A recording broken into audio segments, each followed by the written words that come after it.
the premier online speed chess tournament. Can you keep up? Oh, he put it made! We need 3! It's crazy. For the last 7 years and counting, the best blitz and bullet players in the world have flocked to Chess.com to prove their worth at this format. Dominant display. One of the best SCC performances that I have ever seen. In 7 years, dozens have tried, but only 2 have ever worn this crown. Magnus makes it look easy. He's already over! He wins the Speed Chess Championship 5th in a row. Who will be this year's Blitz King? Oh, he mouse slipped! Welcome to the 2023 Speed Chess Championship, presented by Coinbase.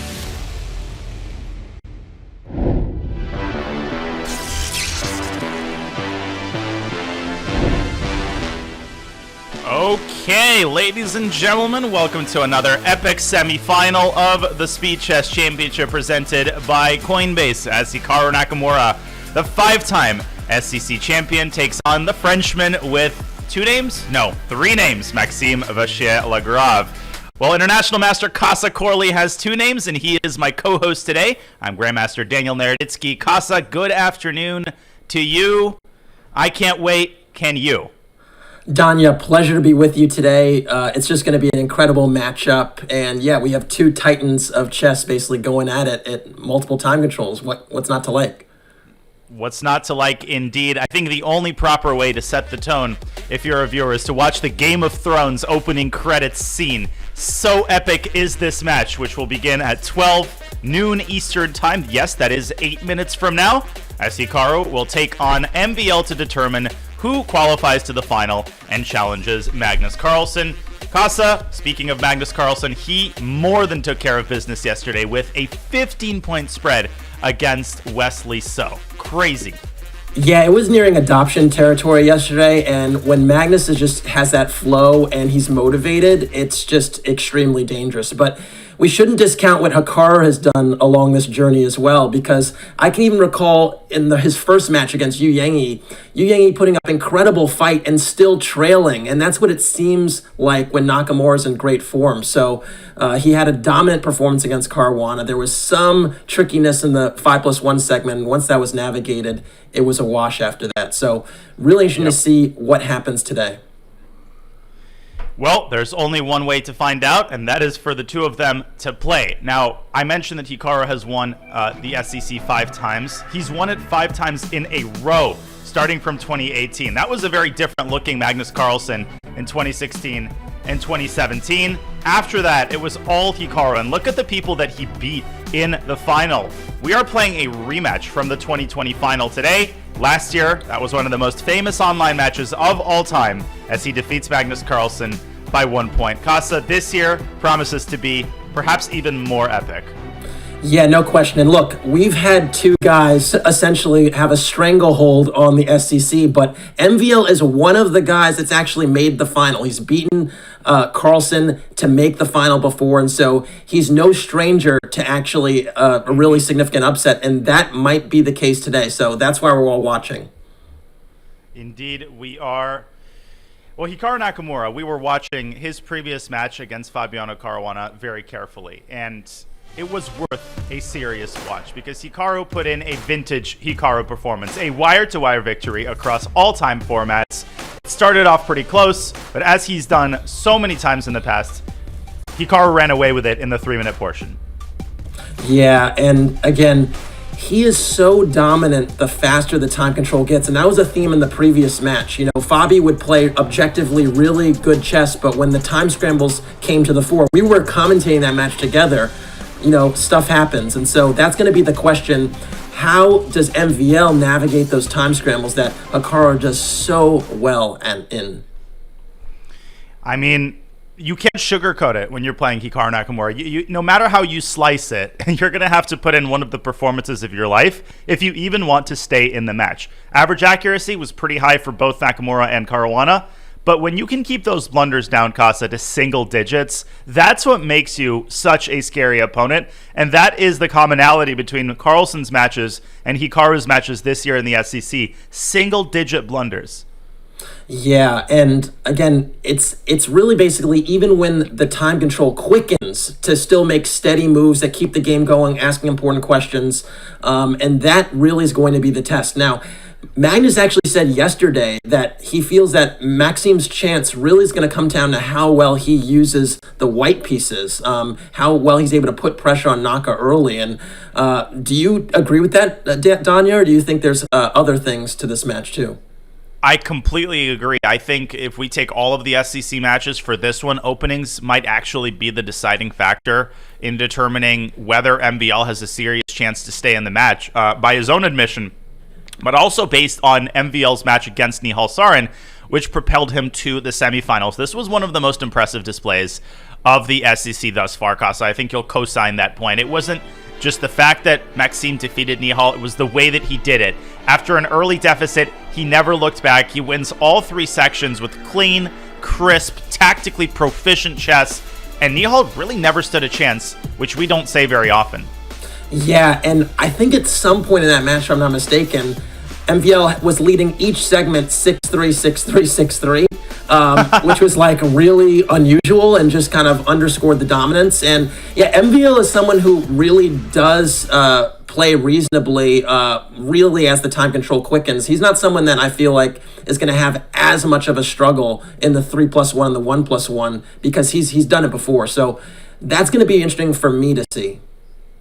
Yeah, and to bring it back to openings, MVL was constantly able to steer the game in the direction that made him comfortable. With white, he was getting sharp positions. With black, against Nihal's London system and Queen's Gambit, he was getting precisely the kind of solid position in which he understands the ideas. Can he repeat that against Hikaru Nakamura in this match? Well, speaking of repeats, this match is a repeat of their SCC final in 2020. Feels like eons ago, but that was only a couple of years back. A convincing victory by Hikaru Nakamura. Casa, where in this graphic will MVL have to kind of counteract the narrative and depart from the arc of their match in 2020? Yeah, folks, this isn't rocket science. The 8-3 advantage for Nakamura in the 1+1 told the story, and that is going to be essentially the adjustment where the game is won or lost, essentially. So we'll see if MVL does have some good adjustments today. I also want to point out that MVL is someone that, we traditionally know as this Grunfeld player, and in recent years, he's really deviated quite a bit, particularly in online controls. So for me, it's like, is he going to have some Queen's Gambit acceptance today, some Slavs? He's really messed around with a lot of different setups, and I think that's going to be key in this match.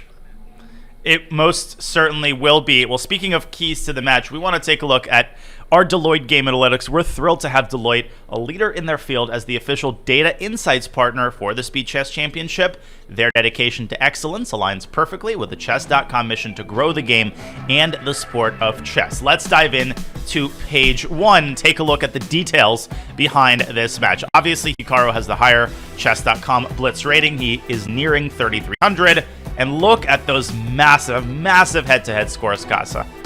Yeah, Nakamura is killing it in the Blitz and in the Bullet. And I also want to point out here, chess is a game where, you can sustain and, really improve even in your 30s. I mean, these guys are no spring chickens anymore, but still incredibly effective. So just something to note for all these folks out there that, are like, oh, I don't know if I can improve in my chess. I'm too old. These guys are showing the way. They're getting older, but they're getting better. I saw Hikaru played some 30-second chess yesterday and acquitted himself incredibly well. So they still definitely got the speed, does Hikaru Nakamura. And MVL will have to show a lot of speed today, particularly in the Bullet, because even if you beat Hikaru in the first two segments, he is capable of making up what seems like an indefinite number of points in that final half hour. Let's take a look at our second page of our Deloitte Game Analytics. Hikaru does have the much higher win percentage, 47.7, as well as the higher overall SCC experience. But Casa, these are two of the most experienced SCC players that we have. Yeah, no question. And again, MVL, the rating disparity here between MVL and Nakamura is not truly. I think it's the gulf is a little bit larger on paper than it'll be in this match. MVL is an incredibly worthy opponent, and he's just a beast in his own right. So For me, I think it's going to be closer than our analytics might suggest. I agree, Casa. I think MVL's form, if he can show the same form as he did against Nihal, this promises to be an epic match. But we thought that about yesterday's match between Carlsen and So. You just never know how these SCC matches go until you actually watch them. Well, one individual who thinks that they know how the SCC match is going to go is Smarter Chess. And before the games begin, let's take a quick look at what Smarter Chess thinks is going to happen in this match. Smarter Chess believes that it's going to be relatively close, but still a pretty stable victory for Hikaru Nakamura. Only a 1-point spread in the bullet predicted, and he thinks that MVL is going to be good enough in the 3+1 portion. Yeah, I think the key for me is really going to be how MVL starts in the 5+1 portion. I think the key against Naka in a lot of these matches is essentially putting him under pressure early so that it feels like he has to do work late. If it's even or, Naka has an edge going to the bullet, I think he's going to feel very good about himself. He definitely is. I agree. I think Hikaru's probably fine with the tied score going into the bullet. Whatever happens, MVL has to avoid the fate that met Wesley So yesterday. If you jump out and dig yourself into a 3-4 point deficit through the first 90 minutes, Magnus and Hikaru, I think, are the only two players who can essentially guarantee a situation where you won't be able to come back, as MVL makes his final mental preparations for this epic semifinal. Folks, we are glad you're here. Hikaru Nakamura and Maxima Shelagrov are about to take off in an incredible 3 hours of action, Casa. This is amazing. Are your seatbelts fastened? Oh, yeah, let's get this show on the road. This is just appointment viewing, folks. Appointment viewing. Appointment viewing. I like it. And I just love that we have courtside seats. Obviously, we'll determine a lot in the first couple of games of this match, right? What kinds of openings are we going to see? What kind of Hikaru Nakamura are we going to see? The one who plays 1A3? Will he dare to do that against one of the top opening players of all time? Casa, something tells me we're going to see more conventional opening choices from Nakamura, maybe one knight F3. What do you think? Yeah, I'd suspect, knight F3, B3 to feature quite a bit. Also, knight F3, E3. I think those pet systems of Naka seem to feature quite a bit. I also wouldn't be surprised to see a few anti-Grunfeld just to see, surprise. I think we have something totally different. Yes, knight C3. Now, I've heard this referred to as the Van Geet opening, and this is the kind of opening, Casa, that often transposes by force into a different opening. So I think chess players and chess commentators say that it doesn't have a lot of independent value. Like if white takes on F6 and plays D4, then we're just going to get a Caro-Kann Tartakower structure. Yeah, it's funny. Yeah, we basically have transposed to Caro-Kann. I always thought that D4 maybe be a little bit more challenging than D takes E4. Now after knight G3, H5 does feature in quite a bit of these positions if the retreat's a bit premature. I'm surprised Naka didn't go for that Tartakower structure, but yeah, we'll see what happens here. Otherwise, maybe he might consider putting the bishop on the long diagonal, but okay, he goes for C5. So my question is, where's that light squared bishop going to go on C8? Yeah, that's a great question. I'll tell you, not F5. Maybe he'll bring it out to G4 and try to provoke some sort of weakening F3 move. Now, compared to the Caro-Kann, we've kind of deviated, right? In the Caro, black would have had a pawn on C6 and white would have had a pawn on D4. MVL trying to exploit the situation by bringing his pawn to C5 in one fell swoop and kind of making it difficult for white to liberate himself in the center. Eventually, I think MVL will continue to clamp down on this D4 square with knight C6 and potentially even a trade on F3. Yeah, and unsurprisingly to me, MVL opts for sort of a Grunfeld style setup by fianchetting his dark squared bishop. And yeah, I think he's already equalized. Has basically warded off white's pawn break with D4.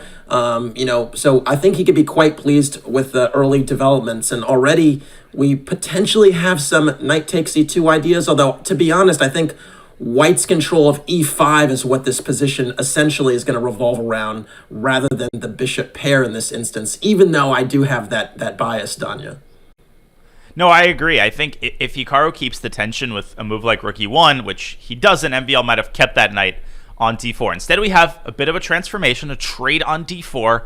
Maxime brings his queen out to B6. Obviously, has to make sure that this pawn is well supervised. He could play E7, E5, but Hikaru trying to prevent that and keep this pawn as an eminently attackable target. Yeah, I think basically what's going to come down to is whether the c2 pawn is more of a target or the d4 pawn is more of a target. I recognize e7 is hanging, and I anticipate that'll be covered, but essentially black has this half-open file in the c file, and will we see, I was going to even suggest, if the queen ever leaves b6, leaves the protection of that bishop on e6, we might have a rook takes e6 sighting, so stay tuned for that. Okasa, you're the exchange sacrifice master, and that is not a far-fetched reality. Rook takes c6 would completely shatter black's kingside pawn structure. It would offer white targets on the e-file. So I actually think this b6 square is, prime real estate. It's like views of Central Park for the black queen. Now, though, the knight is swinging around to f4, and MVL might actually want to sacrifice that e7 pawn, because Kasa, allowing knight takes e6 is out of the question. I think we're going to see bishop f5, and I don't think it's possible to take because of queen to d6, forking the knight and the rook. Yeah, really nasty tactics there. And again, that c2 pawn does present as a target in a few moves. So if the bishop does go to f5, you'll see rook a8 shortly thereafter, and black starts to, loosen the screws a little bit on white's queenside.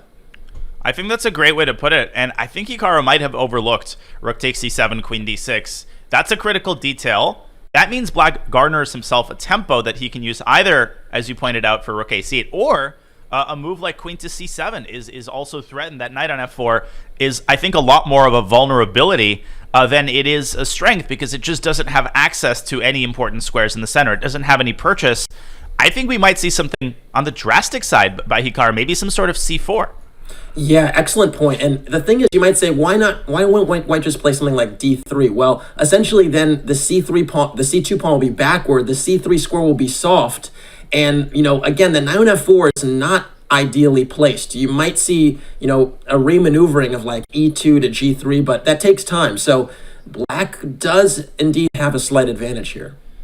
Yeah, and it's hard for white to find a move. It's not like white's position is fundamentally unsound, but the presence of this weakness on c2 and white's lack of space, and the fact that the knight on f4 lacks the protection of a pawn, all of those factors put together make Hikaru's position very difficult to play in the early going.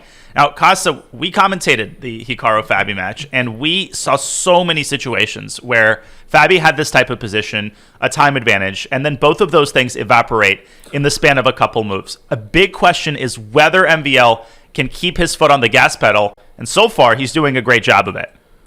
Have you just seen this move, g4, and then g takes f5? Wow, what a sequence. Essentially shattering the king side, Nakamura did, to essentially get rid of that bishop with tempo.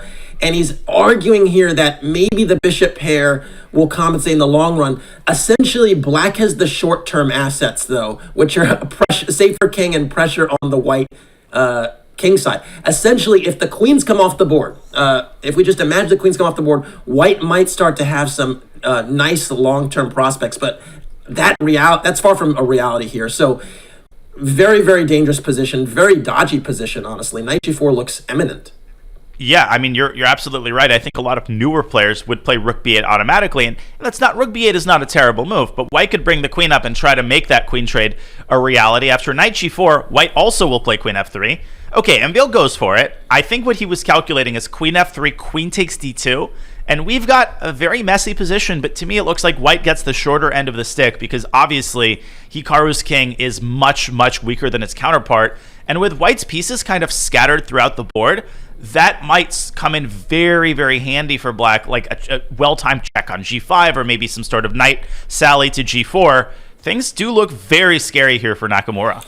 Yeah, and don't be surprised here if there's a rook lift along the fifth rank. Rook b5 to g5 might present itself in short order. And essentially, you're going to have some problems with this king on the open g line. So really tough spot for white, and I'm wondering what the best course of action is. Perhaps queen f3 anyway, and just kind of essentially pressing onward. As rook takes e7 looks extremely fishy and just probably bad. So maybe dropping the bishop back to g2. It all seems very far-fetched.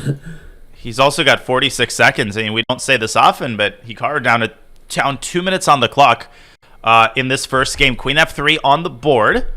Now I'm expecting MVL to reestablish material equality with queen takes d2. Probably a calm move like rook e2. is the best bet for white, then the queen likely to drop back to g5 with check. And then I think that the situation might stabilize a little bit, and MVL might make a bit of a slower move in that resulting position. Doesn't seem lost to me. I think if white can make a couple accurate moves and stabilize the situation, the game goes on. Casa, I think you might be right. I think MVL might be leaning on rook b5 here. Yeah, I must say, queen takes d2, I felt gave white some momentum with rook e2 and so on. So I do like the idea of playing this way and not trying to grab the material back. Bishop e4, it's being indicated as a mistake, but it's an extremely natural move. And here we go, rook lift with rook b5. And rook h5 looks pretty nice here.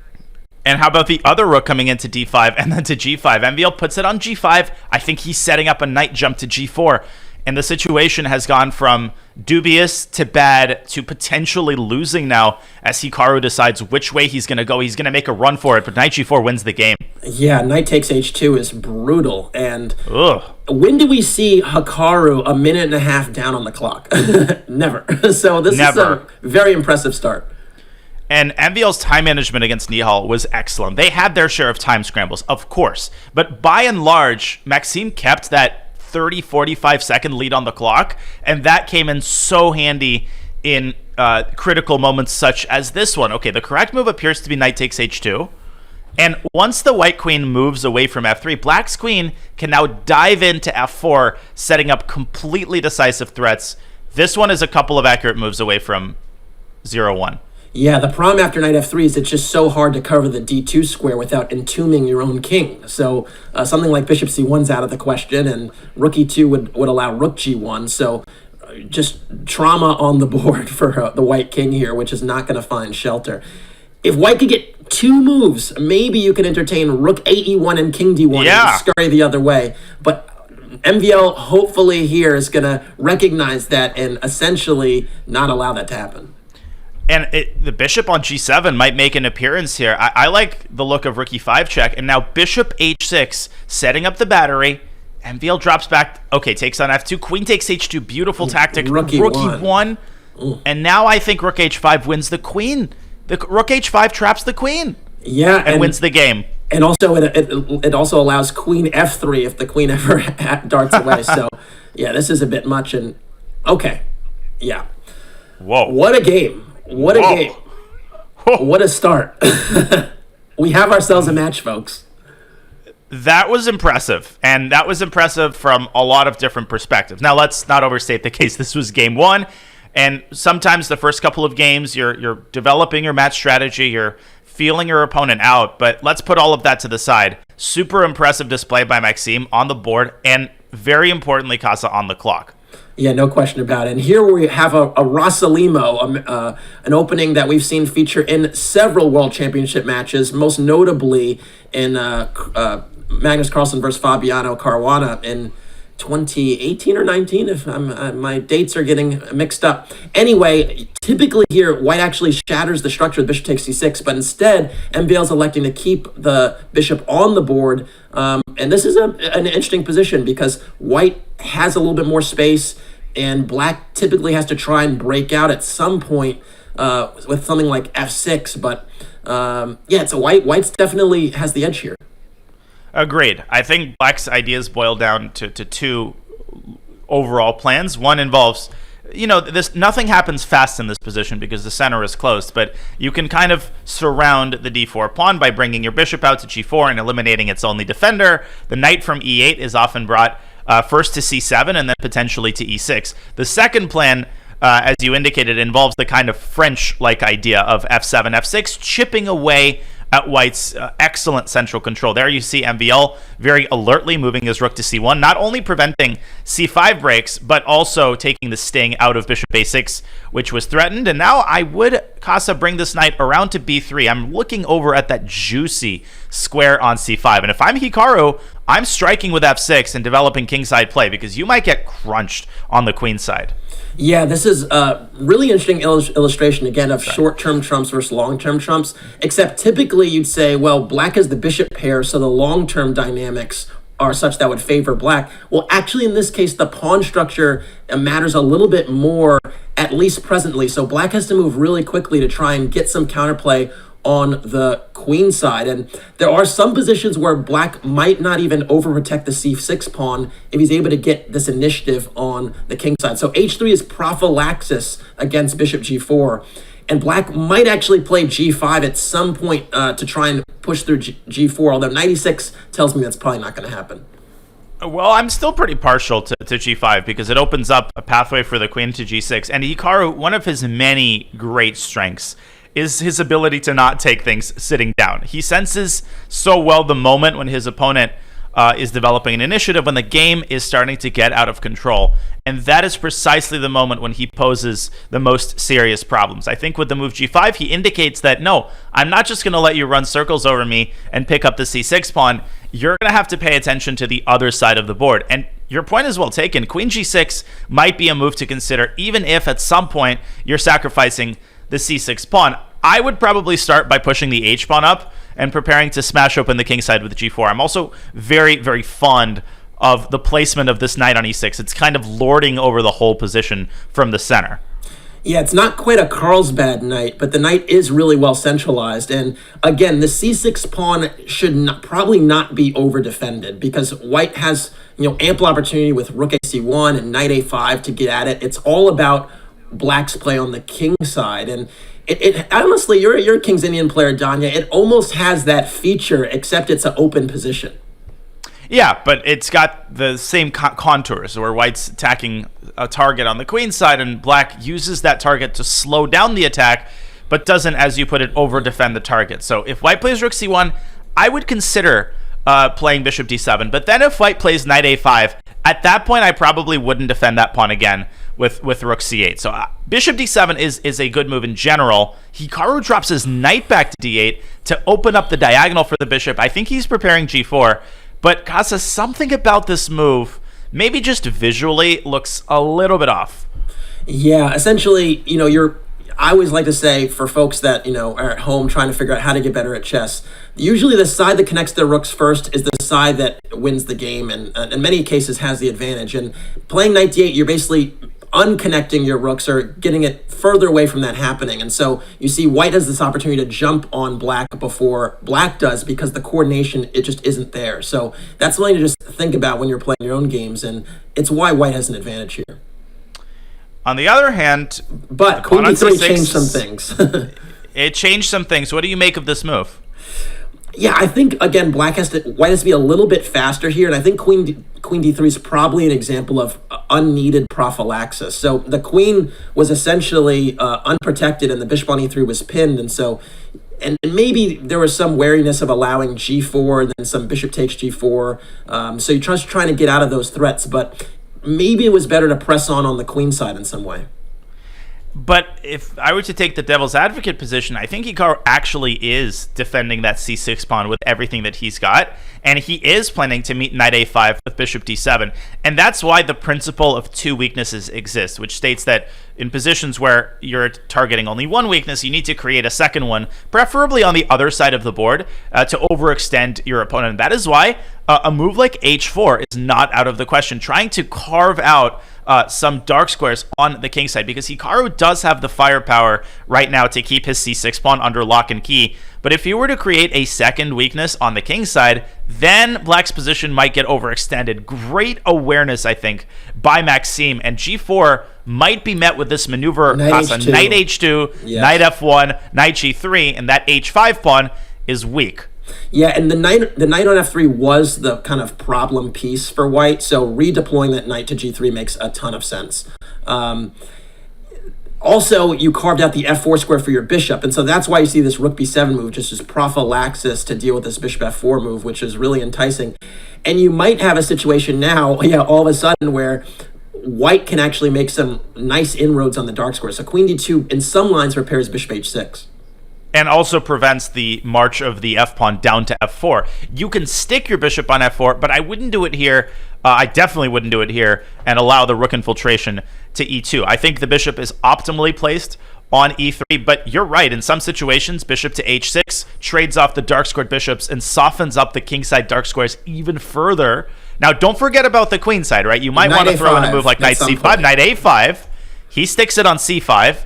Oh, and now bishop f4, bishop d6 maybe. Yeah, there's so many nice. There's so much potential now, and again, if Black doesn't get toward the white king and is able to push through, really, there's not a ton of counterplay, and so White has managed to still have the queenside advantage just there for a little bit later in the game, and really has done a great job of restricting the advances of Black's pawns, at least in a way that disturbs White's kingside. So, really enticing position, and ultimately, I think right now, White needs to figure out what they're going to do with the f4 square, because you could consider bishop f4 in some positions, right?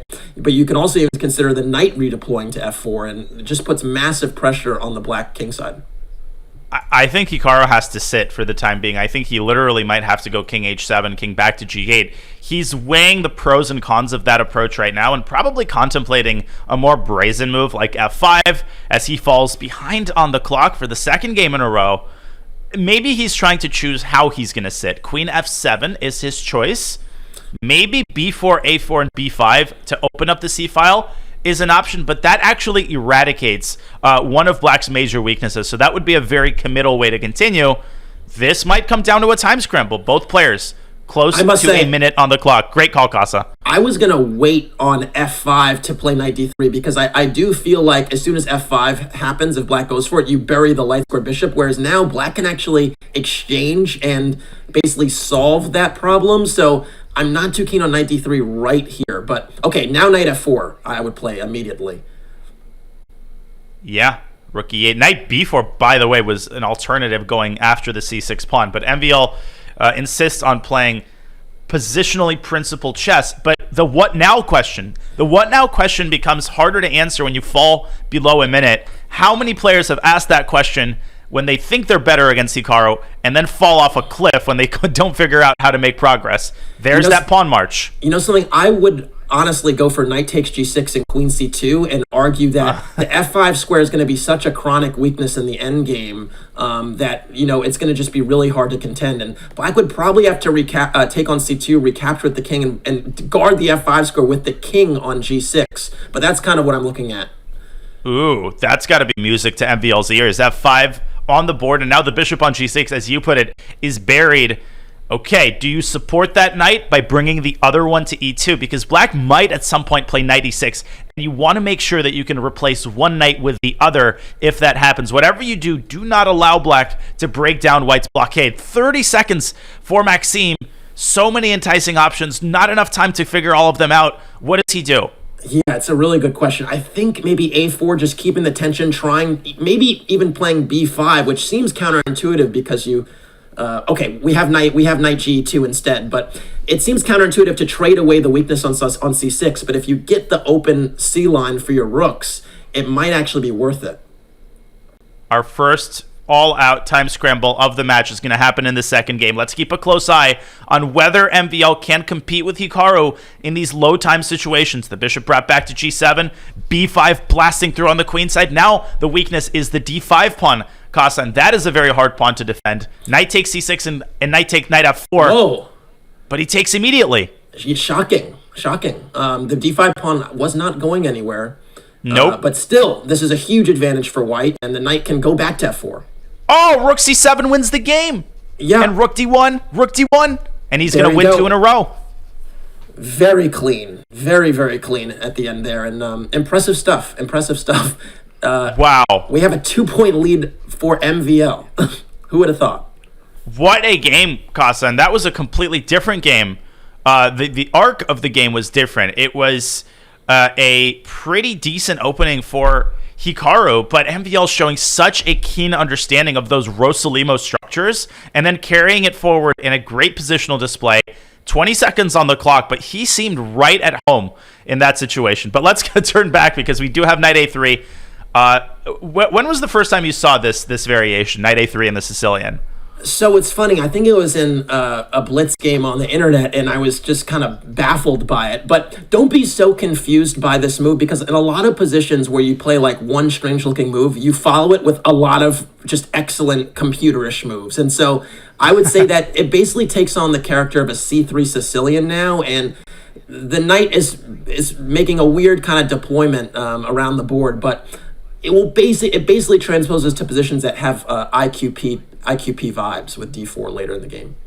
Now, Hikaru just made another inaccurate move. Now, he should have put the knight on c4. He was trying to extract the bishop pair in return for the d6 pawn. But now MVL has managed to win that pawn back and get sort of an ideal pawn structure. I think black is slightly better right out of the opening. Again, I just wanted to point out, the first time I saw the 2 knight a3 variation was in a New in Chess article. It was pioneered by this Russian grandmaster who's most of the chat wouldn't have heard of him. Do you know who it is? Very good. Vadim Zvyagintsov. Who was high 2600s at his peak. And, he was one of those Richard Report-like players of the early 2000s. He played a lot of the sort of offbeat lines, but he was an OG. And there's a famous photo of Zvyagintsev playing Alexander Khalifman. And Khalifman is... he cannot stop laughing, and he's literally sitting at the board in a classical game, and he's covering his mouth because, they're in a serious playing hall. But Zvyagintsev had just played knight a3, and back then this was such an unusual move that Alexander is like typical Vadim. Yeah, and it's funny. Zvyagintsov is an extremely creative player, and so he had more than just the knight a3 invention back in the day, for sure. But this is a very interesting position we have on the board here, because both bishops on f1 and f8 respectively have a little bit of a tricky decision to make whether they should develop or not, because the g2 and g7 pawns are hanging. So we see white actually castle long to deal with that, and here we go. It really looks a bit like a French structure to me. And the question essentially is, does white have enough here? And my answer is just no, because black has a very nice bishop on c6, and I think it's superior to the one on f1. And I think for that reason, black's actually slightly better. Well, it's like those movie scenes, where white's hanging on to a part of the car, but the car goes faster and faster. That queen on g4 is like the person, or like the zombie hanging onto the car. The only reason that black can't complete his development and stand with an excellent position is white's contact with the g7 pawn. If black eliminates that if black eliminates that contact or works around it, I think Hikaru might be in trouble because of his king placement, and because black has the equivalent type of situation, as you pointed out, Casa, with the bishop aiming at the g2 pawn. So now I think he solved the problem. Bishop e7, short castle. Hikaru has to waste a move, tucking his king back on c1, and he's got another very difficult position. Yeah, massive advantage. There are really some potential Boden's mate dynamics Boden's mate, well. Yes. I was thinking the exact Bishop thing. e4, queen takes c3, and bishop a3 mate. And queen c2 covers bishop e4, but again, black is first to kind of jump on white here, and very, very dangerous position. Guys, can I bring up an analysis board just really quickly? I can't miss an opportunity to show a Boden's mate in action. How could this have happened? Well, white could have dropped back to e1. And after bishop e4, white could have said, hey, listen, the g2 pawn is hanging. Let's defend it with my queen. And this is a Boden's mate on steroids. Normally, the d1 and d squares are covered by white's pieces. Here, they're covered by black's rook, which is controlling the open file. This mate is named after Samuel Boden, one of the top 19th century players. He pioneered this mate. And that is going to remain behind the scenes, Casa, unfortunately, as we go back to our live position. What's not going to remain behind the scenes is more explosive play from Maxime. And I think when you're looking at this position, because both sides have bishops, you're trying to figure out, well, what's the difference? And the difference is the bishops on e3 and e2, first and foremost, aren't really hitting any targets. But secondly, they're also a bit loose. The bishop on e3 is unprotected. The bishop on e2 is covered by the c2 queen, but if the e-line does open up, and you see MVL might have intentions of that right now, those bishops will become targets. And so the combination of those two features make it that black has a huge edge. When you said the E-line open up, I thought you said the Elon open up, and I thought you must have misspoken. Now we're going to see bishop g5 chiseling away at the dark squares. MVL is like a surgeon operating with these squares. After the trade cost, the problem is that the rook is diving into d2. So in a way, e4 was a thematic positional sacrifice. He's playing for the squares here, and he's playing for domination over the dark squares and over the d file. I think he's achieved it, and I think Hikaru walking on hot coals now for the third game in a row. Yeah, and it's really impressive. And it must be said, too, that at some point, this h4 pawn might chisel away and play h3, which would also soften up that bishop on f3, which is currently only defended by the G2 pawn. So basically having full board awareness is what we're seeing from MVL right now. And this infiltration is well worth the pawn. It was a great insight by you, Casa. I think we might even see h3 in this position. We might see it after the queen lands on e3. Of course, black needs to be very careful because the rook is now pinned to the queen, and the queen is on an undefended square. But tactically, I don't think that white gets away with a move like rook to d1. Queen e3, rook d1, black can play bishop takes e4 check, and then the g2 pawn will fall when the smoke clears. I think MVL is deciding whether to throw in the move h3, which I would, or to start with queen e3. Both are good options that keep the advantage. Yeah, I would definitely chuck in h3, and I think it's just because the bishop on f3 is loose. That rook, you also, if g takes h3 is played, you have access potentially to that rook on h1 because the bishop on c6 is staring it down. And don't also forget here that this king on g8 already has this escape square available, so there's no need to tempo waste later in the game. Whereas that b1 king, if it has to go to a1, something like queen e3, queen d3 check, there might be a critical tempo down the line that is needed to be used, and that could be the difference. Great points, and h3 has been chucked in by Maxime. Now, Hikaru technically doesn't have to take the pawn, but I think he kind of does. He might be briefly calculating rook d1, but then black has h takes g2, and the rook is untouchable because black will make a second lady on g1. So we are going to see gh queen e3. The one thing to point out is that in some circumstances the bishop will be untouchable because the d2 rook will hang. So gh queen e3, I think Hikaru might have to go rook to e1 rather than rook to d1. But he's definitely hanging by a thread. Maxime might deliver that check on d3 and start helping himself to white's sitting ducks there on the h-file. Yeah, this is a really, really challenging position to play from a practical perspective, just because there are targets galore here. And you might say, well, white is 2 pawns up, but it's the quality of those pawns. I said this last time, Danya, and I'll say it again. Pawns are like kids on a field trip, on a school trip. They have to hold hands in the public places or bad things happen. And you see, the h2 pawn is weak. The h3 pawn is weak. The e4 pawn is also a potential target. That you cannot say the same for black's pawns.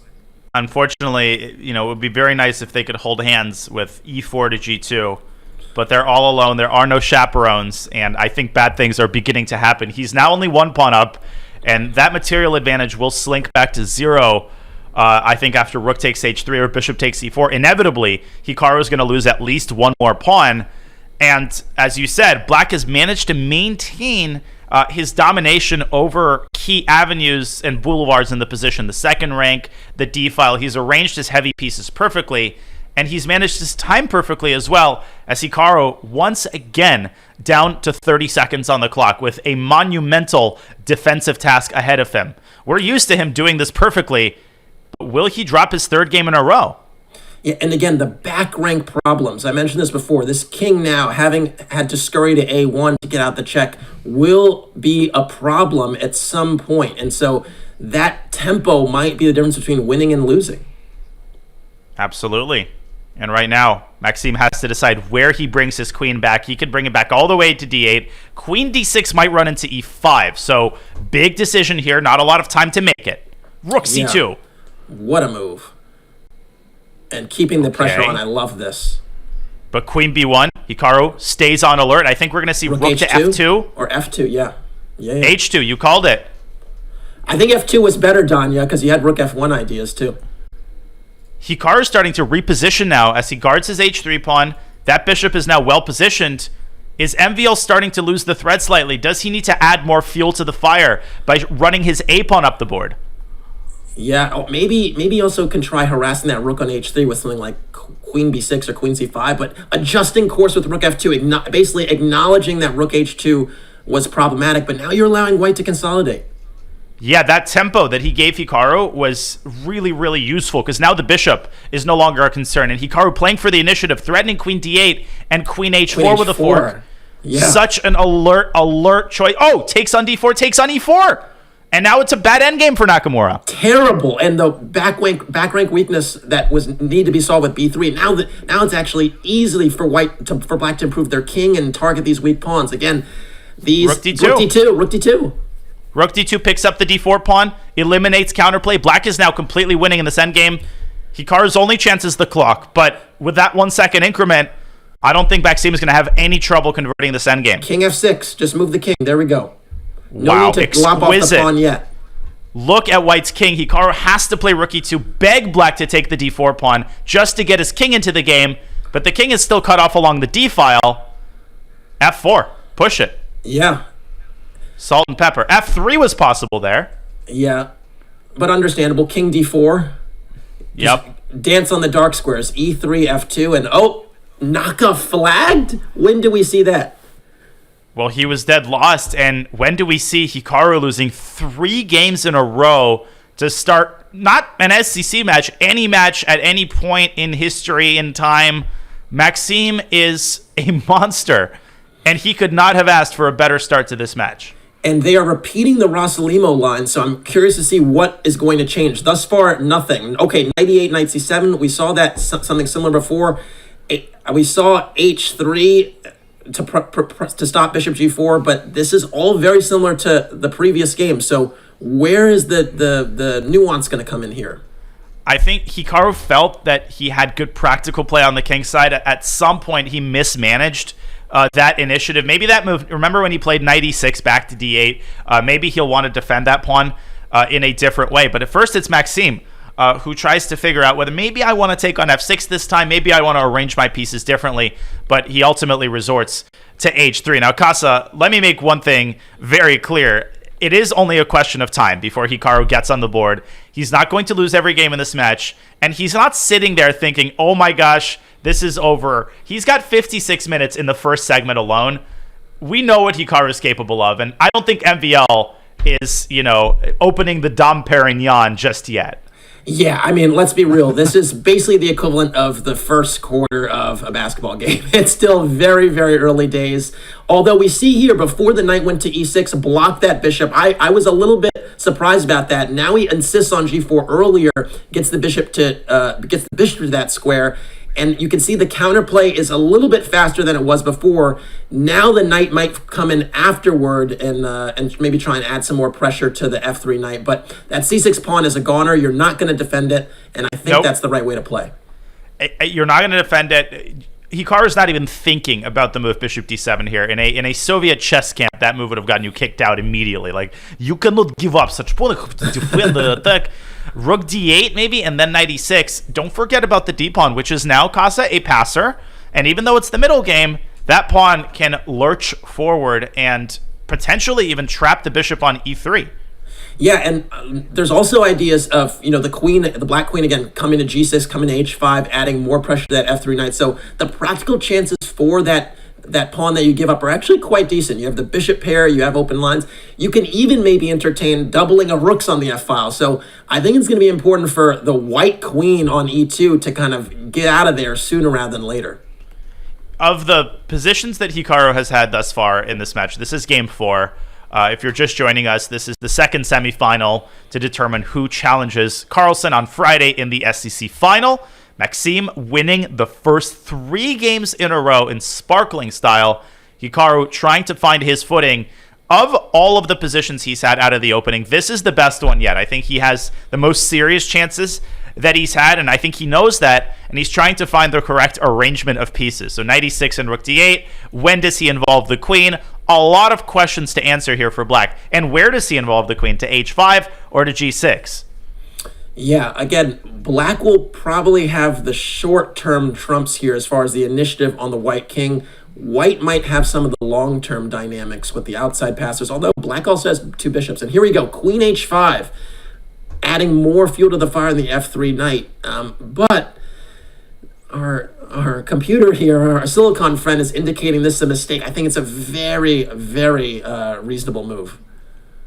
It's a completely reasonable move. Now d4 is a huge threat. By the way, if black had gone d4 on the previous move, I think there were some sort of tactics with queen c4, setting up a lateral attack on the bishop. So apart from everything else this move does, it actually does lend a defender to the bishop, threatening d4. Now, white would love to open up a retreating square for the bishop, but you can't do that. Knight b3 runs into the simple rook takes f3. So you need a counterattacking move what do you counterattack? Well, I think the knight is the only vulnerable Queen target A6? in black's position, and queen a6 is the only move that keeps the foot on the gas pedal. What a difficult find that would be. Yeah, it's funny. I was already kind of desperately seeking out exchange sacrifices because if you give me a few moves, wow. If you give me a few moves, I would be perfectly happy to have some combination of rook takes c6 and then the d knight come to d4, but there's no time for that. Okay. Knight f4. Wow. Okay. This is a very scary looking initiative here. Knight takes g2 might be an idea. Queen h3 check. Practically speaking, I still like black's position. So there must be very exacting play here. Yeah, exacting play over the course of several moves. He's solved the first problem. He's jumped the first hurdle successfully. That was finding queen a6. Now he's eliminated the knight, but black's pieces continue to stream in. You talked about the exchange sacrifice on f3. There's like hanging pieces all over the board. Right now the rooks are connected, but the moment they become disjointed, you've got to watch out for forks. This is the second hurdle, and he's crossed that successfully as well. Great move by Maxime, hitting the rook and hitting the pawn. Yeah, after the rook moves from a8, probably rook a f8. The question is e7 really a pawn you can actually take? And that's a tough question to answer. I actually think you should play rook e8 if you're Hikaru and try to slow down white's initiative on the queen side. I do think that white could grab that pawn after rook f8, and the point isn't to build up the material advantage as much as it is to involve the queen more directly in the counterattack. So I would grab this pawn right now. Otherwise, why are you playing queen b7? Yeah, and I think the dynamic is there's potential to go for queen g5 a little bit later. Not in the moment because e5 would be hanging, f2 would be hanging, but there is a potential queen trade down the line. And also, if black ever chisels away on f3 with the bishop on g4 or even the rooks, the c8 square will be vacant, and you'll have this rook c8 check idea, which would really trade a lot of the pieces and get closer to that endgame that you're looking for. It's so easy to get cold feet when you're playing Hikaru and he sacrifices a pawn, but MVL stays on course. Rook 4 f7, great move. I'd go now, queen a3 here. Queen a3 to reinforce the knight laterally, although you have to watch out for tactics there with that exchange stock on f3 coming with tempo. Queen b4 is possible, queen c5. How do you decide where to bring the queen back? Queen d6 is his choice, and will we see that exchange sacrifice on f3? Yeah, I think the problem is even if that exchange sacrifice happens, there won't be enough fuel on the fire to truly deliver any mating ideas. So it seems more like a potential perpetual opportunity, but we'll see. We'll see. It's still practically extremely scary to go down this path and even allow this exchange sack. So MVL has been very, very cool and calm thus far. I feel like black is running out of options, though, because what is white's actual threat? Well, white wants to play e6 and run this pawn down to e7. Now, maybe you could say e6, black has rook f6. I don't think Hikaru is going to dilly-dally any longer, though. I think he's going for it, and he does. And this is going to be a fascinating denouement to this game. Queen takes f3. It's going to hit the f2 pawn. Black's king, relatively speaking, very safe for the time being. It could tuck itself on h8, so the check on e6 is a paper tiger. I think MVL should just go rook c2 and acquiesce to the draw. I don't see him playing with fire. I don't even know how he can play with fire here. Yeah, to me the question is, do you throw in queen e6 check first just to cover the g4 square? I think that might be something you'd consider. But yeah, some combination of defending f2 and hopefully getting in rook c8 seems to be the way to do it. But really, really tricky position here. Yeah, the safest might be rook 1 c2, and then black has perpetual check with queen d1 and queen g4. He does throw in that check, which tells me he's maybe still flirting with playing for a win. But black can force perpetual here. Black doesn't even need the g4 square to deliver perpetual. You've got d1 and you've got f3, but will we see a move like rook g8 from Hikaru Nakamura intending rook c8 and bishop f8? Oh my goodness. Whoa. This is getting really scary after rook g8. I think MVL might have overlooked that move. Yeah, bishop f8 blocking the trade with a discovery check is a move that was difficult to see from afar. I think MVL just slightly reacted on camera. That is a move he missed. And rook c8 was what he relied on from a distance, forgetting that the bishop can slice off the connection between the rooks. That would lead to a loss of material. Apparently, you have to find rook to c3, and he did.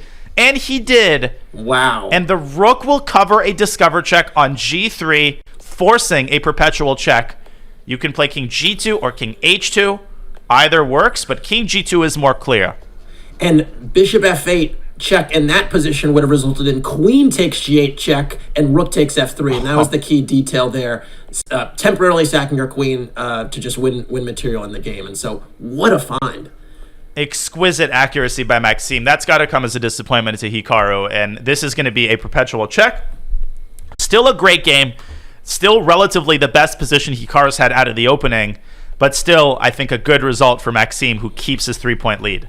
Yeah, clutch stuff. Really clutch stuff. And wow, Danya, thus far, it's just been an incredible level from MVL. Really has not found himself in any crazy danger and has taken the chances he's had, which is really hard against Hikaru. Incredible level and on many fronts, right? Not just in terms of his opening play, we expected excellence on that front, but also his time management. And this past game was the first time he had 30 seconds and a bunch of complicated moves to find, and he found them. And that, I think, bodes very well in the early going. That's a very auspicious sign for his performance in the subsequent segments, because let's not forget, we are merely observing the first of 3 segments. The 3+1 and the bullet is where the bread is often buttered for Hikaru. And here we go. We have the setup I thought the match would start with, which is this knight f3, b3, knight f3, e3 setups. These setups that you can play really, really quickly and fluidly and get very interesting dynamic positions. Okay, here we have a really, really interesting structure with the double C pawns. And a lot of times it comes down to whether black can basically deal with those weaknesses and get an initiative of their own on the king side, whereas white typically has the long-term play with a combination of knight a4 and rook c1 and so on. So black has to make something happen in the middle game to really justify the weaknesses on the c-file.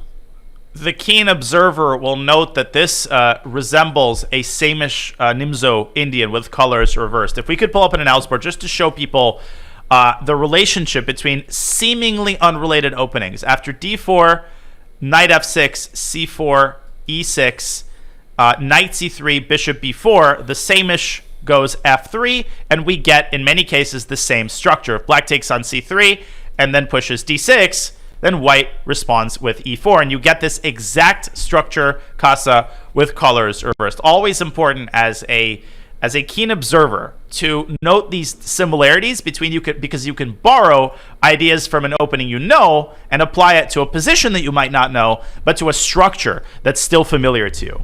Yeah, and it's also really important to know your personnel. MVL is someone that does not play these structures, at least in classical chess, really ever. And so, Nakamura might also be banking on that. But I think thus far, MVL is handling things nicely.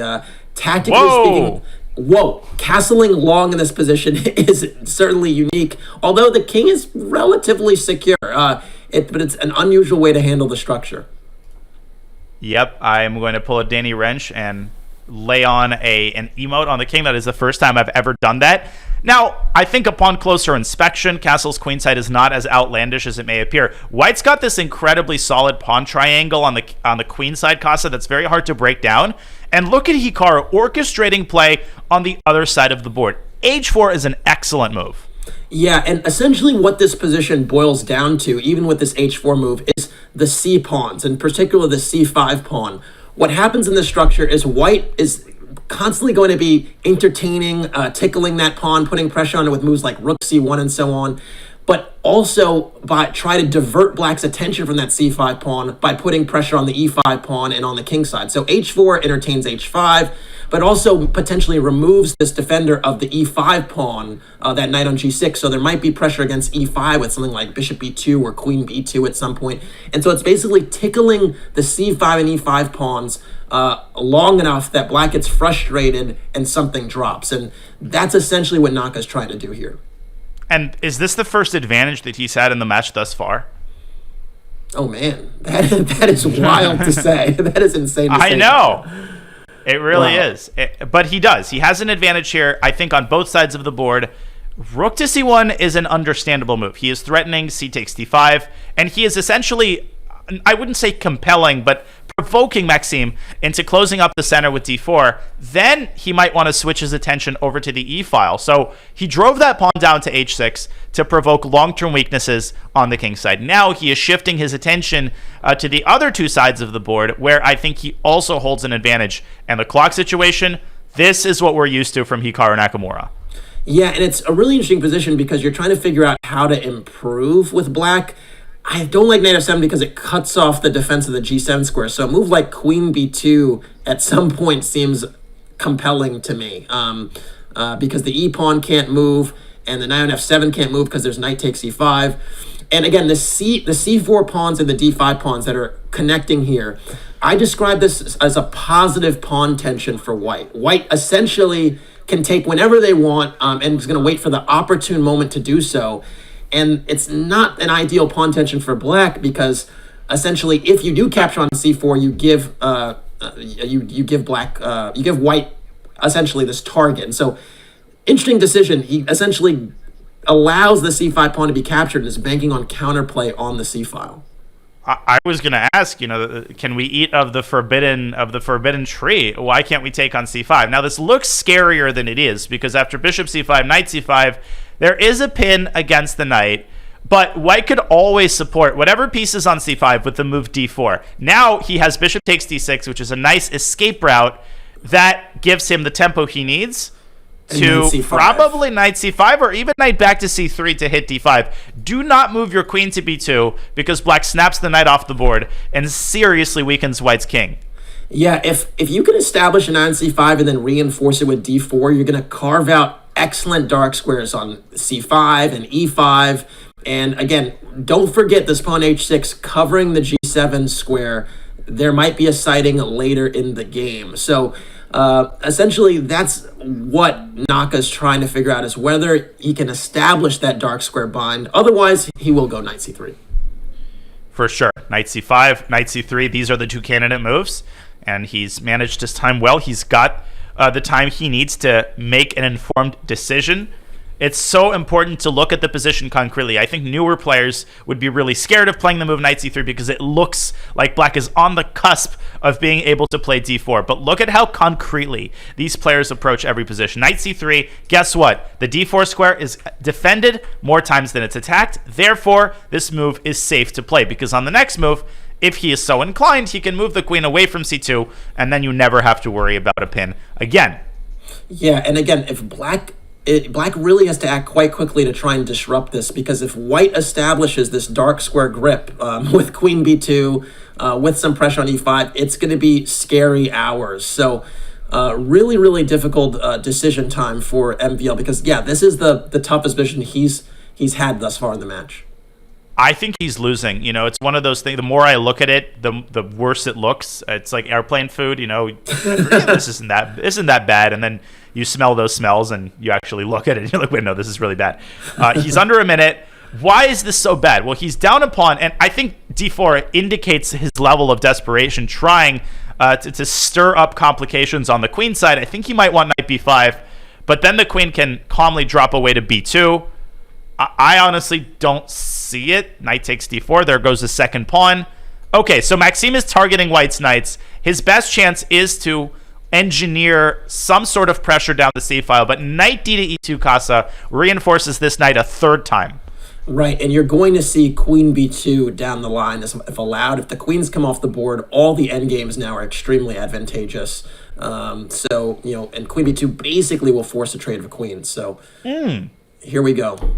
But this is a very devious move by Maxime because knight takes b5 right now blunders a piece to queen takes b2, and then rook takes e2 check, and then the other knight will be picked up by the bishop. So Maxime hanging on here with an excellent practical move. Hikaru might want to push a4 and kick this knight away from b5. That might give him the real estate and the breathing room that he needs to coordinate his pieces. Instead, we see rook c2 reinforcing the idea of knight takes b5. Yeah, I must say that was going to be my choice. Rook c2, just like a little bit more prophylaxis. You can entertain Rook hc1 down the line, and yeah, Knight takes c3 here. I don't see any major problems with it. With Knight d5 to follow. Yeah, I mean, you could. Oops, sorry, he didn't do that yet. You could take with a rook if you are so inclined, trying to get another pair of rooks off the board. But either way, I think White's position is technically winning. Although after Knight takes c3, maybe Bishop c6 will be played just to kind of disrupt the Knight d5 idea, and you take a gander g2, and here we go. Good call. It's a nice practical attempt, but again, there's no way to really deter from the queen trade, which inevitably will transition it to a completely winning endgame, because that h6 pawn is just a thorn in the side, even if there aren't checkmating ideas. A thorn in the side is the perfect way to put it. And even in an endgame, it's annoying because it creates a stronghold potentially for White's rook. It's also very hard to attack that pawn. Even hypothetically, you literally can. It's inaccessible to Black's rooks. It's inaccessible to Black's king. And I think now is the perfect opportunity to move this knight away from c3, maybe to a4, or even back to d1, and force the queen trade, because Black cannot allow a queen to land on g7. Yeah, that would be checkmate. And once the queens come off the board, the rook on c2 will also potentially have its say with the rook c7 down the line. The only problem piece here for White, I'd say, would be the h1 rook, and you'll feel a lot better about moseying that into the position once the queens come off. So I think knight a4 is a really sound decision. Getting a tempo on the bishop here, and rook c7 looks very nice. Rook d7, I think, is absolute. Well, rook e2, last-ditch attempt, but with 20 seconds left, not over yet. I would throw in a check on g7 and then think. He doubles on the c-file, as you put it, the rook moseying over, or dancing over, to the c-file. Will we get piggies on the 7th? No, we won't. MVL prevents that from happening.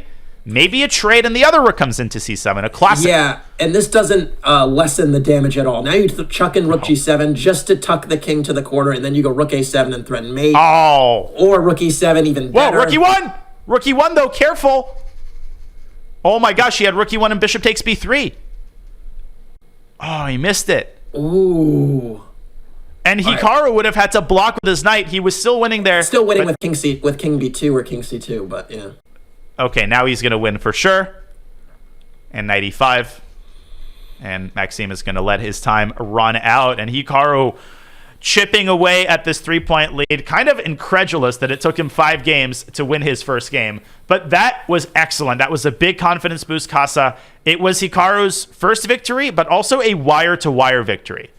Yeah, you wouldn't believe it by the look on Nakamura's face at the end there. He's shaking his head so vigorously. But it is an important game, and he is kind of finding his form now. And so we'll see how things progress. But this is not a huge lead. There's a lot of games to go. So it's not a huge lead, and there is a huge amount of time remaining. Folks, the score in our second semifinal is 3.5, 1.5. Maxime winning the first 3 games of the match. And we will be back, folks, with more Speed Chess Championship action presented by Coinbase. First, we're going to take a short break. See you in a bit.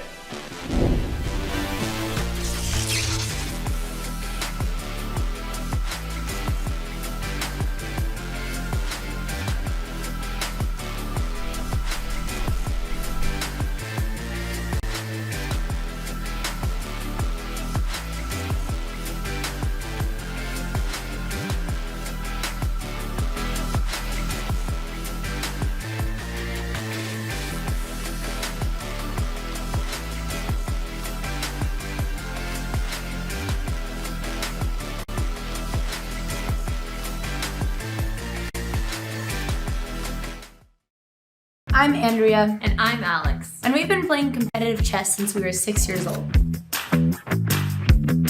We started by focusing on classical chess, but later we fell in love with playing Blitz and Bullet online. Chess has been around for more than 1,000 years, but that doesn't mean that we can't modernize it. Financial systems have been around for even longer. Sounds like it's time for an update. And Coinbase is doing just that, re-envisioning an entirely new financial system that is decentralized and fully transparent. Also, huge thank you to Coinbase for sponsoring competitive chess and making events like the SCC happen. Go to coinbase.com/update the system to learn more. September bots are here, and it's time for a monumental clash. This barbarian might not crush you on the board, but he certainly can crush you with the board. Speaking of crushing, this giant is a living siege tower.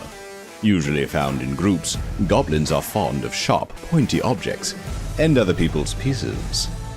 The battle-hardened Valkyrie might give you a game once she's done arm wrestling a golem. This hog rider and his noble steed might give you a headache or two. Skeletons adore her, foes fear her. You'll need to bring your A game if you want to beat this witch. Yes, that probably is a rabbit up his sleeve, or a huge fireball with your name on it. We hear wizards are pretty good at chess. Not just a killing machine, Pekka loves tiny butterflies. But you're probably not a butterfly, so watch out. The Archer Queen thinks highly of herself, and for good reason. She's a skilled tactician, deadly opponent, and your worst nightmare. Play them all on Chess.com.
Maxime Vachier-Lagrave is no stranger to elite chess, and he is certainly no stranger to elite performances in the Speed Chess Championship, which he's had quite a few of. He leads this second semifinal over Hikaru Nakamura with a score of 3.5 or 1.5 as we prepare to begin the second half of the 5+1 portion, and we take a look at MVL's storied run in 2020, where he was stopped by Hikaru Nakamura in the final Casa, but not before he put in a series of exciting and very impressive performances.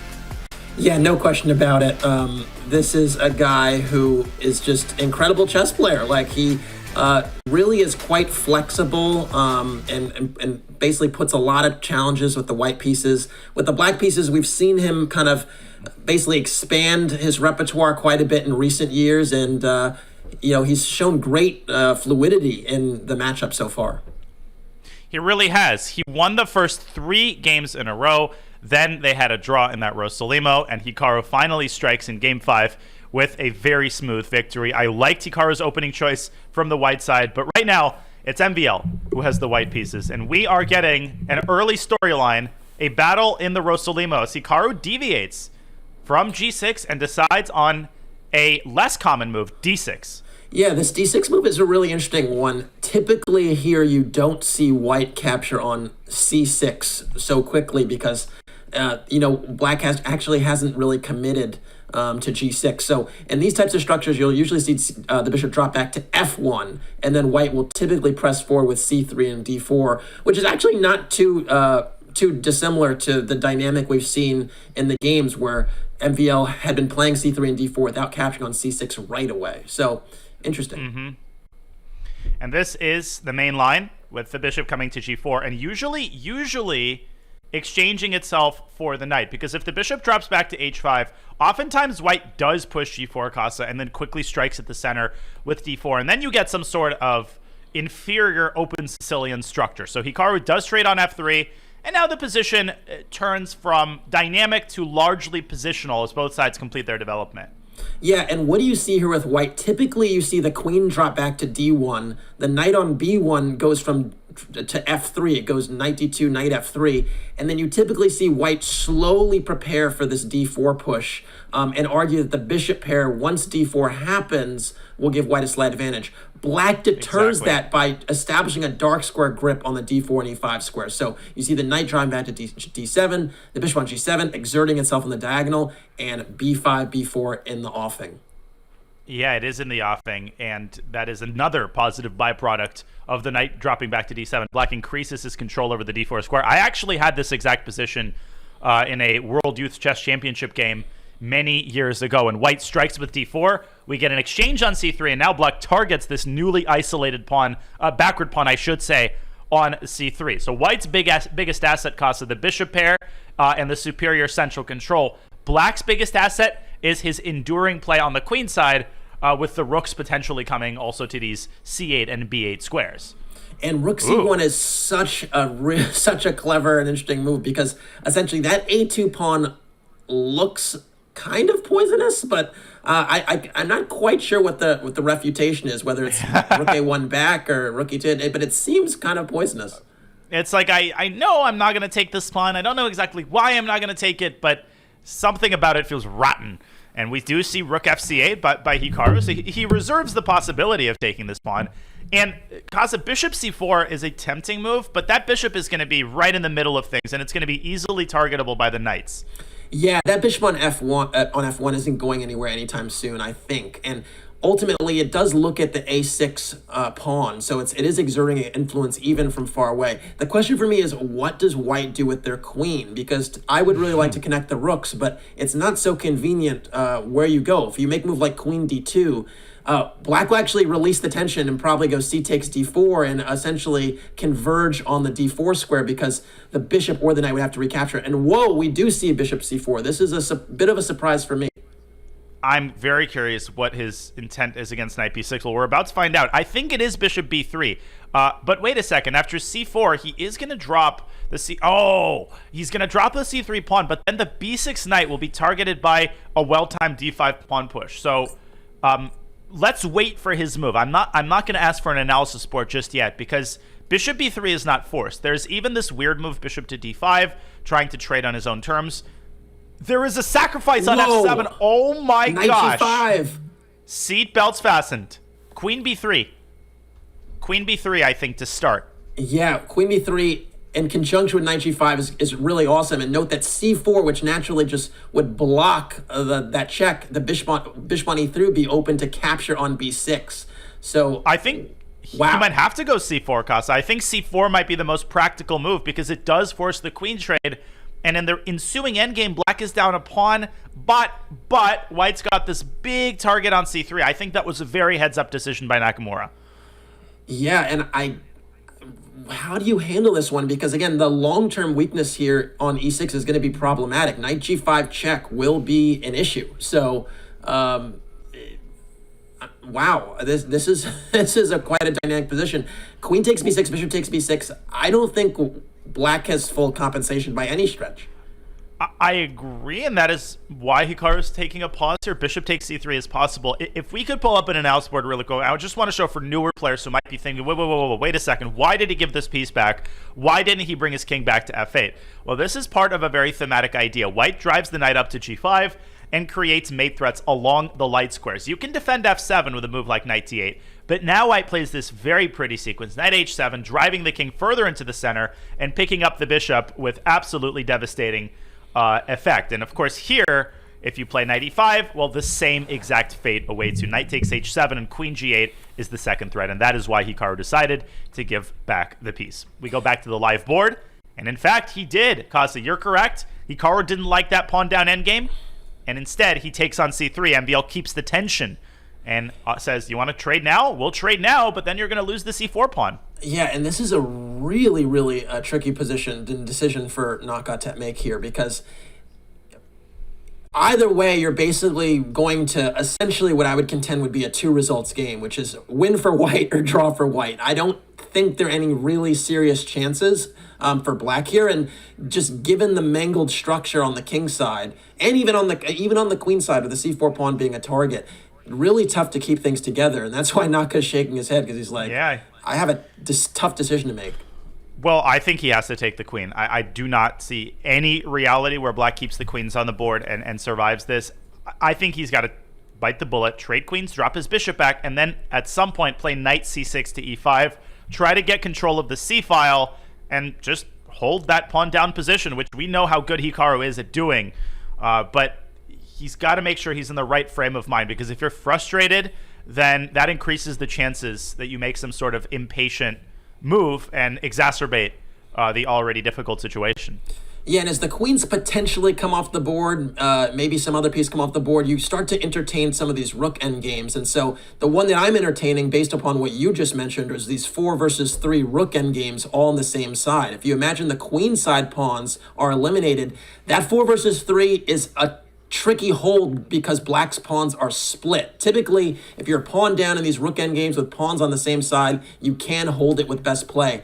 But when you have additional weakness, it's super challenging to hold, particularly with low time. Yeah, and I've had so many of those endgames from both sides. I feel like I've had to defend so many 3-on-4s against particularly Russian GMs in the 2650 range, which is like the worst type of player to have to defend these pawn down endgames against. But that's part of chess. You have to embrace the suck here, and I really like what Hikaru is doing. Knight to e5 is on the board. Get the knights off, but more importantly, seize control of the c-file if you can, and make sure that your rook is as active as it can be. Yeah, and we're getting there, and I would not take on c8 here. Yeah, I like this move, rook a4. I also like rook dc1. Really important not to give Black all of the control, particularly with that bishop on e5 controlling h2. White's gonna have to waste a tempo to give themselves escape square, because the h2 square is covered. And so I like rook a4, just basically keeping some pieces on instead of allowing all the trades. And rook b8 is such a precise move, I'd say. Very heads-up response by Hikaru. Now, the pawn on a6 is not even in question. Rook c6 looks completely unappetizing. MVL will drop his bishop back to e3, and then Hikaru, I think, is going to work on optimizing the activity of his rooks. And yeah, sacrificing a second pawn on a6. We talk about this all the time, Kasa. Most important thing in the endgame, not material, it's the activity of your pieces, particularly if you're on the defensive. I think we're going to see rook c2, and rook takes a6, I think, will be met with rook to b4, targeting the e4 pawn. Yeah, and it's really important to essentially shake the tree a little bit. And so essentially by attacking the e4 pawn, you're saying f3 is kind of out of the question, because then you have access to the g2 pawn, and then the rook's double, and that's out of the question. And so really precise here to go after the e pawn instead of the a pawn, which is essentially a more valuable pawn to take at this point. And you see finally g3 being played to solve that escape square issue, but bishop takes g3 might be a threat. It was a threat, and MVL trying to kick the rook away from the second rank, and simultaneously, of course, after the trade, you no longer have this undermining move, bishop takes g3. Rook c4, very accurate. Now the threat of bishop takes g3 is renewed, and look at how Hikaru manages the defensive task. He gets the rook to a4, blockading the pawn on its initial square and reducing its influence down to a minimum. And now I think he's basically just going to sit by putting his bishop on a defended square, getting his king to the center, and he's going to politely, or not so politely, ask Maxime, sir, how are you making progress? How are you ever going to get this pawn past a2? And this is truly a masterclass in defending. Essentially, you were clearly a pawn down. You were temporarily 2 pawns down. And basically, making sure that White's advantage was kept to a minimum here was extremely impressive. Now you see Black's king is more active than White's king. Black's rook is more active than White's rook. Black's bishop is more active than White's bishop. And that makes all the difference when holding this. We take Hikaru's defensive dexterity for granted, but it really shouldn't. And it's amazing how when he's a pawn down, it's not like, oh, he had to suffer for 80 moves and, the advantage was passed around. It's like MVL had no chances to begin with. And he continues to make perfect moves, trades on g4, arranges his pawns perfectly, and now I think it's essentially time to sit. Okay, he pushes e4. Now it's time to sit by shuffling your bishop and making sure, of course, that the king is not able to infiltrate g5. Yeah, and essentially it's really hard for White to make any progress at all. The king can't enter via the dark squares on f4, h4. The rook is tethered to the a pawn. Really it's hard to move any of White's pawns or even activate any of the pieces without dropping something. And so that's essentially why this is probably going to be a draw. Yeah, and we're seeing some shuffling here. Of course, Maxime is not risking, but with the 1 second increment, that is ample time for Hikaru to deal with any challenges as they arise. I think we're going to get a repetition of moves shortly here. Maxime's still trying, but now the material has been reduced to a minimum and rook a4 is coming in. It's a draw. Yeah, and you might say, well, why is White being so defensive? Why was Black the one that was the aggressor, bringing the material down? White was trying to maintain the material advantage while playing this out. And essentially, sometimes when you try to maintain your material advantage, you basically kind of consolidate and curl into a ball, and it's kind of hard to be aggressive and defend all the weaknesses. And so this almost symbolically here, this almost feels like a win, as you can see. All of a sudden, it's Black that's the pawn. what is MVL doing? He could have traded the bishops there and just secured the draw. Instead, he's going to actually have to defend this now for a while. And the last thing that you want is a situation where you have to give your bishop up for the pawn and defend rook and bishop versus rook. Now, that should never happen here, and White should be able to hold, but I've seen Hikaru squeeze wins out of these types of positions. That's not an exaggeration. King g4, and you've got to be careful all of a sudden. Rook a2. Yeah, and this was a little careless. Oh, bishop c5! No! Bishop c5, what is he doing? Oh my goodness. He just threw the game. He threw the game. The pawn endgame is going to be a win because Black's going to get the opposition. Can you believe this? I can't. What is he doing? Oh, he could have taken. He didn't go for the pawn ending. No, it was winning. And now it's a draw again. Oh my gosh. Don't worry, everybody. We will rewind this. And MVL's going to flag. No, he's not. King takes g5 is possible. Okay. Oh my gosh. And now he's gonna have to defend. He's gonna have to defend rook bishop versus rook with no time. This is favorable for Naka now, for sure. I would say in the time trouble. For newer players, this is a theoretical draw. What does that mean? That means this endgame has been studied as early as the 18th century by Philidor, who thought that it was winning for the side with the bishop. Howard Staunton came along in the 1840s, and he was the first to declare that this is a draw. It is, but it's almost impossible to make it with only a couple seconds on the clock. So far, so good for Maxime, but his king has been driven to the corner of the board. That's where it is hardest to defend this position. Yeah, and when you have such little time... Oh, here we go. Oh, he's lost. That's it. Yep. And maybe not. Hikaru still has to find the right sequence of rook moves, but I think he's doing just that. Yeah, a well-timed rook h8. Okay, rook a8, but how do you actually win? Because rook h3 is not mate. Oh my gosh, this is insane. Yeah, it is. Rook g8, maybe rook g8 threatens mate on h8. Oh. And it's a draw! Wow! It's a repetition! And Hikaru is incredulous. wow. Oh my I mean, gosh. I'm speechless. I'm so speechless because that should not have happened at all. MVL got so careless. We have to go to an analysis board here, Casa. Sorry. Just unbelievable. Okay, so let's go all the way back. Forget the rook and bishop endgame. Let's go back for a second to not this position, this position. How on earth, if you're Hikaru Nakamura, do you not see that this pawn endgame is winning? Because you get the opposition at the end of it, Casa, and I'm not even going to belabor the point. This is a win. Now, importantly, king g4, the pawn is on a dark square, so you can guard it with your bishop. This would have ended the game. Maybe this is what was missed. Maybe this is what was missed, but because I think Naka would have you've easily seen the opposition concept, but just a shocking development. We have a new game, but honestly, given the way that second half of that game went, it kind of feels like a win for MVL. So just an unbelievable turn of events, and yeah, Naka's not pleased and is really trying to make something happen now. Knight g6, looking at knight f4. Do you go g3? It's a really risky decision given that h5, h4 might happen and the kings are on opposite sides. So knight b3 would seem to be safer to me.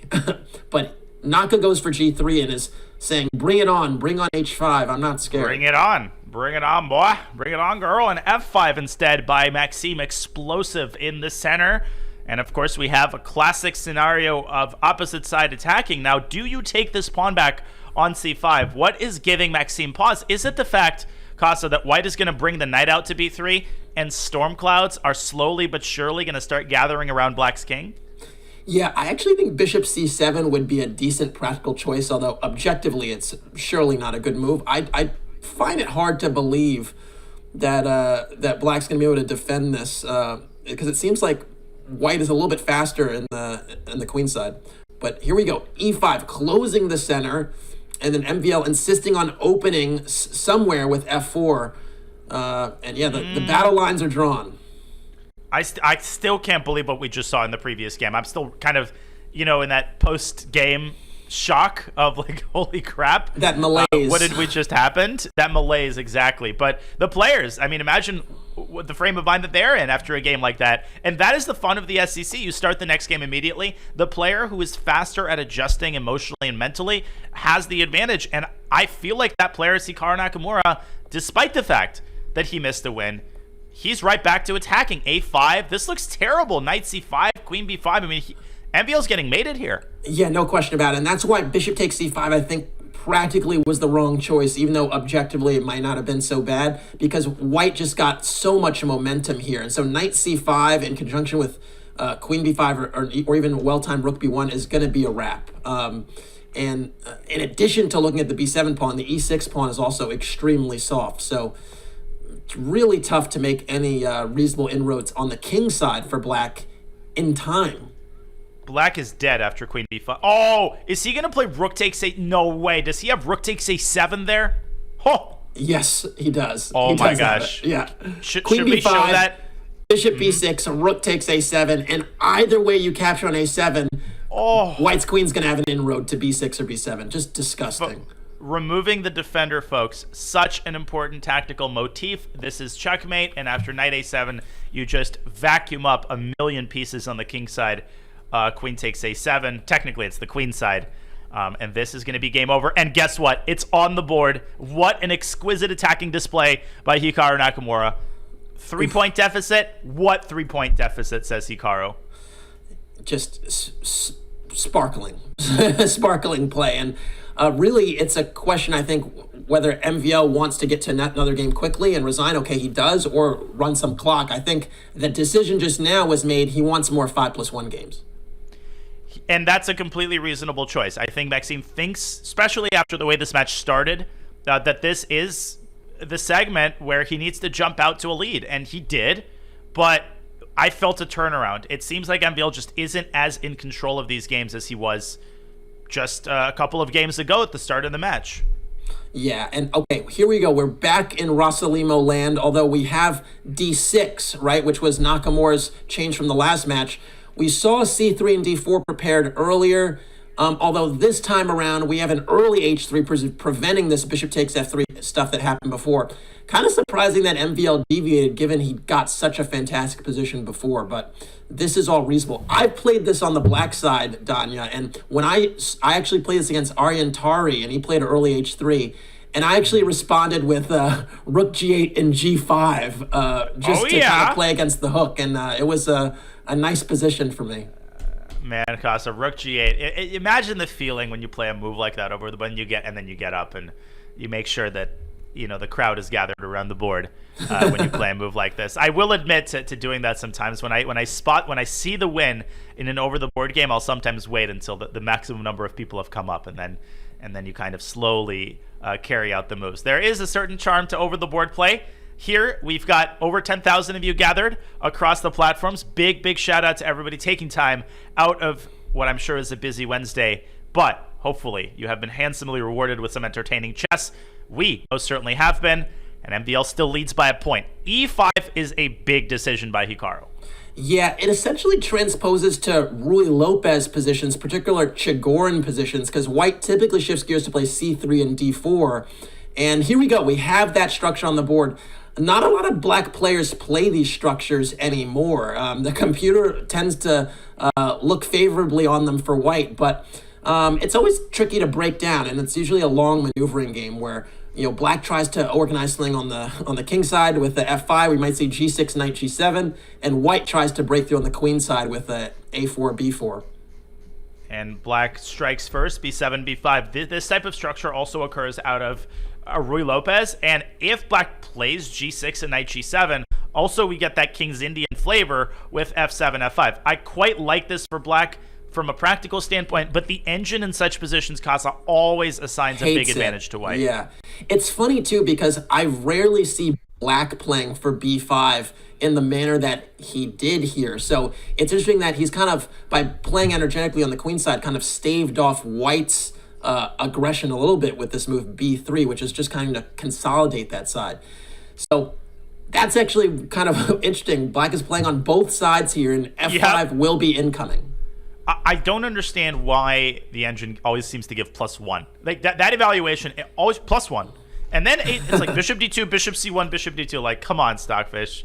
Right. How myopic can you be here? There comes f5, and I don't know about you, Casa, but I would almost prefer to be black here. Yeah, I think the part of the reason that that the computer does give these advantages is sometimes, or in a lot of positions, white actually just takes on f5 and gives black these hanging pawns. And it seems like this nice pawn duo on e5 and f5 super flexible and can kind of advance and do some stuff. But in a lot of positions, it's actually hard to push without creating a weakness. So if black plays f4 after the e and f pawns are exchanged, then the e4 square is an outpost. And sometimes e4 gives white this f4 square for a bishop or a knight. So it's always tough to figure out with those hanging pawns how to press onward. But the practical chances being the half-open g-file and even pressure on the king usually is worth it. I think it's so instructive how Hikaru is playing on both sides of the board, but also the way that his pieces are arranged. He doesn't have a single piece past the 7th rank. He's like a war general commanding everything from his comfortable headquarters by the fireplace. The knight on g7, everything is on a nice, inaccessible defended square, and the pawns are doing the heavy lifting. Now, you called it, Casa. We get this hanging pawn structure, so the typical prescription here is f4, but in this particular instance, I thought f4 might run into e4 and bishop f6. I think we are going to see the bishop land on f6, and now the engine is finally on board. Hikaru is taking over this game again. Yeah, and what's the difference here, in my opinion? The reason black actually has the advantage in this structure is because of the queen side inroads. The inroads black has made on the queen side. Typically, it's white that's showing the aggression there. Black is played on both fronts, and so now you see the rook on b8 has the potential to exert itself. And if the bishop recaptures on c4, then the knight would come to b5. So very, very unique where black gets this play on both sides. Knight c8, Hikaru maneuvering his knight from the queen side to the king side, bringing all of the toys to the nursery party, and the knight getting to g6. Then he's going to push e4 at the right moment. I would have even considered pushing it now, but Hikaru says, I can play this whenever I want to. Let me induce a weakness first. Ugh. There comes e4. Ugh. Yeah, G3 is not a sight for sore eyes. H3 is now sensitive. The F3 square might be loose. And Rook B2, look at that well-timed infiltration. E4. E4 wins the piece. It's wins. That's Yeah, it. E4, he takes D3. Oh man, this is exquisite. Rook takes B2 for Maxime, forgetting that the bishop falls with tempo. He might resign here and now. Hikaru will equalize the score just like that. And look at the body language. Naka knows he's in the flow. He's in a flow state now. He's feeling himself. He's got the Starbucks, and suddenly that Starbucks came out only when he's starting to win games. Yeah. So, like we said, this match is gonna have a lot of twists and turns, and we have a tied match, folks. Tied in the 5+1 segment. The 3-point lead is completely erased.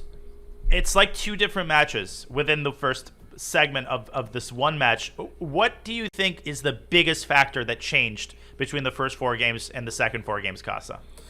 I think Naka actually changed his openings approach, and he actually changed quickly enough to kind of stem the tide. You know, we've had this different type of Rossolimo structure with this D6 and Bishop D7, and we've also seen him go back to Knight F3, B3, which is kind of old faithful for Naka and these types of time controls, and I think now that's probably where he's going to have to stay. And I don't want to be the Monday morning quarterback here, but we knew when this match started 0-3 that this was not going to be a blowout. No, there would be no adoption. No, there was not going to be an 8-point match after the 5-minute segment. You don't win the SCC 5 years in a row if you can't recover from a bad start. Yeah, and the position on the board here is really interesting to me because I think it's more kind of in White's favor. Essentially, White has the bishop pair, and Black kind of typically curls up into a ball and turtles a little bit in the structure. So C5 is a little surprising to me, trying to open up the position. I think that favors the bishops. C takes D5 would be the natural choice for me because C takes D4 is not possible or probably not likely. I think the 2 rooks there would probably be favorable over the queen with the rook infiltrating in that way. So I'm not a huge fan of C5 here. Typically, when you trade that light square bishop off and then you turtle and keep your pawns on light squares to kind of restrict that bishop on D3. But this is a totally different structure. Man, it's almost like Black is a Grunfeld player. I mean, it's almost as if, C5 is influenced by his real opening desires.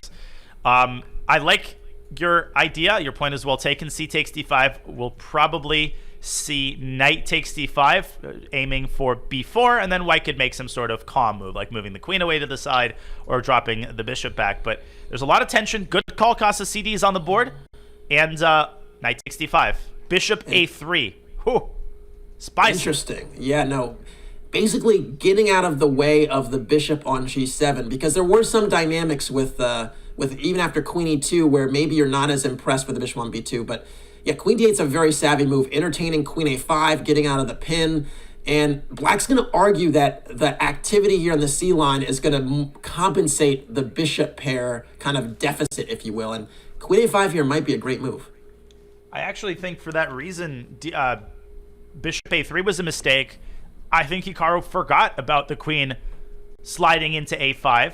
Now the bishop on A3 is a sitting duck. And after Bishop B2, there's Knight B4. And White is on the cusp of losing a minor piece.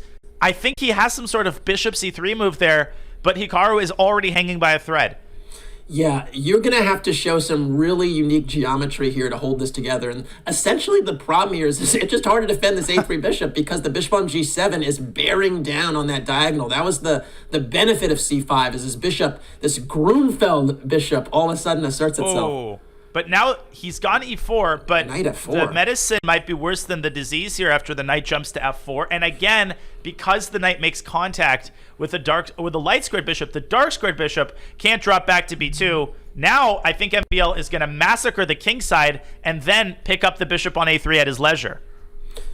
Yeah, so knight takes D3, you might say, well, isn't the A3 bishop hanging? But after queen takes D3, the knight on D7 was hanging, so that's why knight takes H3 was played instead. And yeah, now Black is going to have a material up advantage, and the C5 pawn is still loose.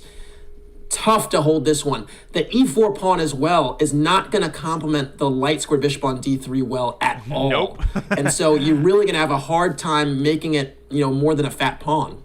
So he's got a pleasant choice, does Maxime, between taking the bishop and taking the c-pawn, but I like the desperado sack on f2. And for newer players, how do you find a move like knight takes f2? Well, this is a classic situation where two pieces are hanging at the same time. So the logic is, if I'm going to give up that piece anyway, let me take out as many enemy soldiers as I can before I give that piece up. So it's pretty simple logic. Knight takes f2 is on the board. It's a technically winning position for Maxime, materially and positionally, Casa, with these massive dark square weaknesses all over the board. Yeah, and well spotted, too, after knight takes f2, that you're still hitting another minor piece with the bishop on d3. So even if you tried to move the bishop away from a3, it wouldn't have solved anything. And so essentially here, black just has to consolidate. You're only a pawn up, but basically white's pawn structure, again, is mangled. Those school children are not holding hands. The field trip has gone awry. Bad things are happening.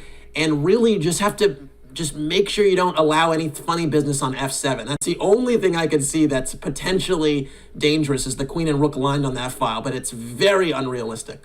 The problem when you're playing Hikaru is that, every enemy that's at your door starts to resemble a three-headed hydra. Like, there's some pressure on f7, you think that there's already smothered mate. There's some pressure down the c file, you think you're going to lose all of your pieces. That's how Hikaru gets in your head, because he is so good at manufacturing chances in lost positions. So MVL taking a large chunk of time trying to figure out, can I get away with the move knight takes c5? And the answer is yes, but one of the details, Casa, that you have to foresee, if we could pull up an analysis board here really quickly, I'll be brief.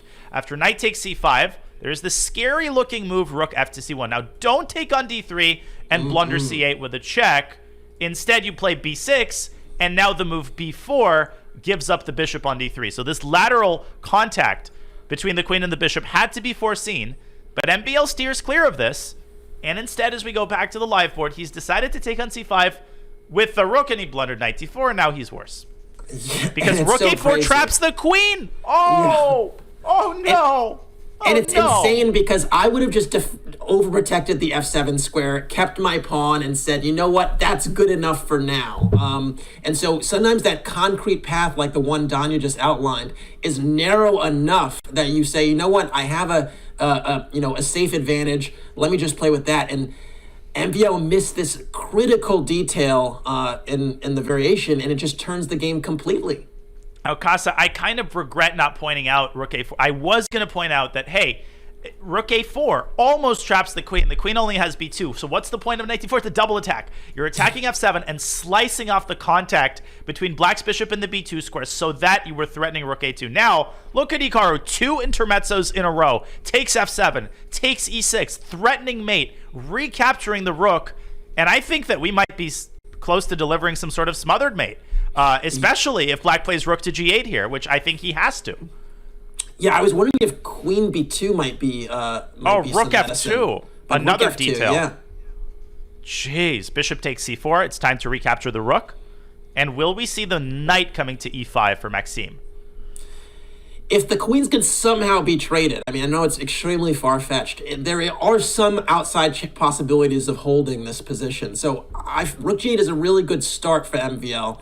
And again, I think if knight takes g7, you throw in queen b2 check there. And then you capture with the queen on g7, and you're almost out of the woods. But again, white would still be in the driver's seat. I can't believe how quickly this turned around. Hikaru, he spots everything on all sides of the board. Knight f3 to d4 was sexy, but he still has a tough technical task ahead of him. He's probably contemplating a move like queen takes d7 because, I mean, you're salivated at the prospect of the knight maneuvering to f7 with checkmate, but it's a cumbersome maneuver. It gives black too much time. I think he should keep it as simple as possible. Just take back on c4 and chill. And it's funny, I see some really cute mating ideas with knight g5 and rook h1. There's some really fun dynamics along with h7, whether it's rook takes h7 mate or h6 and queen takes g6 and then rook takes queen h7 mate. So there's all types of fun with knight g5. So I see how that could be attractive. I think he's definitely thinking about it. I mean, imagine winning a game like that. Knight g5 and queen takes g6, and that's a lot of hope chess, but Hikaru is a perfectionist. He's going to calculate it as long as it takes for him to calculate this out to its clear conclusion. But he's under a minute. Bishop takes c4 exists. It's old reliable. Just play that move. Hikaru, though, he is taking a monumental think here, believing in his ability to convert with only a couple of seconds on his clock. And he's been snacking on food as well. So, Yeah. there's been this hasn't been all about making the right move. Okay, queen takes d7. He wants this knight g5 maneuver. What's wrong with it?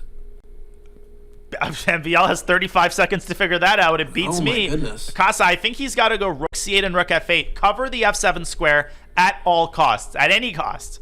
Yeah, and I think keeping the queen b2 check move in reserve is going to be really important, because in some positions you might actually dart the queen back toward f8 instead. Rook c3. Oh, knight g5. He wants h6. What a cold-blooded move. Wow. Creating luft for his king. h6 here. What? You gotta do it. Composure by MVL, but h6, rook h1. Okay, no, rook f8. But a check on f7, Casa, and then queen e6 sets up a threat of smothered mate. Oh my gosh, queen e6 is coming. Yeah, and now knight h6, queen g8 is gonna be problems.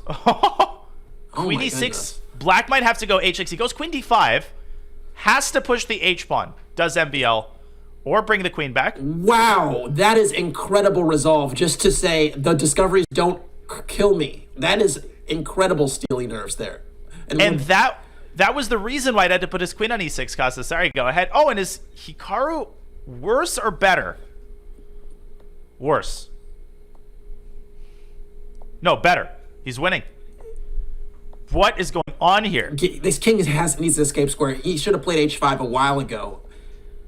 All right, defend e7, overprotect e7, and bishop f6.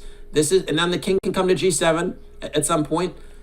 And No somehow king h7, Maxime is blockading the e7 square, and he's restricting white's knight, which is moving to d5, and now it's getting sharp again. This might be perpetual. This might be a perpetual here. Queen f2. g5. And a queen trade. And who's better in this ensuing endgame? It's probably a draw. White's banking on this passer. And I think we're liquidating now into a dead drawn position. Yeah, and it's very important that the knight on d5 doesn't allow the king to cross the Rubicon there and attack the e6 pawn, because if it did, then black would be winning. So both kings are kind of tethered off from targets, and hold on. Hold your horses, girl. Now black has winning MVL. chances. But so does white. So does white. No, Takes e5. you He's allowed lost the fork. it. You allowed the fork. Maxime has lost it. White will promote with check. White Wow. will promote with check, and Hikaru wins the game. This is insane. And look at Naka's reaction. He is pumped. He is beyond thrilled that happened. Wow. Wow. Oh my god, that's why you can't go for the win like this when you've got 2 seconds. We need to do an instant replay. I don't know if we should do it now or before the break, but I want to show the move that actually led to this pandemonium in the first place, and that was rook takes c4. As we see the players there, and MVL will have to come to terms with a 1-point deficit, Casa. Unbelievable. And I just want to quickly show this position, right? Rook takes c4 was a panicky reaction. And Maxime actually had to find an insane move. Bishop to f6 in order to open up the g7 square. The top engine line here is insane. Rook c2, king h3, queen f7. How did MVL not find this very simple line? Rook takes f6, rook c7. That, ladies and gentlemen, is the top engine line, and black is slightly better.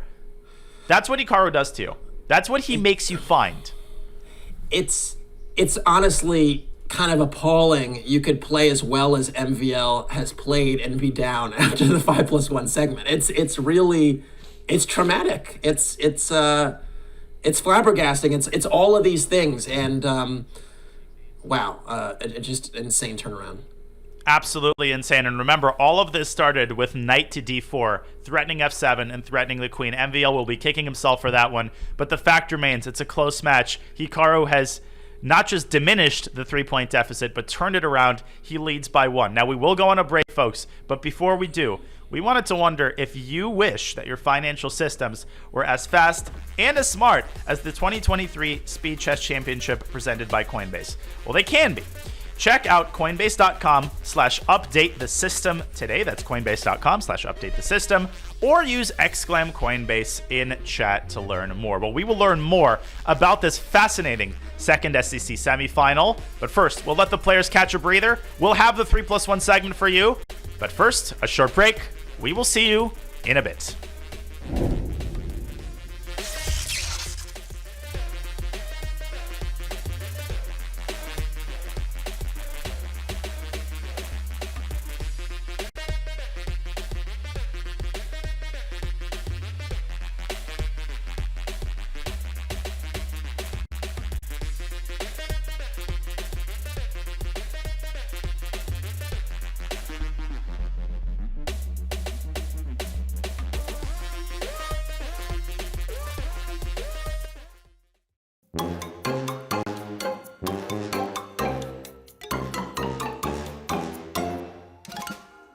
I take AG1 almost daily. I love them, honestly, because they taste great. I know that sounds silly, but not everyone wakes up looking forward to taking a supplement, and I legitimately do because they're tasty.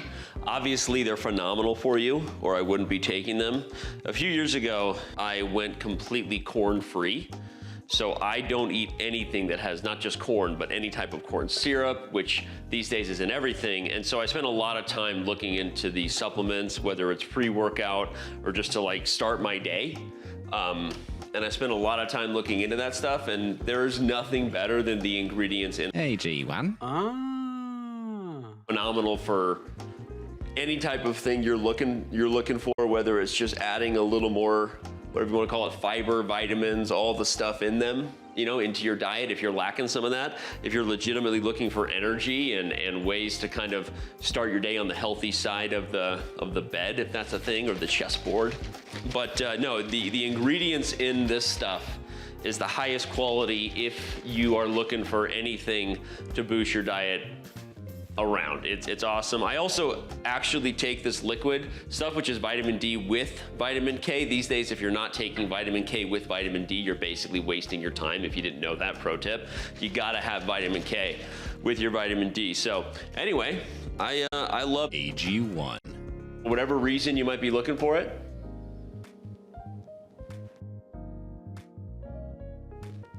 It just tastes so good.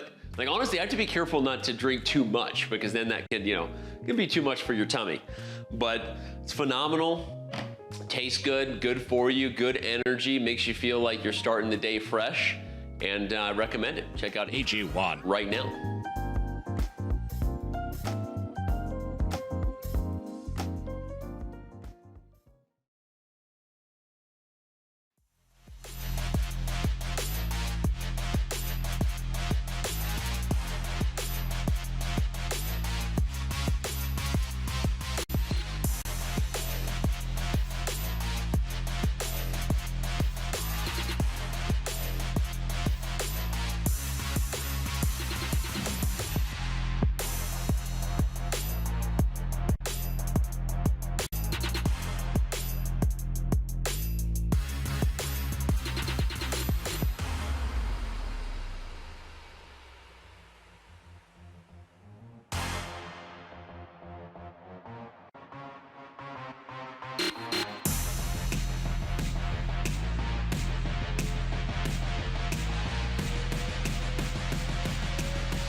the premier online speed chess tournament. Can you keep up? Oh, he put it mate! Winning 3! It's crazy. For the last 7 years and counting, the best blitz and bullet players in the world have flocked to Chess.com to prove their worth at this format. Dominant display. One of the best SCC performances that I have ever seen. In 7 years, dozens have tried, but only 2 have ever worn this crown. Magnus makes it look easy. Hikaru made over. He wins the Speed Chess Championship 5th in a row. Who will be this year's Blitz King? Oh, he mouse slipped! Welcome to the 2023 Speed Chess Championship, presented by Coinbase.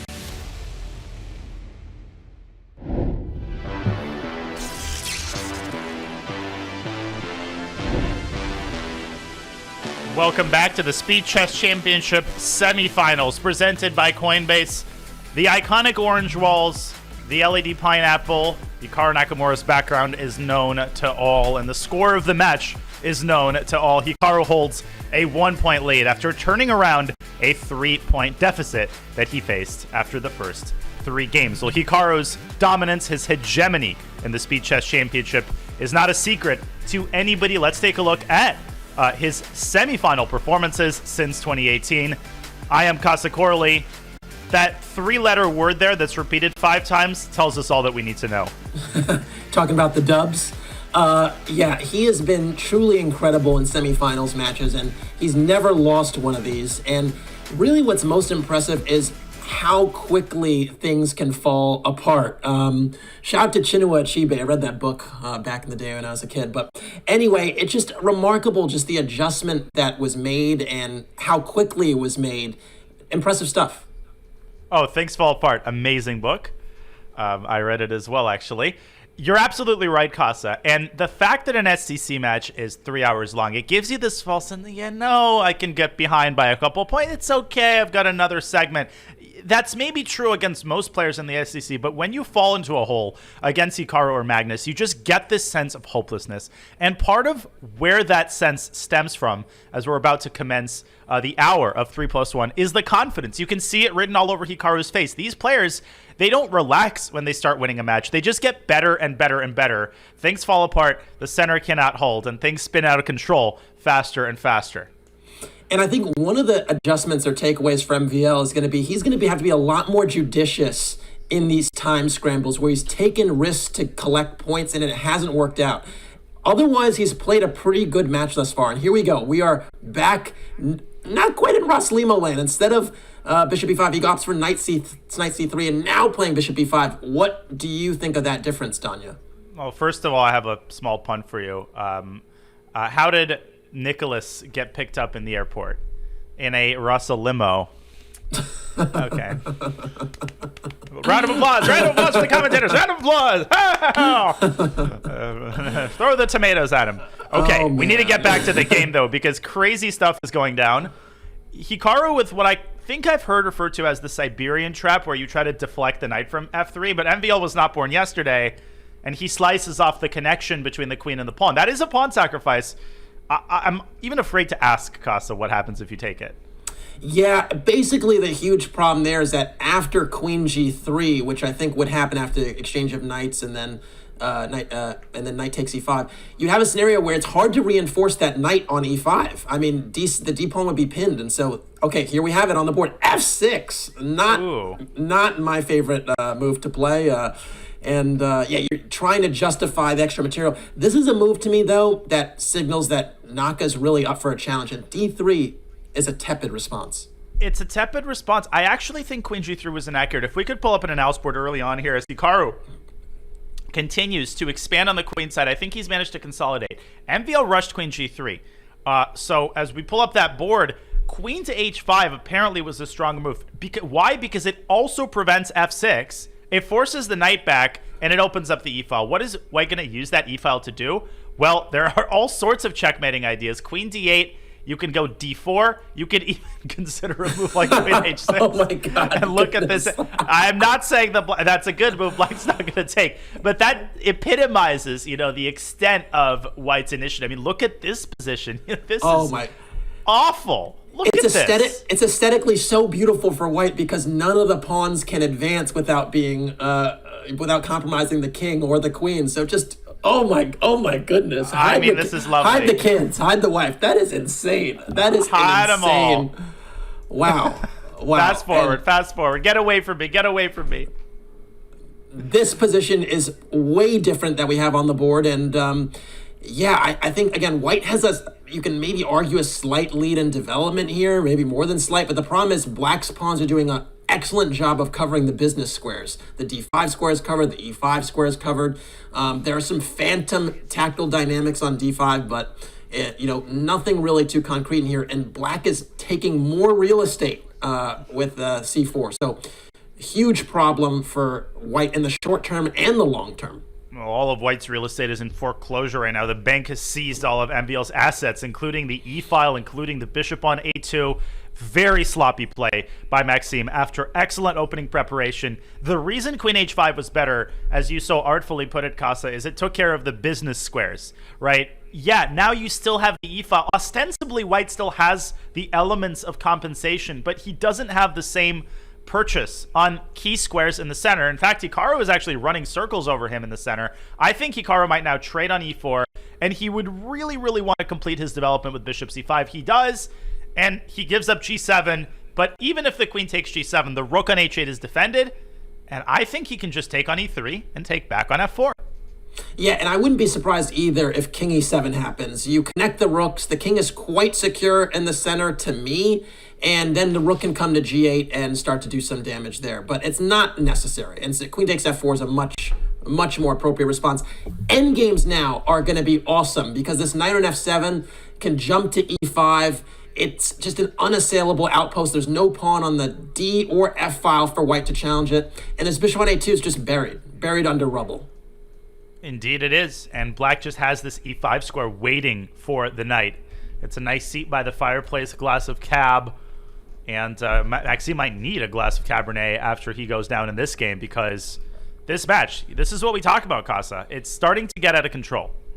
Yeah, already. And it's just, again, this was the first time the opening went truly badly, but it was one move really that turned it in many ways, this queen h5 move. So, but yeah, this is positional domination. This bishop on a2 is just doing absolutely nothing, and white might have to sack an exchange just to revive it, but that's not going to be enough compensation. And so just taking a page from your book.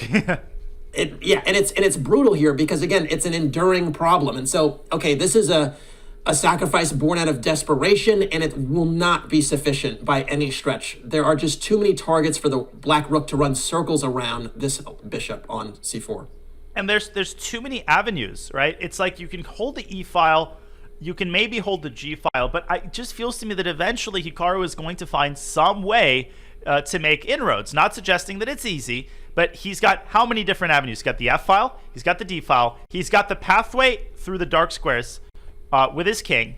So he's got all sorts of countering roads, he's got the freeways, and white's got to keep all of that closed. And Hikaru trying to build another freeway down the h-file. Maybe it's a fortress, maybe he can't make any progress here. But I think he can just walk his king to d4. Yeah, the game within the game here is just to not allow the rook any infiltration on white side of the board. That's just going to be so much harder said than done. And I think the breakthrough essentially will probably happen with the rook nested on c3. I think at some point, if you can get in this rook c8, c3 under the right circumstances, it's just going to be hard. Okay, and this is actually even easier. The king on f3 is tethered to g3. The black king will just walk down the yellow brick road of the dark squares, and it's going to be a wrap. But what you need to make sure is that in response to bishop e8, you need to make sure that you can hit the c2 pawn. So Hikaru does drop back to g8. I think that's the optimal square for the rook because it's A, holding down the bishop, and B, ready to move to c8 at the right moment. Now, after bishop b5, I think it's finally time for king c5 because bishop e8 can be met with a move like rook h6. Although g4, but okay, some counterplay, a check first, and then rook h6 to prevent g4. Exquisite. Yeah, really smart. Although now the king can't enter via d4, so it's still tricky. Rook h7, rook g7. Deflect. I mean, to make a run for it, you might actually have to sack h5, and that's really, really scary with 20 seconds. So Hikaru, still some work to do. Oh, the bishop's trapped! The bishop's trapped. It's trapped. Whoa! you got to go. It's over. King e7 and rook h6 picks up the bishop. And Naka actually, I think, was surprised that it was trapped. I don't think he actually realized right away because he made a face like he did. Okay, here we go. This is a different setup now. Bishop takes d7 was not featured in any of the other Ross Limo games we'd had with d6. And I'm surprised that d3 and c3 is the follow-up. Typically, when you take on d7, you go for this Maroczy bind type of structure with c4 and knight c3 and then d4.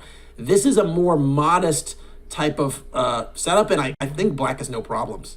Absolutely, and I would throw in a5 and really get things started on the queen side. Not a huge fan of a6, MVL playing this a little bit more cautiously. Now Hikaru transforming the structure and garnering for himself this d5 square just to tie up the previous game. I thought what was so aesthetically pleasing was the way in which Hikaru pretended that his only winning plan was to infiltrate d4, and then the winning move was actually dropping the king back to d6. Suddenly, out of nowhere, that bishop was trapped, and we are getting a bunch of trades here. Who has the shorter end of the stick in the endgame? So if you're looking at this, I would slightly prefer white, at least before rook c8, just because the bishop on c5 seemed better than its counterpart on g7. But the problem is the knight and the bishop are both a little bit loose on the c-file. So I think MVL's solved its problems objectively, although, yeah, it's still a tough position to navigate. Agreed. I think rook c1 has to be played. He goes with the a rook. Now, eventually, leaving the a pawn without supervision might be dangerous. Knight c4, excellent move. Yeah, taking advantage of the bishop on c5 being loose. Just a nice tactical solution there. And, yeah, knight e2 is coming. Now, here's a line that has to be carefully calculated. Let's put it on the board, folks. Bishop takes c7, I see exactly knight e2. where you're going with this, yeah. And you see where I'm not going with this, because I think a newer player might say, well, this is easy. Deflection and checkmate. No, because after rook d1, the knight suddenly drops back to g1 and blocks the check. So instead, what you're going to have to do here is play the move bishop to h6. White can actually go back to e1. The line continues, and after rook takes c4, white plays knight takes e5. Probably black has to do this, and then rook c4 with a slight edge in the endgame. So that was what Hikaru had to calculate, and ultimately he decides against it. He plays knight takes d4, costs a rook takes c5, knight back to f3, and now the prophylactic move, h6. Looks like Maxime now firmly in the driver's seat. Yeah, it might seem weird because the bishop on g7 needs a few moves to really assert itself, but basically here, black's rooks are a little bit more active. The knight on e7 has potential as to go to d4 at some point. And if we ever can talk about this bishop on f8, maybe getting to c5, maybe looking at f2, maybe just getting that fade and looking at a3, that is a lot of counterplay on white's potentially sensitive pawns. And so slight edge to black here, although it almost feels ridiculous to say that when we're talking about Nakamura. For sure. But I think the key word there is potentially, right? It's important to evaluate pieces not just on their current level of activity, but also on what they are capable of under the right circumstances. And you look at this bishop, you say, well, it's a terrible bishop. It's biting on granite. First of all, the pawn is kind of an extension of the bishop, and both of these pieces are controlling the d4 square. But later on, the bishop does have this very nice f8, a3 diagonal to work with. And Hikaru is faced with a difficult defensive task. There is a tactic with knight takes e5. Technically, he wins a pawn, but Casa, that's purely temporary, and that actually gives this bishop a lot more leverage over the game by opening the long diagonal. Yeah, and honestly, Naka goes for it, but really this a3 pawn is really the problem in white's position because this bishop on g7 controls the queening square, that a1 square, that long diagonal there. And if that a pawn is picked up, the 4 versus 4 will favor black because of that a pawn. And so that's really where this has to head for MVL. And I do like his time management thus far. No time scramble zone at the moment, although maybe I've spoken just a little bit too soon. It's important for him to stay up on the clock. I do think a5 might be a case of many hands spoiling the broth, and he just missed rook c1, which is an excellent defensive move. He could have forked the a-pawn right away. Now, he actually will have a very hard time winning the a-pawn without having to give up his biggest asset, which is his bishop. Yeah, and I'm actually getting a little bit concerned here because, yeah, after h4, which is a very, very astute move, giving yourself an escape square, I think I'd actually prefer to be white in a lot of these positions just because this white rook is more active practically. You can start to harass the f7 pawn with rook c8, rook c7, and knight e5 and kind of shake the tree of black's kingside structure. So I'm not optimistic at the moment. No, and some hard decisions here for Maxime. If he plays f takes g6, well, you're giving white a passed pawn. And knowing Hikaru, having commentated him for as many years as I have, he is already flirting with the prospect of playing for win. I think to ensure the draw smoothly, Maxime should play king takes g6 in order to keep his pawns. Yes, they're isolated, but in order to prevent white from creating a kingside passer. Heads up call by MVL. We might see, okay, rook c6 check, forcing the king back, and we might see some sort of knight maneuver to f5. I would still be scared, Casa. Yes, I would be scared. Yeah, I was going to say king g7, knight h4, and it is a dangerous position still. I think king h7 is a very, very precise move because now there's, you basically ensure that if the knight does go to h4, there's no follow-up check, and you can entertain rook a1 check, knight takes f2, and just get your counterplay in time. And I think Hikaru, he knows that he can basically make a draw whenever he wants to. He can make a draw with 2 seconds on the clock here. And so he's still trying to... Okay, e6 I think is essentially an olive branch. He's technically down a pawn, but because of how weak black's king is, and because of how active white's piece tandem is, I think this should be a straightforward draw, though I'm surprised, actually, that Hikaru gave up the pawn like that. Yeah, it's a little bit tricky just because there's still some a2 and rook h1 check combination, and that rook would be protected on h1, so this is all of a sudden not going to be convenient. Oh my gosh, and I think Hikaru overlooked it. Knight e4 check, and now knight c3. Knight c3. Knight c3, and is black winning here? That's the question, because oh my gosh, there's just one pawn left on the king side.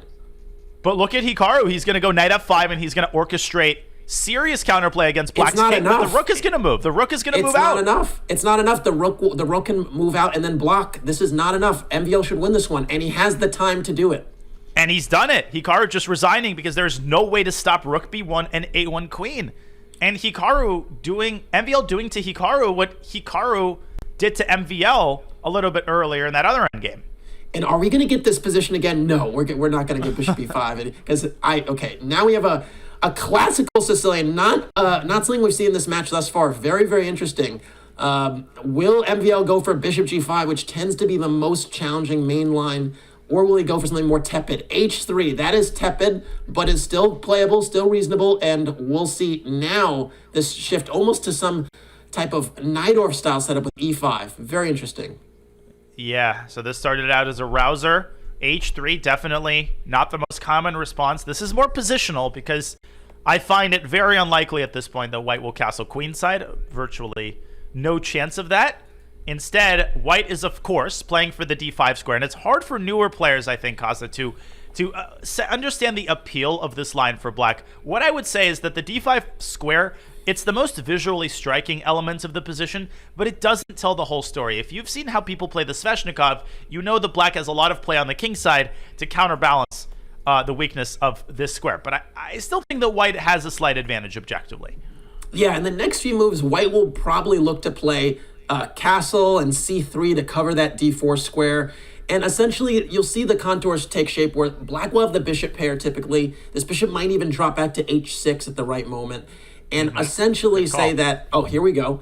And essentially say that that is enough compensation for the d6 pawn, which is surprisingly a pawn that's not won very much in Sicilians. As much as it's perceived as a backward pawn and a weakness, it's rarely actually won. So that's what we're seeing here.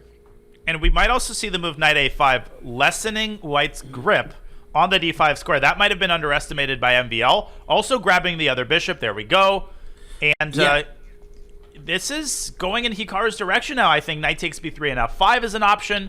And you're doing work on the king side. We might also see the move g6 here. Very, very typical. Yeah, I also think it was very instructive. The rook a d1 was played instead, or rook d1 was played instead of bishop c2, keeping that light square bishop, because one thing you don't want to see as white when you play these structures is a recapture on d5 with the pawn. Once you do that, black's pawn majority is set in motion even more conveniently than it might be now, and there's no pressure on the d6 pawn. So it's very important for white's rook to establish on d1 so that you can recapture the rook if that ever happens. This is a slightly cringe analogy, but I thought it was effective. I never forgot. And Aaron Nimzovich in his STEM book, My System, one of the first kind of positional manuals, He compares this to going to the dentist and getting your cavity filled on the house, courtesy of your opponent, right? As long as there's a piece on d5, the cavity is occupied by a piece. But when the pawn lands on a weak square, it's just like filling a cavity, right? Because the pawn itself is not extracting the maximum value out of the weak square. So I think your point is well taken, and it's a very important one for newer players to understand. Speaking of squares, h4 is not played in order to attack. It's played in order to increase white's grip on the g5 square.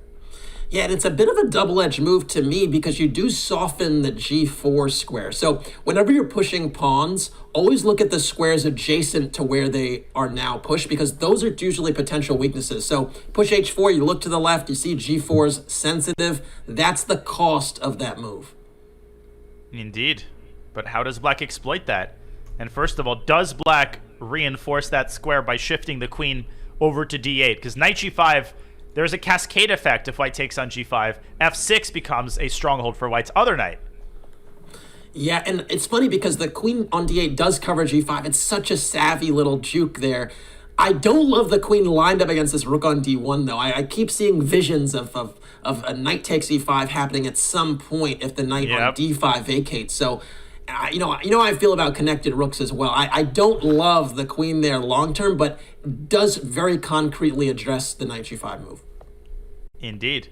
I like black's position from a low time point of view. I generally am partial to the side with the initiative, but Hikaru recaptures with the pawn. He keeps his pawn structure intact, but what a heads-up move by MVL. Knight g5, sacrificing the pawn, and I think he might have the strike f4, which Hikaru probably missed, shattering black's pawns and exploiting the x-ray. Casa, we thought it was going to be against the queen, but there's also an x-ray against the light-squared bishop, and that's the x-ray that MVL is exploiting with this move.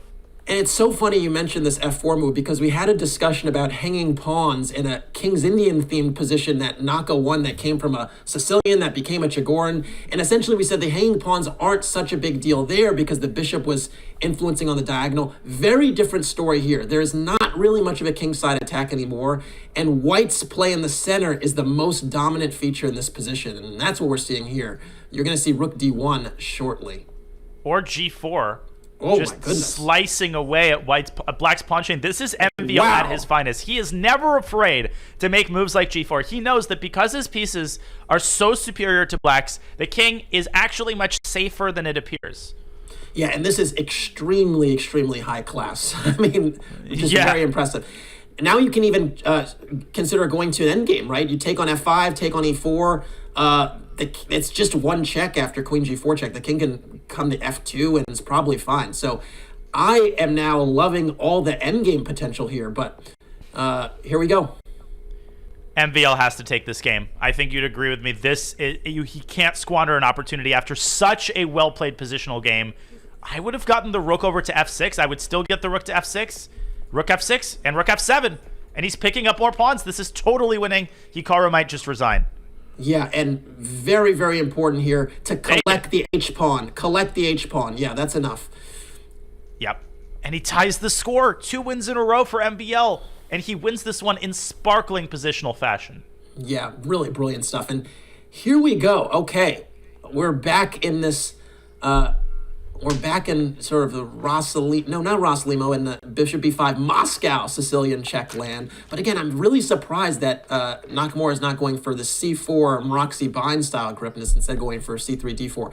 Typically, these positions take on a bit of a French type of structure. Black will play e6 and knight f6 or knight g7, and the light squared bishops are off the board. So it's a much better version of these types of structures for black than is typical. So, yeah, I can recall actually there was a World Cup tiebreak, I believe, where Duda won a black side of this type of structure against Magnus.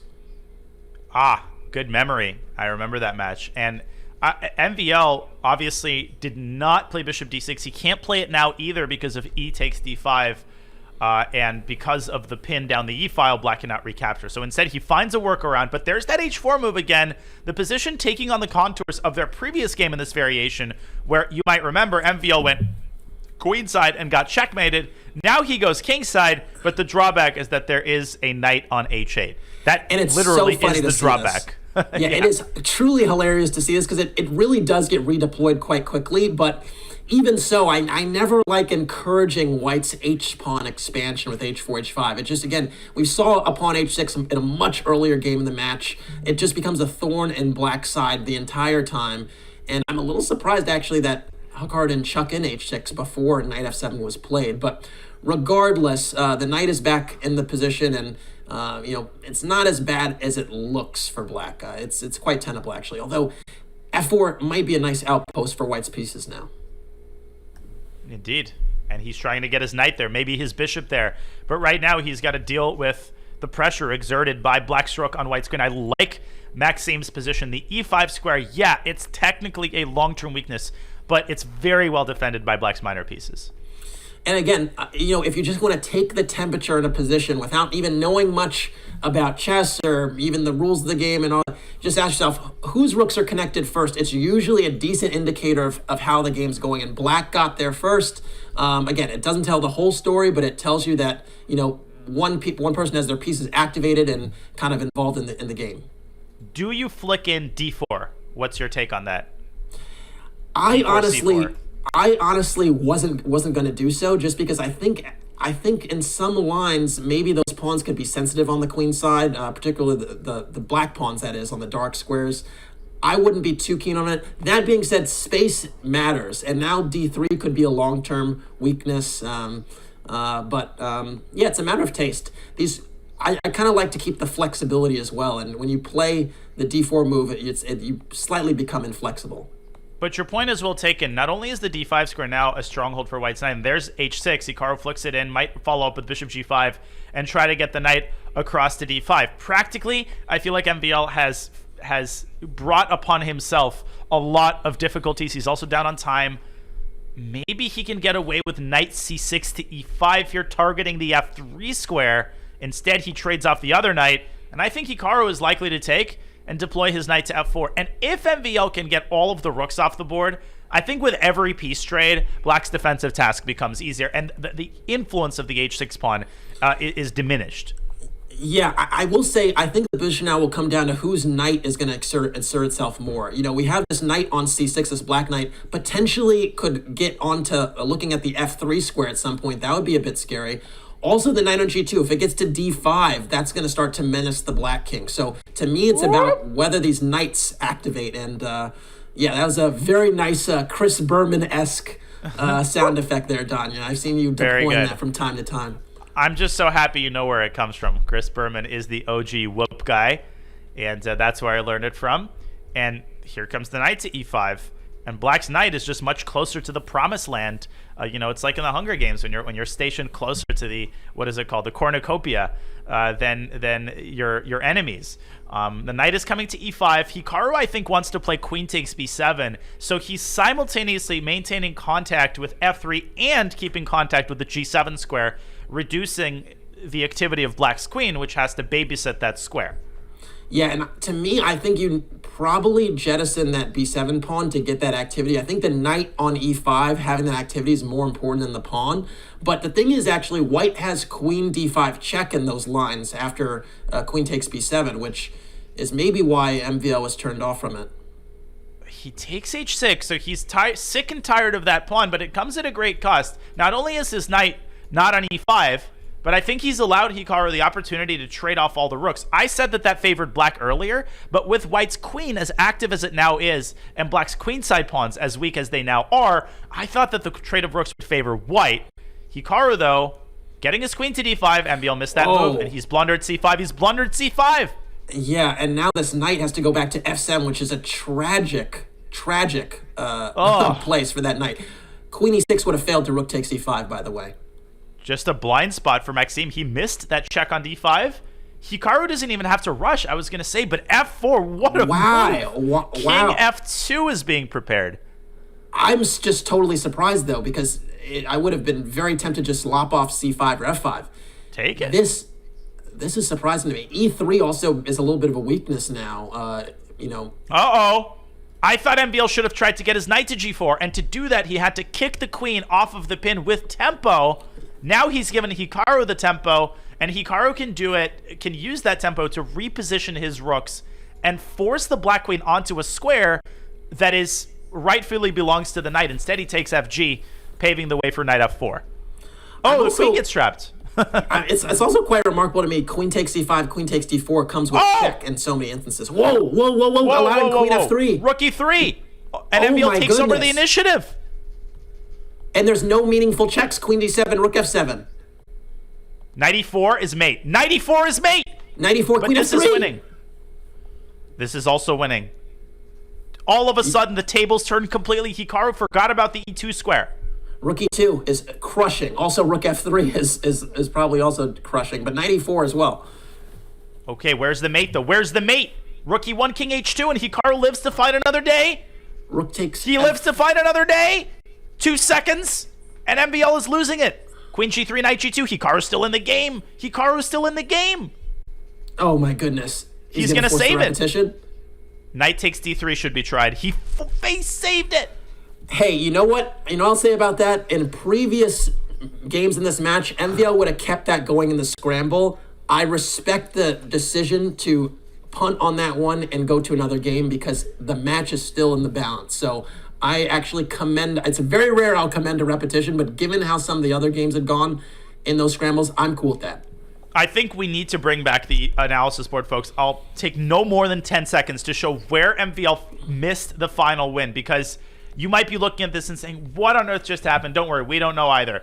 But the last point at which MVL was winning cleanly was here, where he had this move, knight e4 check, slicing off the contact between the queen and the f3 square. This literally ends in checkmate. Then later on, instead of rook takes h1, he could have played this move, rook takes f4. Why? With the idea of queen h5, knight, not f3, but h3, f2, queen h1 mate. Try that on for size, folks. How did he miss that with 5 seconds left against Hikaru? Yeah, the former tactic with knight e4 was the one you just gotta have. You just gotta have it. Again, that was, I mean, I think it was the right decision to take the repetition when it finally was there at the end. Oh, at that point, yes. Okay, back to this game. Very, very different position we have now. We have, I believe, something that must have come from a Kalashnikov, which is a setup where the d6 square is also, or the d5 square is also under white's control, but black has excellent counterplay in the dark squares, and we see that now with even the dark square bishops coming off the board, but you see the d4 square is soft, the f4 square is soft, so it's really not the end of the world that the d6 pawn is a bit of a weakness. Yeah, and unlike that previous Rouser game, like you pointed out, white's control over d5 is far less impressive. You could drop your bishop back to e2, but don't forget that black also has the d4 square. Hikaru, I think, just trying to eradicate his weakness with d5. He solved all of his problems. This is dead equal.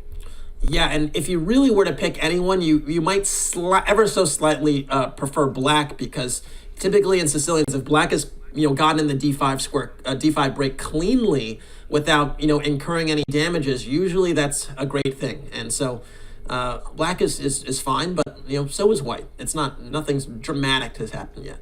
Yeah, maybe like you said, a smidge preferable, the marvelous smidge Maisel, but I don't think it's anything significant. And I think bishop e4 is a heady move by Maxime to take black's most active piece off the board.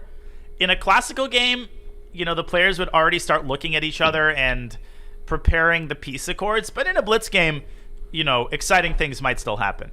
Yeah, and how do you try to win this game as black? Well, first of all, you have this h5, h4 business, which we see AlphaZero style in all types of positions.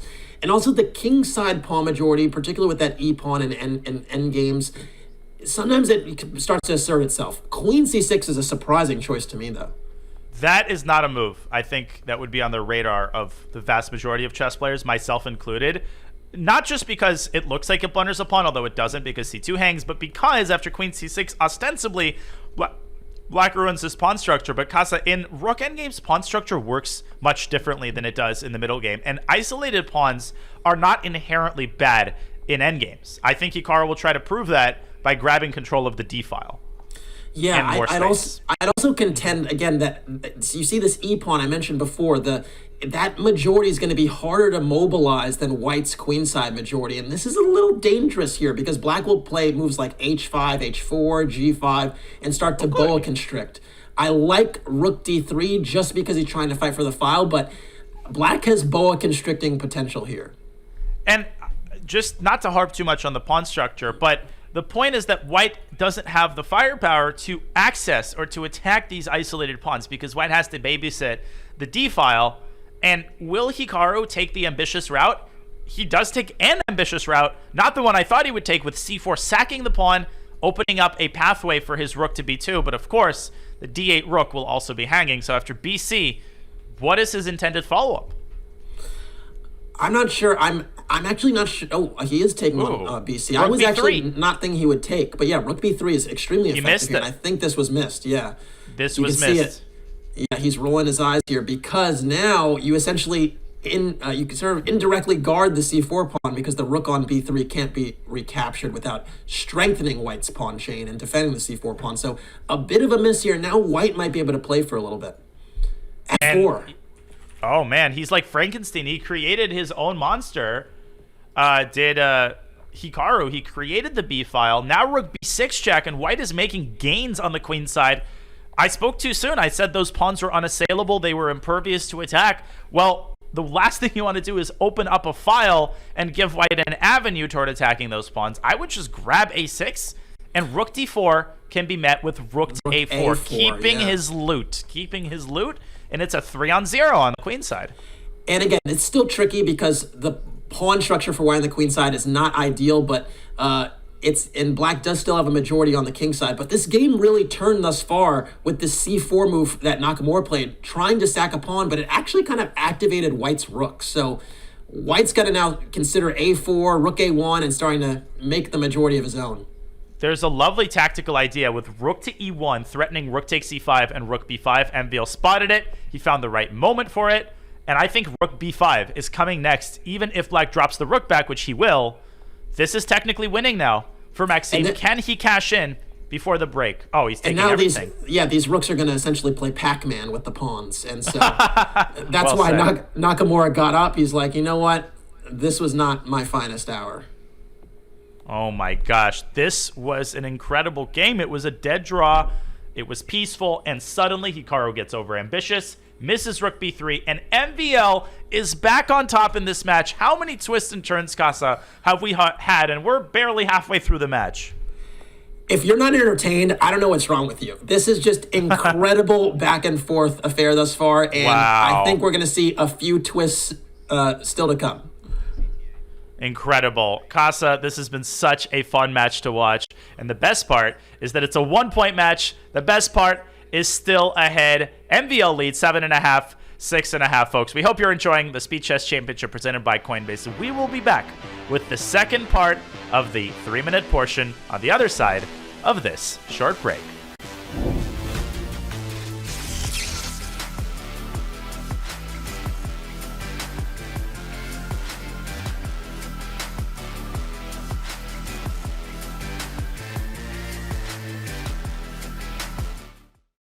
God, it's the same thing every time. Why did you en passant, bro? I swear to God, en passant should be forced. God, it's the same thing every time. Why did you en passant, bro? I swear to God, en passant should be forced. All my friends watching, and this day is taking forever. Play faster. If I could move this pawn backwards, it would basically be checkmate. Oh! And draws are dumb. I should be able to flag him no matter how many times I repeat moves. 1400 years and it's the same game every time. You know what?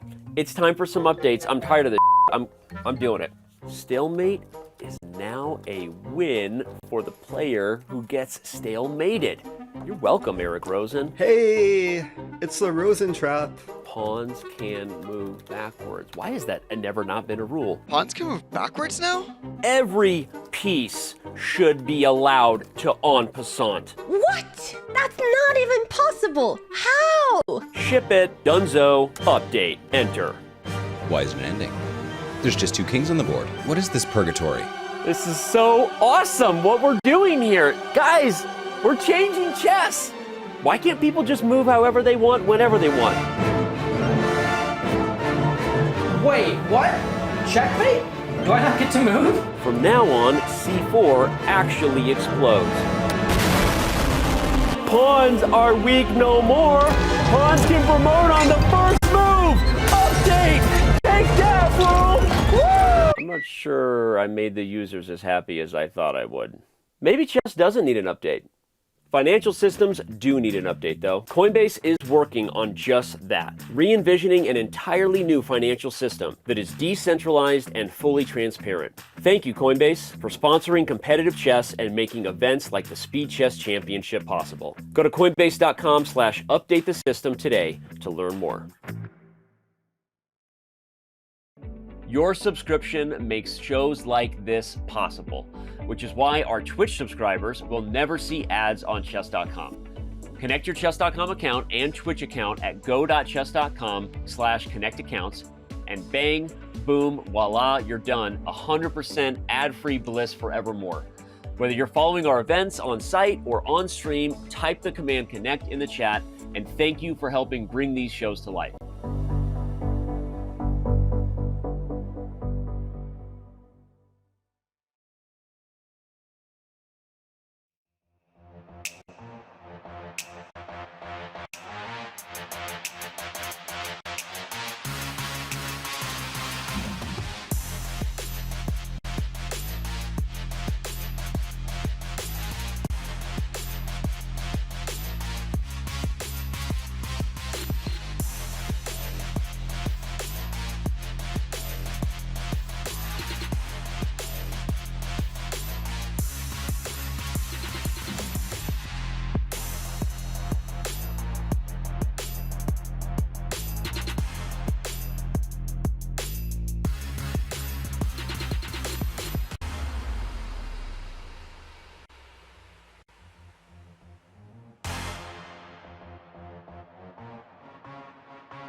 A pensive expression on the face of Hikaru Nakamura, who faces a 1-point deficit in this semifinal match of the Speed Chess Championship presented by Coinbase against the Frenchman with 3 names. Well, as we pointed out at the beginning of the show, these two players faced each other in the 2020 SCC final, and the match started very similarly to the one today. Hikaru with a 1-point lead after the 5+1 portion.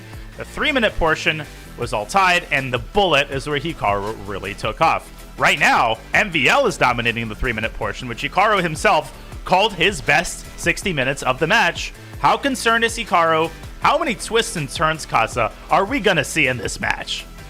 Yeah, and the question for me is whether he's looking forward or is he looking back with some regret over what transpired over the last few games. Still very much in the balance, but I think we're going to see several more twists and turns, Danya. And this match can be divided into 4 stages. First, the 3-point lead by MVL. Then, second stage, Hikaru comes back, gets a lead himself.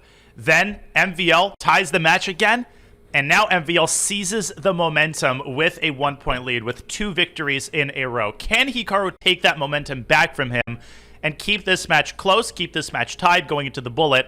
I think, Casa, that Hikaru would most certainly not mind a tie, maybe even a 1-point deficit, because he believes that he can pull away in the bullet once again. Yeah, I think MVL needs to kind of widen the gap here, extend the lead a little bit, just because he needs I would say he wants a little bit more of a cushion heading into the bullet, but we'll see how things develop. Indeed, and we have another Moscow variation. Once again, MVL covering with the bishop, and once again, we get this King's Indian attack type. I don't know what to call this pawn structure. You know, it's like an old friend. You recognize his face, but you don't remember if you went to elementary school with him or he was an old coworker. Like, what is this? Yeah, and it's really surprising to me that MVL is going for this position where he's encouraging the H-pawn forward, because it feels like practically speaking, that H pawn gets to H6, it's just, tough to deal with. But he's saying, no big deal. And we have the first deviation here from Naka with D4, which is very different than what we saw in previous games because it potentially creates some IQP scenarios. And that knight on H8 actively bothers me. It causes physical pain until it gets to F7, which it does. And I think it's really interesting that the players are repeating the same openings, but every time they're managing to get a slightly different structure. Yeah, and it's funny here, I would not be surprised to see knight B1 and knight C3. This knight on D2 is a terrible, terrible piece right now. Robert would say, the pawn on D5 is restricting the knight on D2, and he would be correct in saying that. Whoa. We see it so often. F4, was that necessary? He's trying to carve out the F5 square, but no, man. Not totally necessary. I don't think this is bad for black per se. I just don't understand the necessity of giving that pawn away. MVL has shown a predilection for this F6, F5 move, which he played again this game. Now he's probably going to, whatever you do, if you're black, you have to keep control of the F5 square at all costs. And he does that by bringing the queen to F7 and targeting the H5 pawn. Hikaru might want to drop this knight away from F3 to reinforce that pawn. Maybe back to H2. I don't know. What do you make? Who's better here? Who's playing for the initiative? I would say that black is fine. I would say it's probably about equal. I like now that this bishop redeployed to B6, just keeping an eye on the D4 pawn. And this knight on C6 can always reinforce the one on F5 and go knight E7. So I actually think if the blockade can't be lifted on the F5 square, it'll be all right for black. Rook to D3. Hikaru bringing the beef in and overprotecting the D4 pawn. MVL could centralize his queen on E4, and just as I say that, he does. Rook E1 guarding the queen, preventing bishop takes D4, which now fails tactically because, the queen will fall, and then you'll lose whatever piece appears on D4. Time for a patient move for Maxime. Maybe something like Rook E7, Rook F7, I don't know. Yeah, Rook E7, Rook F7. I also am still looking at knight E7, knight F5 as a maneuver, but it needs to be timed up right. And maybe the knight stays on C6 for a while just because it freezes the E3 bishop. Maybe exchange sacrifice, Petrosian style on F4, yes? Casa Corley style? Yeah, not yet. I would like it, but not yet. We need more ammunition, and that's why the rooks get doubled. Okay, queen trade? Anybody queen trade? The exchange sacrifice is not just possible, but I think even more probable after the queens are off the board because these two pawns are very likely to fall. Hikaru doesn't have much of a choice. I guess he can play queen F3 and keep the queens on the board, and he does keep the queens on the board. Maybe fearing that exchange sack, but he's got to go back. Yeah, I don't think he saw bishop D8 because this is not ideal. Maybe king G2, just an improving move. I'm not so sure the exchange sacrifice is enough just yet. It looks extremely attractive, but I don't know. I'm pushing an agenda here. I just want to see rook takes F4. Yeah, I'm thinking that if you have the knight on G4, maybe you reinforce it with F3, and then you get the D4 pawn. But now you're allowing queen H3 potentially, or queen E4 again. Okay, I thought queen H3 was a golden opportunity for black to expand on the king side. Instead, knight E7. Now queen H3 loses its luster because it walks right into the lateral X-ray. And MVL just kind of taking the slow approach and saying, as long as I have control over the F5 score, Hikaru has no active plan here. A draw is a good result here for black, I think. I actually would consider shifting gears and playing on the C file. You can entertain rook C8 and rook F7 and try and get some counterplay over yonder. And I don't know, it seems like it's some counterplay.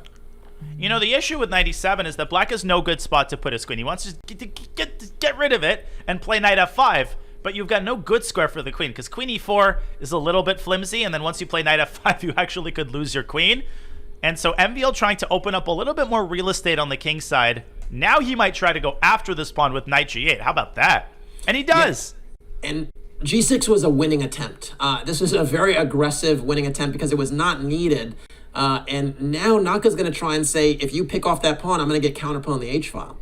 But now G5 is a possibility. And there it is.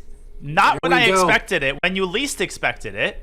But yeah, my beef with it now is that the H pawn is on the board. The black king is much weaker in my estimation than the white king. I just don't think the timing was right. I don't know, though. Bishop takes d4. There goes that pawn. I think a lot will depend on whether Maxime can find a good spot for the knight. Right now, it's happy to be on its initial square. I actually don't remember if this is the g8 knight or the knight that was originally on b8. I agree. I think practically this is a very difficult position to play. He's just allowed an unfavorable queen trade, and I think Hikaru might be taking this game if he finds queen h4. Was there ever any doubt? There we go. And again, it's all about this h6 pawn. I would have been in love with the exchange stack if the h6 pawn was off the board. But as long as that king has back rank problems, it's hard to entertain that working out. That's a great call, Casa. I think I overestimated the sacrifice at various points, but this here included. Once the queens disappear, these massive holes in Black's position start to manifest themselves. Black just doesn't have the ammunition, the machinery to protect everything. The rook is coming to e1. I think Black is dead lost here. Yeah, and again, this Black king has massive back rank issues. It's just entombed there. So rook e1 is going to be easy enough, and e6 will drop shortly thereafter. Ooh. And then the whole position will collapse like a house of cards. Rook b3, rook takes b7, also possible. You don't even have to rush with the rook take. I would throw in rook b3 first. Hikaru is going to do just that, I think. Rook b3 is such a typical Hikaru move, going for perfection, even when rook takes e6 will suffice. Yeah, great observation. You know the man well. I do. I've played too many games with him. Yeah, and again, e6 is still hanging, although knight d8 is what you have to avoid, so that's why rook d7 was played first. So easy to squander the game up until the very last moves. We take it for granted that these players convert winning advantage. Rook f7, by the way. Oh, he just takes d5. Also good. Ugh.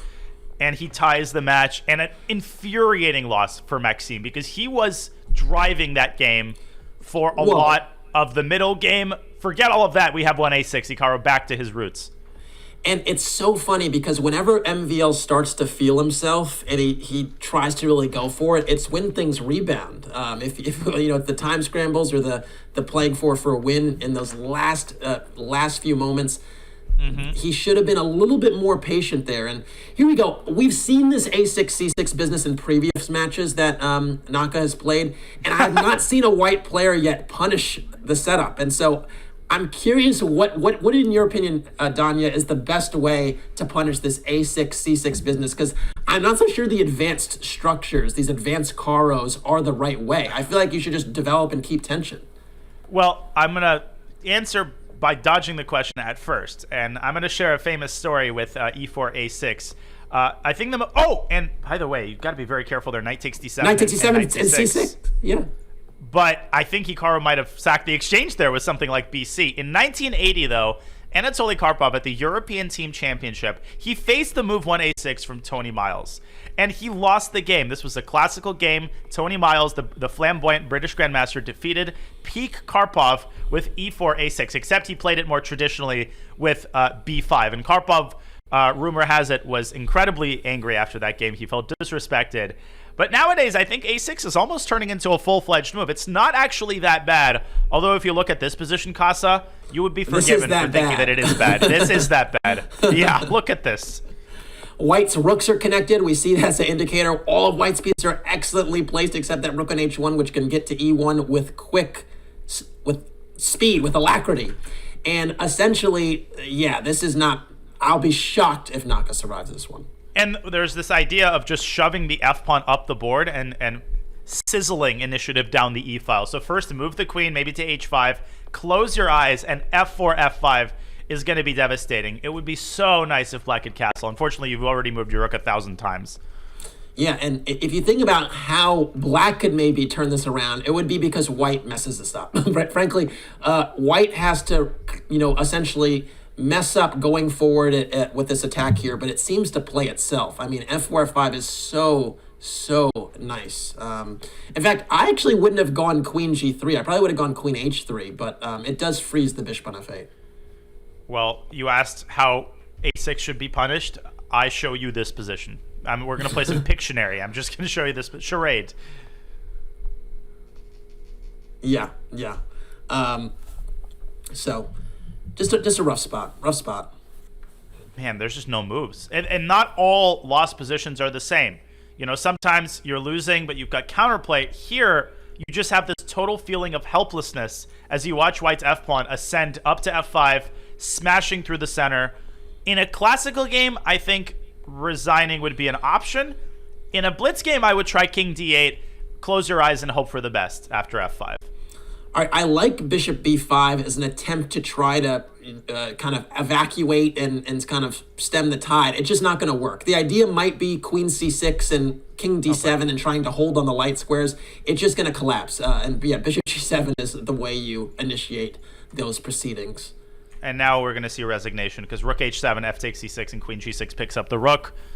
What a game. 20 moves. And I think we might not see another instance of 1-8. Something tells me Hikaru might want to retire that opening for the duration of this match.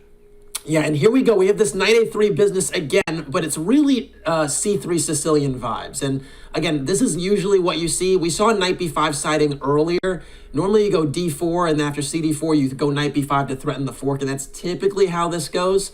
Although queen e4 check here might be a little bit of a difference. I'm not sure. Oh, man, I think that was actually a mistake by Hikaru. I analyzed this pretty recently.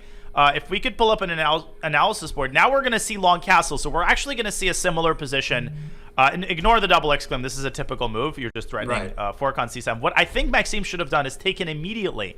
And after knight b5, long castle is really, really bad for black and for white. And the reason why is that you can't play knight takes d4 because suddenly after e5, the queen on d1 is undefended. And if instead you take with the pawn on d4, then after e5, black gets a raging initiative due to the bishop coming out to b4. So a big miss here actually in the opening by Maxime after Hikaru messes up the move order. Instead, what's the difference now? The difference now is that the queen on d1 is defended and the move e5 no longer works. In fact, it just drops a bishop. Yeah, and I must confess, I wasn't aware of that detail, but it's funny that you see, whoa, 97 here. This is c4 a problem, or? You know, the problem might just be knight takes c6 and then trade queens and snag a pawn on a7. I've had good breakfast, but he takes on f5 instead. That is helpful because now maybe queen takes f5, maybe keeps things together. Although there is knight d6 check. But then you could trade. Oh, it takes a knight d5. Knight d5. You know me, my exchange sacrifices. you know. But yeah, it's funny. A lot of players, and Magnus in particular, have been using the c3 Sicilian as a weapon, particularly in scenarios where they have a lead. And so it's interesting to see Naka go for this. And a lot of players aren't actually bringing the bishop to f5. I've seen recently. A lot of players are going e6, bishop e7, and handling the position that way. So maybe that's kind of what's giving it its flavor. I think the c3 Sicilian is in the category of openings that has like a split personality. You can play c3 as a very solid weapon against the Sicilian if you're in a not must draw, but if a draw, let's say, wins a mini match as it does in the World Cup. That's why Magnus played it against Gukesh. But you can also play it very aggressively. It was my main opening for several years when I was below 2000, and I still play it regularly in Blitz, and it's a very combative weapon if you play the main lines. So here, I think Hikaru playing it combatively. He's playing it for a win. But I feel like with the trade of the knight for the bishop and the opposite colored bishops, black should be able to hold the draw, even though white's got the 3-on-1 on the queen side, and that might present long-term danger. Yeah, knight e3 was a must. And essentially, I think the e3 pawn's going to be a target, and the queen side, the king side pawns, g2 and h2, might also be potential targets. And as you can see, black's rooks are going to jump into the position just a little bit quicker than white's. And so white's willing to jettison the e3 pawn and still play with the majority, and it's going to be an interesting position, but I would actually prefer black if I had to choose anyone, to be honest. Yeah, I mean, bishop takes e3, threatens rook d2. Hikaru will deploy his bishop on d3, and will we see Hikaru draw Nakamura and Maxime Vachier draw grave, or will this game spiral out of control? Black's clock is spiraling down to 0 right now. And that worries me. He doesn't take the pawn. What? Why not? Why not? Bishop takes c3, I thought was just de rigueur. And now, b4, and white carves out this nice little window for the bishop on b3. Rook e2, though. Rook d1. Oh, man. Oh, whoa. Sacking the bishop. I don't get this. I guess rook d2, rook f, rook b1. Wow. Going for mate. He's going for mate. This is pretty cool, because even if you actually don't get the piece back and you don't get mate, you're going to lop off enough pawns that objectively speaking, or practically speaking rather, it might be hard for white to consolidate.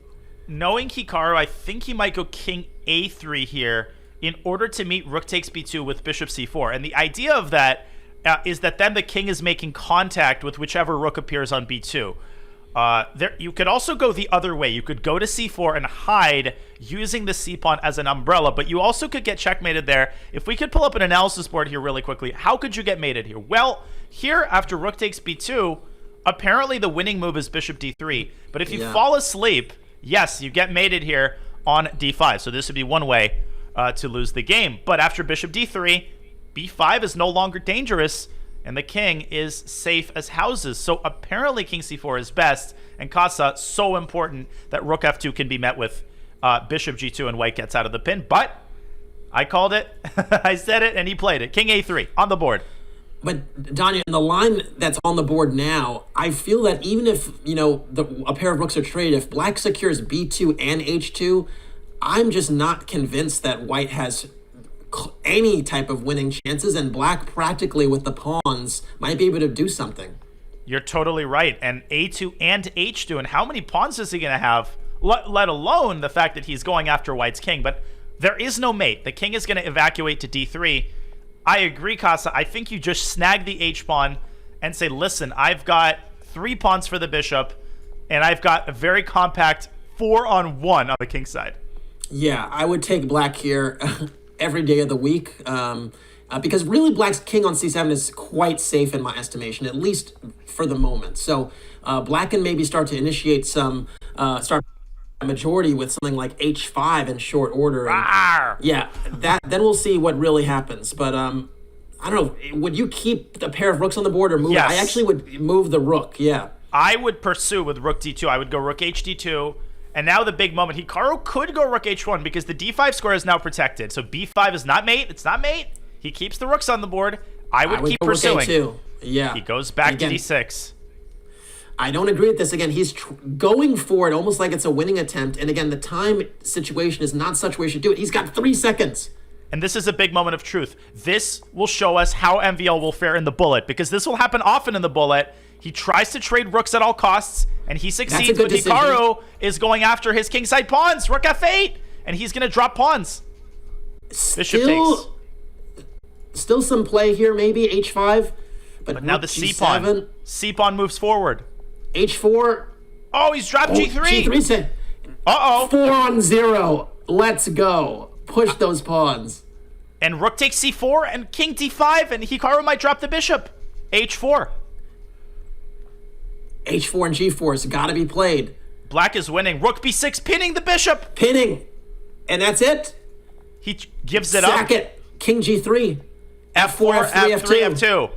March him down the yellow brick road, and that is enough. f2, h2, f2, h2, g2, h1, f1. It is all winning. R2, d2, and a 2-point lead. Impressive. Hikaru can't believe it. He's smiling. It's not a smile of joy. It's an incredulous smile. How did that happen? You called it, Casa, the entire time. The pawns decided the game. Yeah, I just felt practically those pawns could just mosey up the board, but Hikaru let go of the rope a little bit there, and he has reason to be frustrated. So we'll see what happens in this one. We're back in our anti-Sicilian land in a way. We're back in sort of like a positional Najdorf type of structure where white will likely give up the bishop pair but have control over the d5 square, and the battle lines will be drawn. Yeah, well said, well described. I mean, a little breath of fresh air, a little peace after the war. And I think even more impressive than the win itself is how MVL acquitted himself in these low time situations, because we're looking forward to the bullet. There's less than 6 minutes to go, and the bullet is where, as I said earlier, a lot of the bread is buttered. So if MVL can stay on equal terms with Hikaru in time scrambles, then he has every shot of maintaining his lead in the bullet. Okay, king is on e7, Casa. Yeah, I was going to say, folks might be kind of bewildered by that king on e7, but this is actually something you will see in some of these Sicilian positions when there's a trade on e7. The point is that you reinforce the d6 pawn for a moment with the king, and you wind up going queen c7 and putting a rook on d8, maybe the other rook to e8 or c8, and your king winds up going to f8 and being fine. So it's more a cosmetic, temporary cosmetic dynamic than a long-term deal. Yeah, the king's going to Sephora pretty soon. Back to f8. As Hikaru chases the knight out of g5, posing MVL with a dilemma. Do you trade? He does. Will he follow up with f4, or is he going to take more of a slow burn approach and get the rook to d1, maybe even put the pawn on f3? Looks like Hikaru solved his problems. I might even take black here because of how compact your pawn structure is in the center. Yeah, I was actually a little surprised that MVL took on e6, but I do think in a blitz game, it's actually quite hard to keep the central structure together because it's so hard to push through d5. So you're basically keeping it together and trying to play elsewhere. And I think white has a little bit more freedom in the middle game, but Naka's doing a great job of holding the structure together, and it'll be a question of how white's able to improve. I do feel like, yeah, you're demonstrating it, that c4 move, that knight redeploying from c3 somewhere else. Tough to move that knight, though.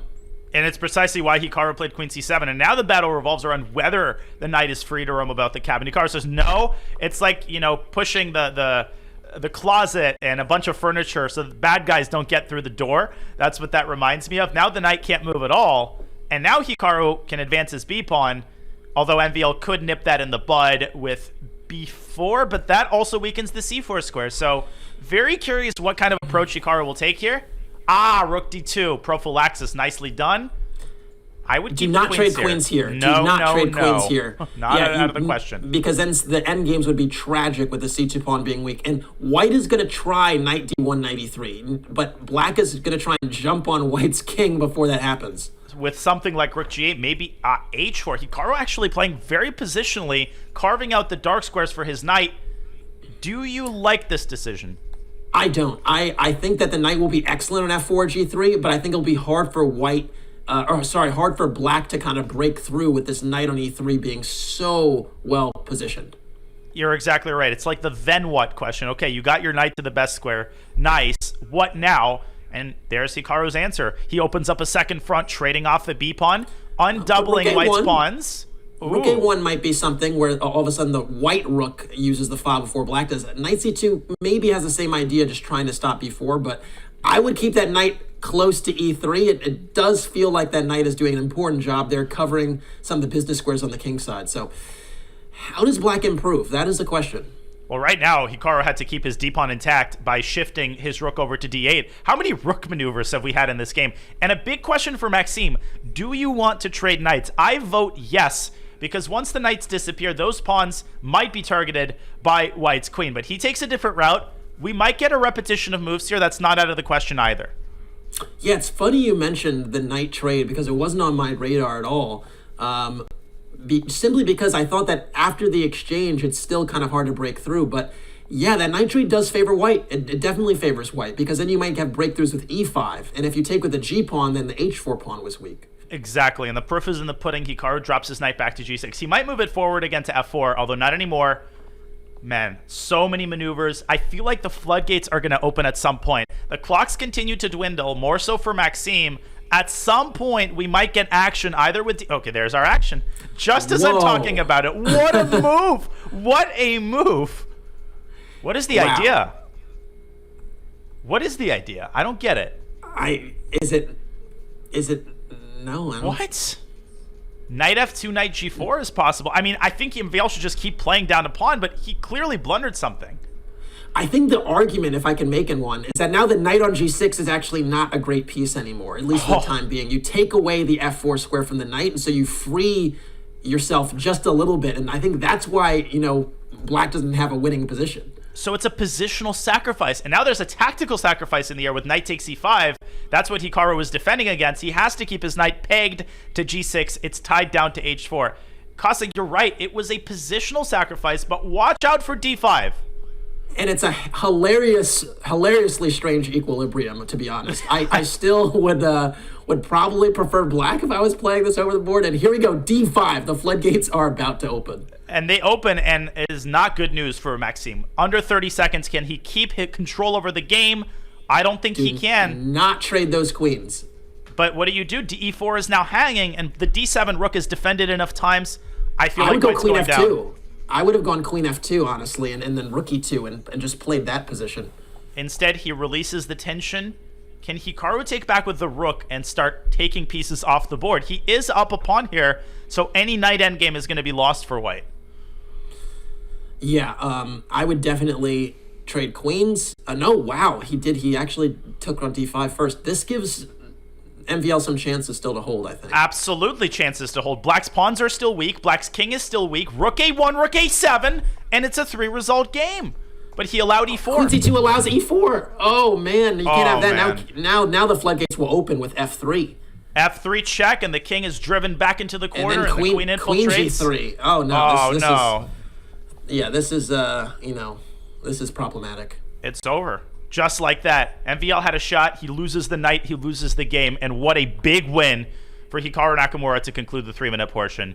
He's not happy, but I think he's happy on the inside that he's not facing a 3-game deficit right now. No question about it. He knows he just got away with one a little bit. And we are basically in, I think, an ideal scenario as viewers for this match. We essentially have a situation where Naka is trailing and has to really be at his best in the bullet segment. That's going to be awesome.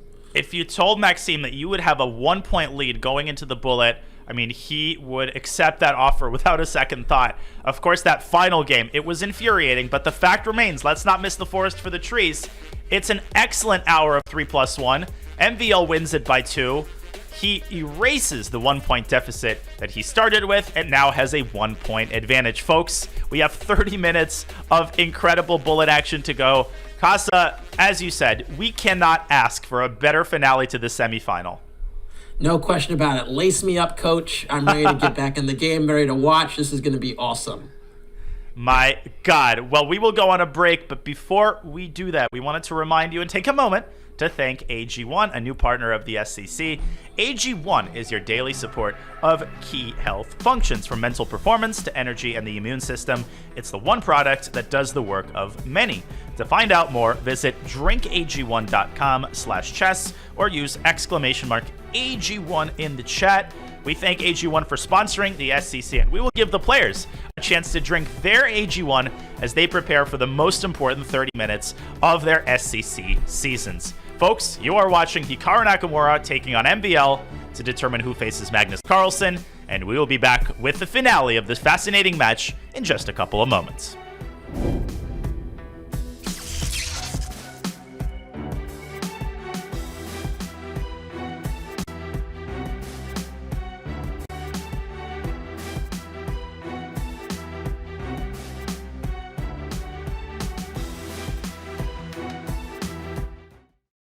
Hi, I'm Grandmaster Kiri, and welcome to Left-Hand Repertoire's 1e4.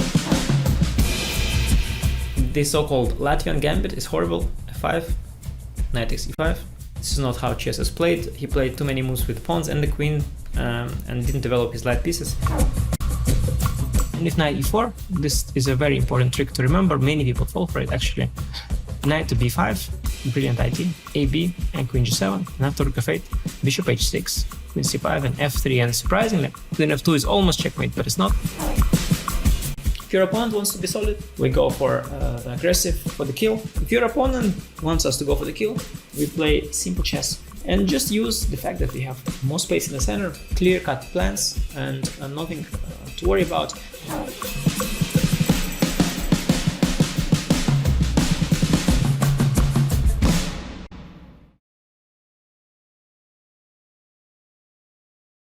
Spell Chess is coming to Chess.com. Enchant your pieces with one of 2 spells, jump or freeze. Players start with 2 jump spells and 5 freeze spells, which recharge after 5 moves. You may cast your spell whenever you wish before making a regular chess move. Jump is a spell cast to one square, wherein if there is a piece on that square, other pieces can jump over the charmed piece. The freeze spell is cast over a 3x3 square area, and the pieces in this area are temporarily frozen in place. Combine your powers of chess and sorcery to defeat your opponent. Come see what Supercell and Chess.com have cooked up in our new variant, Spell Chess, dropping on September 1st.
Hikaru Nakamura has blown through his opposition at the Speed Chess Championship presented by Coinbase, but now he faces his most difficult challenge yet. He trails this semifinal match against Maxime Vachier-Lagrave with a score of 8.5, 9.5, going into our final segment, the 30 minutes of 1+1. Now, of course, as Hikaru himself has pointed out, As we know statistically, Hikaru has built the biggest leads and extended his leads consistently in the bullet segment.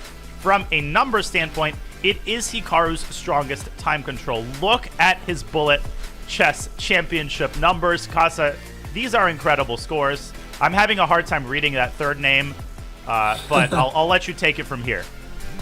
Yeah, I mean, this is the time control where Hikaru typically flexes, and he's going to have to flex in this match because he's trailing. And in fact, he has trailed going into the bullet before and actually won both times. So this is not unfamiliar territory for him, but he's going to really have to dig deep and pull something out today because MVL is playing very well. But man, that last game of the 3-minute portion, so big. We should point out that that 1 second increment makes this a very distinct time control from 1+0. And oftentimes, Casa, paradoxically, players actually over-adjust. We see them playing too quickly to start the bullet segment. 1 minute with a 1 second increment is actually a pretty generous time control. You can sometimes take 20, 30 seconds on a single move. And I think it's going to be very important for Maxime not to overdo it. Yeah, and I think another dynamic too is MVL has shown himself to be quite legitimate, especially in these time scrambles, but it's usually when he has a little bit of an edge. So I like him still to maintain that time advantage when he gets down under 10 seconds because Hikaru throws out so many tricks, so many potential ways to go wrong, and I think that's actually how MVL has given up some points. Okay, here we go, guys. Seatbelts fastened. 30 minutes of bullet to determine who faces Magnus Carlsen in the finals. Will MVL complete his incredible run at the SCC? The first game features a anti-Sicilian, another Rosalimo type structure. We've had quite a few positions, Casa, where Hikaru has targeted, actually where both players have targeted this weak D5 square. Yeah, it's not all about the Benjamins. It's all about the D5 square, and that's what we're going to see here again. This knight went on a tour de France to get to that E3 square, and it's to essentially buttress the control of that square and that other knight on D5. So, wow, bishop E5. Whoa. That is a tricky one. And then the knight will eventually dart back. That is not something you see every day. Hikaru going for checkmate with the knight on F5, but his knights could get tangled in the mass of pieces and pawns. Knight E8 is the very heads-up defensive move, and Hikaru said, never mind, let me dial it back. All right, peace, yeah. Suing for peace. MVL is suing for war on the king side. And here we go. The position's about to open up, and I think it will actually slightly favor black, who's a little bit ahead in development. If that knight on E8 moves, the rooks are connected. Oh, no. Terrible move. F5. And he's allowed a completely positive transformation. Look at how weak that F6 pawn is. Queen H4, Knight G4. Queen H4, Knight G4. That was shocking. And that's bullet, so there's still plenty of game. But yeah, F6 is chronically weak. And MVL just forgot to take on E4. He allowed Hikaru to lock up the king side. Now a big moment. Rook F2, such a careful move, preventing the bishop from dropping into E2. And now an all-out assault on the D pawn, on the F pawn. MVL has to play perfectly to keep himself in the game. And we're probably going to see some type of rook E3 dynamic, if I had to guess. But knight H6 is also an idea. All right, the rook lift another way with rook F3. Maxime trying to engineer some counterplay on the queen side. He's doing his best, but he's too slow. Oh, man, knight takes C5. Goodbye. Knight G6. Ugh. Yeah, there's a lot of things in ruin here, and yeah, this queen is in peril. Oh, by the way, you could have taken the bishop. Hikaru finding a different path. This is going to be resign time. Rook E7, and it's over. Knight F6. Bishop G7, mate. And Bob's your uncle. That is enough. Exactly. And that was a concerning game for Maxime. He mixed up the move order there in the middle game. You can't do that against Nakamura. He will punish you every time. Folks, it's 0-0 with 27 minutes remaining. Yeah, and here we go. A4, stop B5. We have, again, this kind of closed structure. F5 is the break that black will try to organize. White will be is kind of doing a good job of holding off thus far. H3, covering G4. So far, so good. And unlike the previous game, it's a lot harder for black to actually achieve F7, F5. The bishop on D3, the knight on G3, and the queen all combining to prevent it. MVL beats Hikaru to the punch. Both players over a minute on their clocks. But this, a much more positive transformation of the position than the first time. they reach this structure. Yeah, and blockading the e5 square seems very unrealistic now. If white could have lifted that e5 bishop with something like knight f3, it's going to be problematic. So white is definitely the better side here. I like f6 though. Hikaru now trades on f4, making it very difficult for Maxime to smash through in the center with e5. Now in some situations, white could even sack with e5 and then put a knight on e4, but that's very hard to calculate out in a bullet game. I would start playing on the queen side maybe with b4. Try to induce more weaknesses. Yeah, I was thinking a5 was the idea with queen d2, but maybe that allows b5, so this is maybe more prudent. That e4 pawn was hanging briefly. Indeed it was, and just in the nick of time it was missed. So here we go, a5, breaking up the queenside structure. Great call, Casa, and I think b4 is coming next. It's not far behind. Whoa, this has to be losing. At knight f3 instantly. Knight f3, clutch, very clutch. Oh my gosh, knight e6, wrong move order. He should have taken the knight first. He should have taken the knight first and then played knight e6. Now he just gives up another pawn. Knight d2. And this is a bit too much. Yeah, knight d2. Maybe bring the queen back. Bring the queen back. No, you can't allow this knight to be kicked. This is what I'm talking about, Casa. He had 46 seconds. He played way too quickly and made a very committal decision without thinking it through. And now he is paying the price. Hikaru's pawns running up the board with furious effect. Here comes the knight. Everything unfurls. And Hikaru will take the second game as well. Yeah, and this armada of pawns is going to be a bit too much to blockade. This knight on g1 is so poor.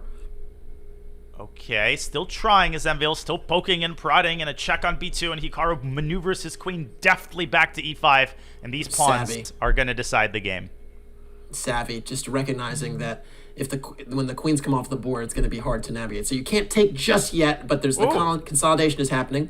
Rook takes d3 there was a big miss. MVL could have given himself a chance, but he's lost hope.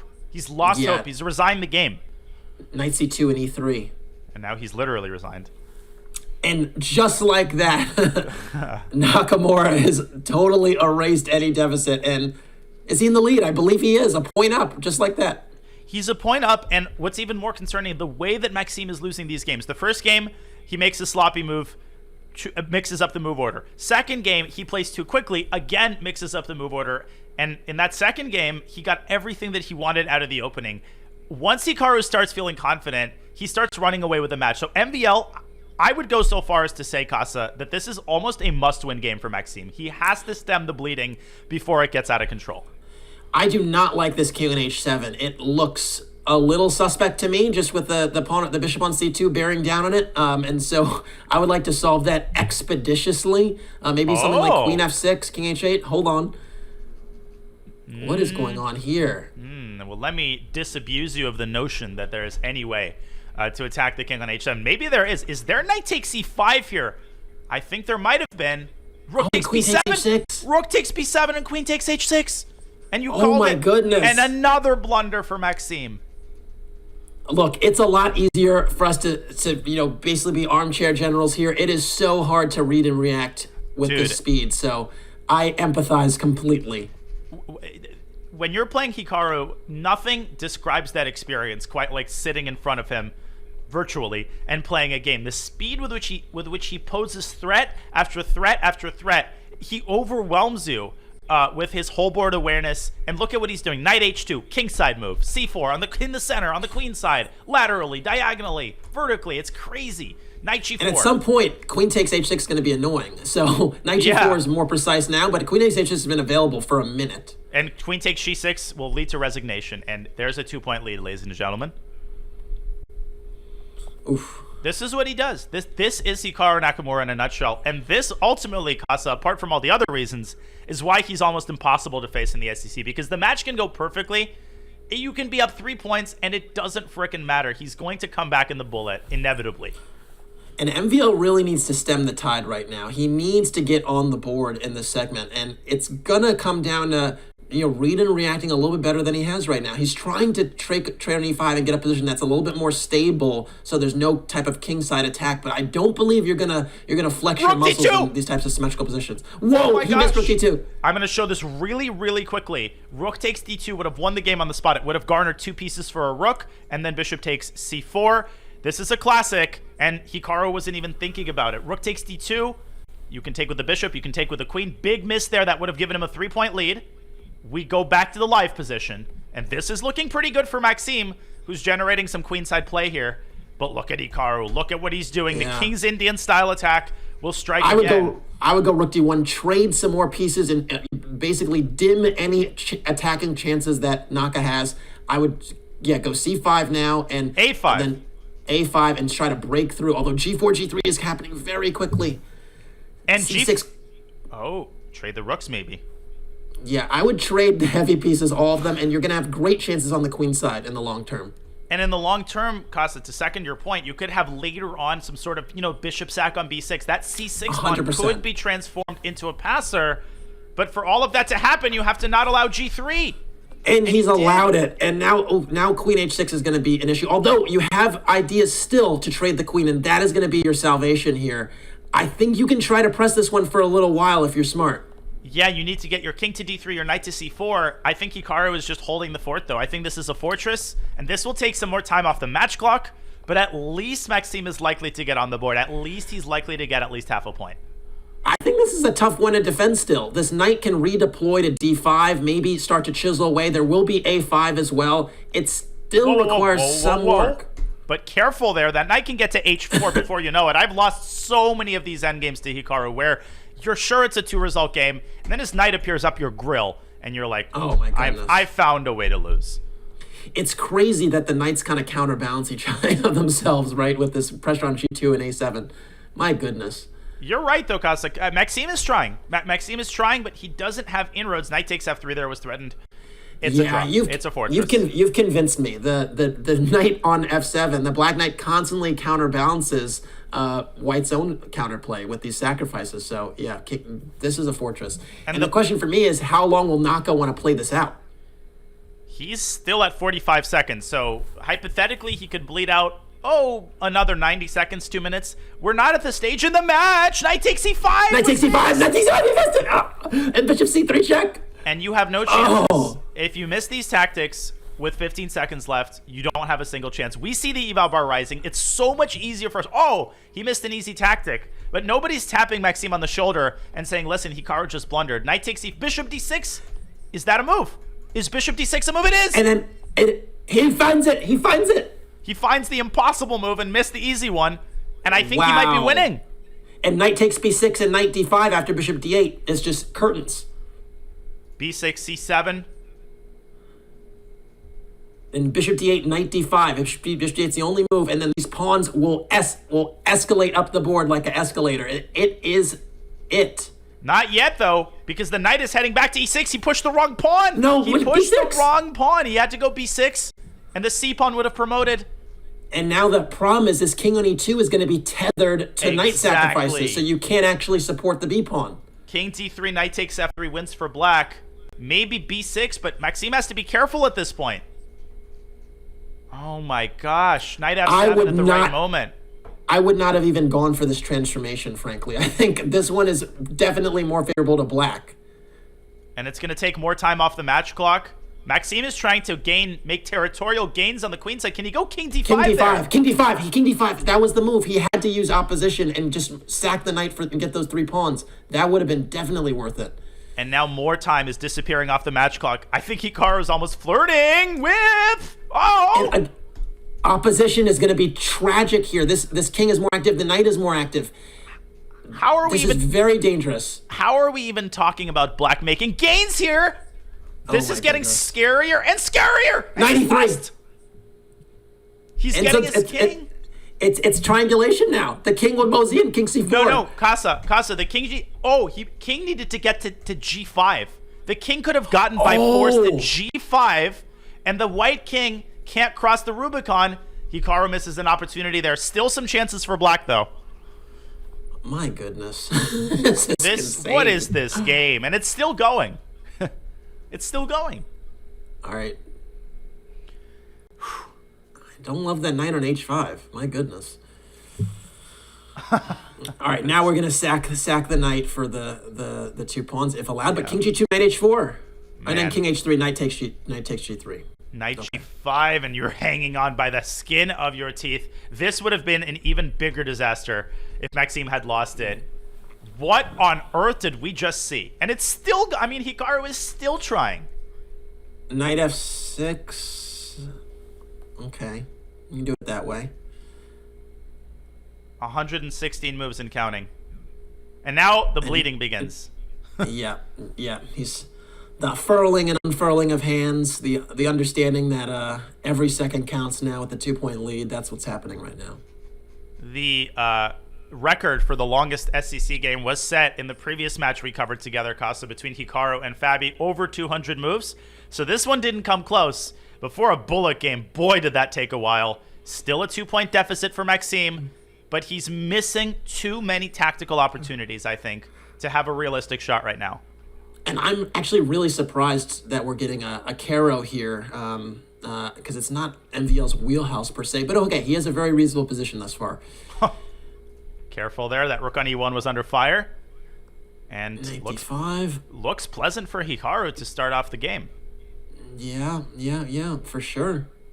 Yeah, the rooks are connected. We know about that. Maybe queen f3, getting out of any pins. Obviously, bishop g5. Oh, no, and it's starting to... The wheels are starting to come off here, I think, for Maxime. Yeah, D5 queen h4 even is an idea. D5 is an idea. Rook lifts are now on the offing. Rook e3 is very scary looking. Ooh, d5. You can't give this to Hikaru. Bishop d5, bishop e7, and knight g6 is going to pick up the queen. And more brilliant tactics for Nakamura. Oof, and now... Take it. Yeah. And yeah, bishop takes d5, knight takes d5, bishop takes e7, and then, yeah, you win material. And it's not just about what he's playing, Casa. It's when he's pausing. He senses that this is a critical moment. He takes the time, and he calculates this perfectly. Exquisite tactical play. And I don't think Black can hold the draw here in a bullet game. Yeah, the problem is basically the queenside pawns. If the queenside pawns were somehow off the board, you could say there'd be some fortress potential, but those queenside pawns, you see rook b8 curling into a ball, they're going to be so difficult to defend, and that's going to basically decide the game. Well said. It's not the material advantage per se, it's the fact that the queen is better in this type of situation with pawns on both sides. But the Caro-Kann, Casa, in a blitz game, you can play unfamiliar openings and you have time to improvise. My theory is that in bullet, you always should stick to what you know best. I vote Sicilian is a better choice for Maxime, and I think this game proved it. Yeah, this position very quickly became the Caro-Can't. So hopefully we won't see that in future games, because the clock is dwindling quickly, and we're going to get under 10 minutes very soon. Still some chances here for Maxime, and Hikaru dropped his rook back. He got cold feet. I thought that he should have gone rook g5 and f5. Now, I think MVL has achieved a fortress. Yeah, this is the best possible version. The pawns fixed on f4 and h4, just allowing the bishop to have great comfort. Why is Black pushing all these pawns still? I'm a little confused. Okay, basically, it seemed to work out, but I was worried the b5 pawn would be picked off. It is going to be picked off, and that was a completely inexplicable decision for Maxime. No, if it ain't broke, don't fix it. Leave your pawns where they are. Luckily for him, he has the heads-up decision to get his bishop to b3, but look at what's happening now. His king is going to get opened up. Tough decision. Yeah, so tough hard decision. to defend. How do you deal with this? Yeah. All right, I think as long as the white king can't cross the Rubicon, it's going to be fine. But there's going to be a lot of clock wasting here, and that's going to be the most important factor rather than even the game result. Be still, my beating heart. g5, king g6. What a defensive idea for Maxime. And don't laugh, Casa. If Hikaru gets a little bit too cute and he loses both of his kingside pawns, Black is going to be playing for the win. White is going for checkmate, but once the f pawn is picked off, oh, he blundered the h pawn. And it's still going to be, I think it's still going to have great chances to hold, just because the white king is going to be hard to get involved, but it's not an easy hold. And okay, the king is moseying up to h4. I do not think you could just sit on the... Yeah, I do not think you could sit with the rook on the 6th rank and hold this. And bishop d1 there, he had a chance to pick off the h-pawn briefly. I think he's just moving back and forth, and I don't see a way for white to force Zugzwang. Hikaru trying to milk all the clock right now. Maybe queen b8, queen f8 at the right moment. Aha. Just to stop the king g7 idea. God, another marathon game. This match is just the gift that keeps on giving, isn't it? Yeah, and again, this queen, I think if it gets to f8, is going to be very, very annoying to deal with. Oh my gosh. Okay, still trying. Hikaru trying to find the right arrangement of the king and the queen, but the black rook has too many squares. There's h6, but that doesn't really help. Now h6 falls. All right, and now you just want to get to the next game because there's no real winning chances here if you're black, but Naka's going to just have his fun and take off as much game clock as possible. And listen, Hikaru knew that he was going to lose the h-pawn when he pushed h6. That was not a winning attempt. That was a move to prolong the game, and we're at 100 moves again. We'll check this, but I think this is the first time in SCC history that we've had 2 consecutive 100-plus move games, and we're nowhere near the game finishing. It's 107 moves. We might go all the way to the 50-move roll. Yeah, and it's funny because, again, we were commentating a match together last week where Naka actually broke the record for longest SEC match with, I think, 204 moves, if I'm not mistaken. Incredible. We're at 120, and obviously the players are just shuffling back and forth. Black could send the f-pawn up the board, but White always has perpetual in his pocket. I feel like we just started the bullet segment, and we've already gone through 20 minutes. With only 10 minutes remaining, the margin now becomes thinner and thinner. MVL has to win the next game. And just to be clear, MVL's not going to push the f-pawn because it means a prolonging of the match. There's no real winning chances. Smartly cutting off the king here on e6 as well. You do not want to allow the king to even get close to sniffing the f8 square. So that's what's going on here. And this is the meta game that is played by Hikaru. We're at 136 moves. He probably counted how many moves he needed to reach the 50 move roll. I think they're at that point, and now he's going to bleed the rest of his clock down. They're somehow under 10 minutes. There we are, 137 moves, and still a 2-point lead. This is the biggest game of the match for Maxime, needless to say. No question about it. And I think he's going long because he realizes he needs to win. And Hikaru, he loves this opening across all time controls. He's very, very good at the ideas here. And I already don't like the way this is going for Maxime. I don't like what he's doing. Hikaru with a very compact position. A4. Oh, no, this is MVL playing very poorly this game. Knight B6 and Bishop A6, and he's dropping everything. Too many targets, yeah. D5, E2 is hanging. Oof, E3 is loose. Too fast? Everything... You made this observation, and it's been so true throughout, actually. And again, it's just a testament to your bullet experience that you do not need to go 100 miles per hour the first 20 moves. It's just that as MVL gives up the exchange, he's going 300 miles per hour.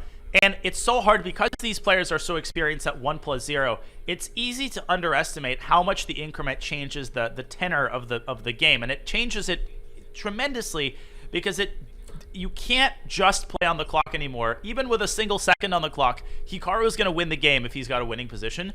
What's infuriating here, Casa, is that White cannot move the knight because of the lateral pin against the bishop. Hikaru brings his queen back, and this might be the match. Unless MVL wins the next 3. And it's crazy, too, because when f5 did come on the board for White, you felt like there was a whisker of counterplay, and Naka basically put on the fire extinguisher with the quickness. I mean, it was like so quickly. I mean, everything just got doused, and it's a 3-point lead. Heads up move by MVL to resign. He had to do that. This is where we need to remind you folks that if the game begins and there's even a single second left on the match clock, that game counts for the score. But in order for us to even cross that bridge, first of all, Maxime has to win 2 games. Yeah, and the moment is now. And again, Black is, Naka's carving out more real estate with his pawns. He has a bit of a space advantage, and I don't see a ton of problems for Black right now. And again, he's rushing the opening, and again, he gave up the B5 pawn. King A7. Okay, still a good position for Hikaru. Even though he had a free pawn he could have grabbed. Look at Black's king, look at Black's H-pawn. In a bullet game, this is a very hard position to play. I would try to get the queens off the board here at all costs. Yeah, 100%. That's okay. Knight F5 is now a massive threat. Queen F3 or Queen F3 or Queen G5. Actually, Queen G5, King F8, and once Black gets his king to safety, the position might start turning around. Yeah, this Knight H4 is a little bit out of pocket there, but yeah, now it's corrected and going up here. Queen D8.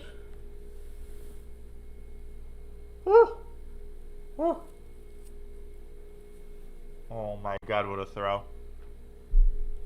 That might have been the match right there.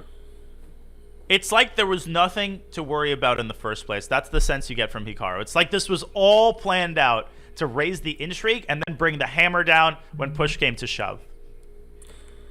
Man, it's amazing because, again, MVL has played a little bit too fast in this time control. It's insane to say that because it's 1+1, but it feels like he's just played too quickly. And none of these criticisms are in any way meant to suggest that MVL hasn't played an incredible match, which he has, an incredible match, an incredible run.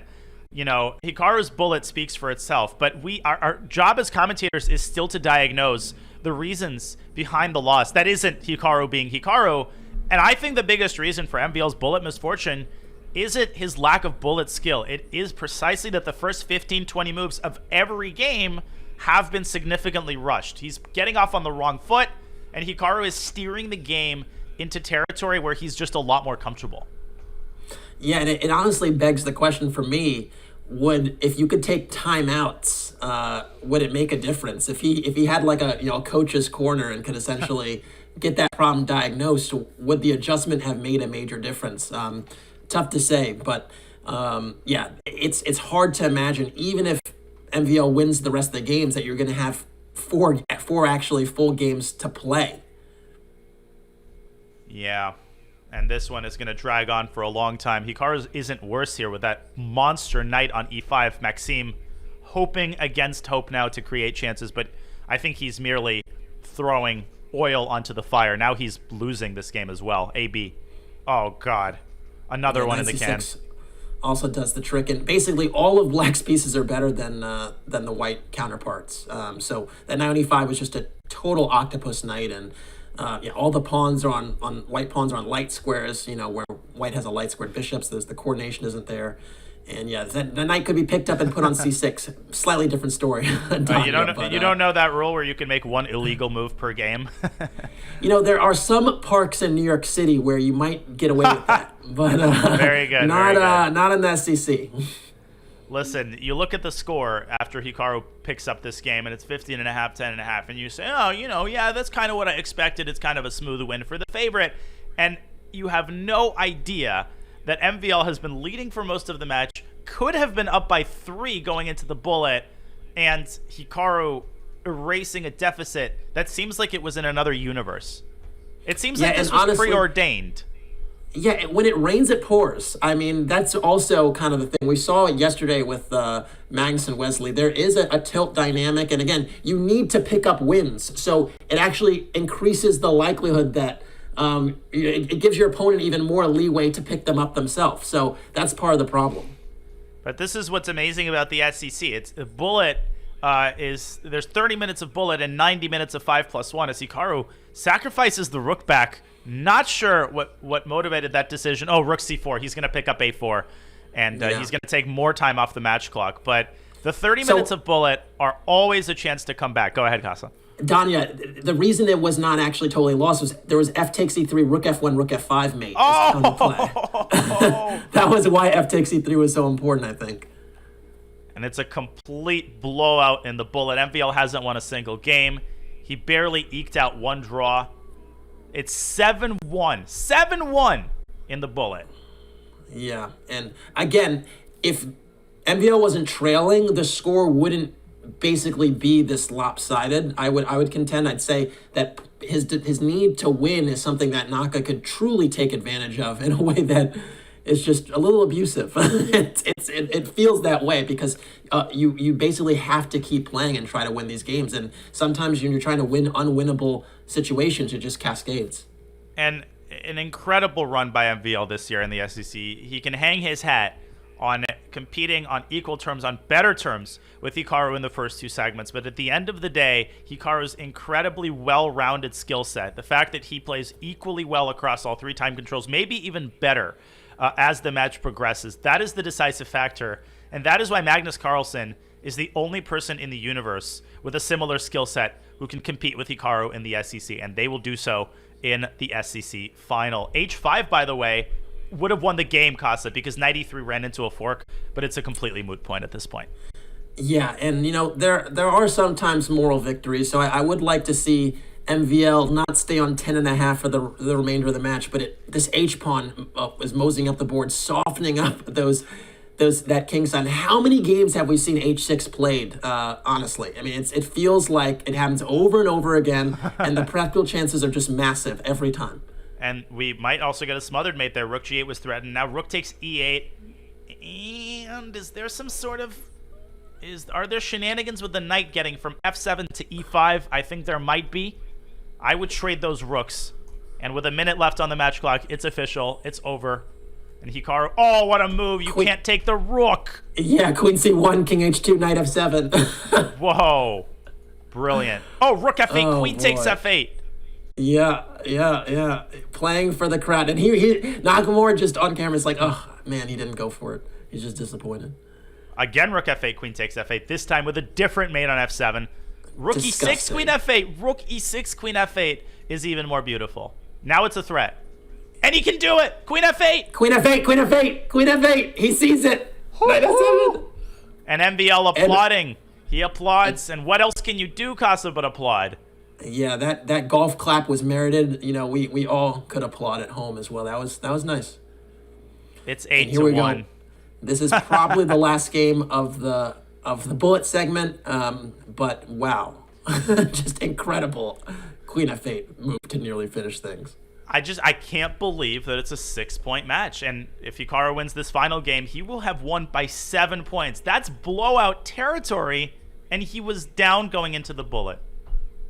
Yeah, again, it's truly amazing how quickly things can change, and I'm just reminded time and time again that this is really hard. and holding a lead against someone of the caliber of Nakamura is just really difficult, and momentum plays such a big role. So you have to catch up to speed, get used to the new terms and conditions faster, and unfortunately MVL did not read those terms and conditions. He did not, and I've played Hikaru thousands of times in the blitz time control, and I've played him in classical. You feel his strength, but then when you face him in the bullet, as I've experienced in the last few bullet brawls, it's like a cannonball. The speed, the accuracy, as I said, the just constant threats that he makes on all sides of the board, and he might go down in this final game.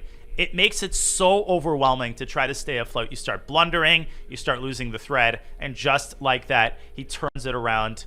MVL, though, he might score the honor goal here with an extra exchange in the final game. Yeah, and it does, again, seem so wild for this to be, as you mentioned, almost...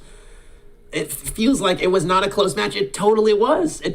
So I'm almost, for folks that didn't watch this one, man, they're going to have a hard time understanding and believing us when we say, well, this was not what it seemed. I mean, it's like a 20-point basketball game, except the 20-point lead was built in the last 3 minutes of the fourth quarter. And Hikaru Nakamura, it is official. He defeats the Frenchman with 3 names in a vintage, epic SCC match. An incredible bullet performance. And he will face, for the second year in a row, Magnus Carlsen in what has become one of the most iconic matchups in modern chess history. Casa, this is the final score. That final segment says it all. Yeah, folks, 8-2 in the 1+1, and we now are going to be able to say we're going to get the El Clasico of Hikaru versus Magnus. Everyone wanted to see it, and we're going to see it, but the journey to get here, it cannot be overstated how close this was until the end.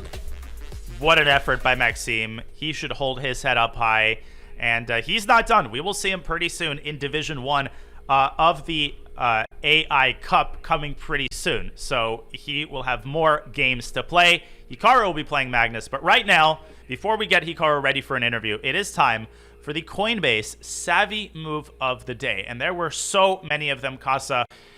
This was a back-and-forth match. Both players had sparkling tactical moments, but ultimately we have to showcase a brilliant tactic from the winner, Hikaru Nakamura. This happened in the 3-minute portion as they were going back and forth. Hikaru developed a big attack on Black's king, and he continued that attack with Queen B5. But Casa, MVL had seen that and was relying on the defensive move bishop b6. How did Nakamura break Black's defensive cocoon?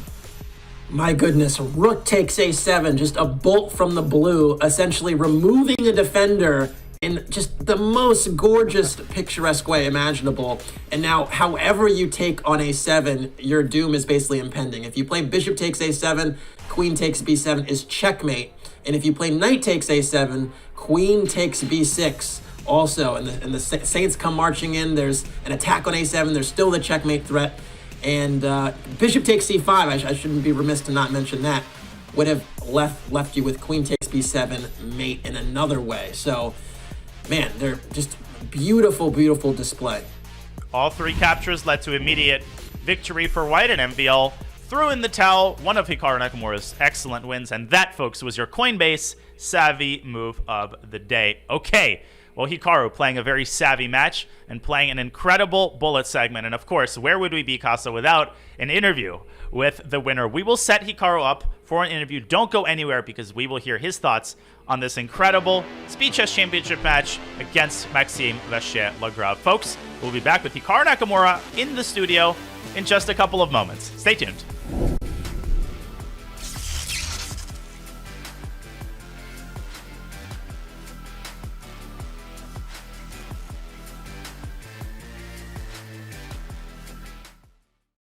Chess Kid is fun.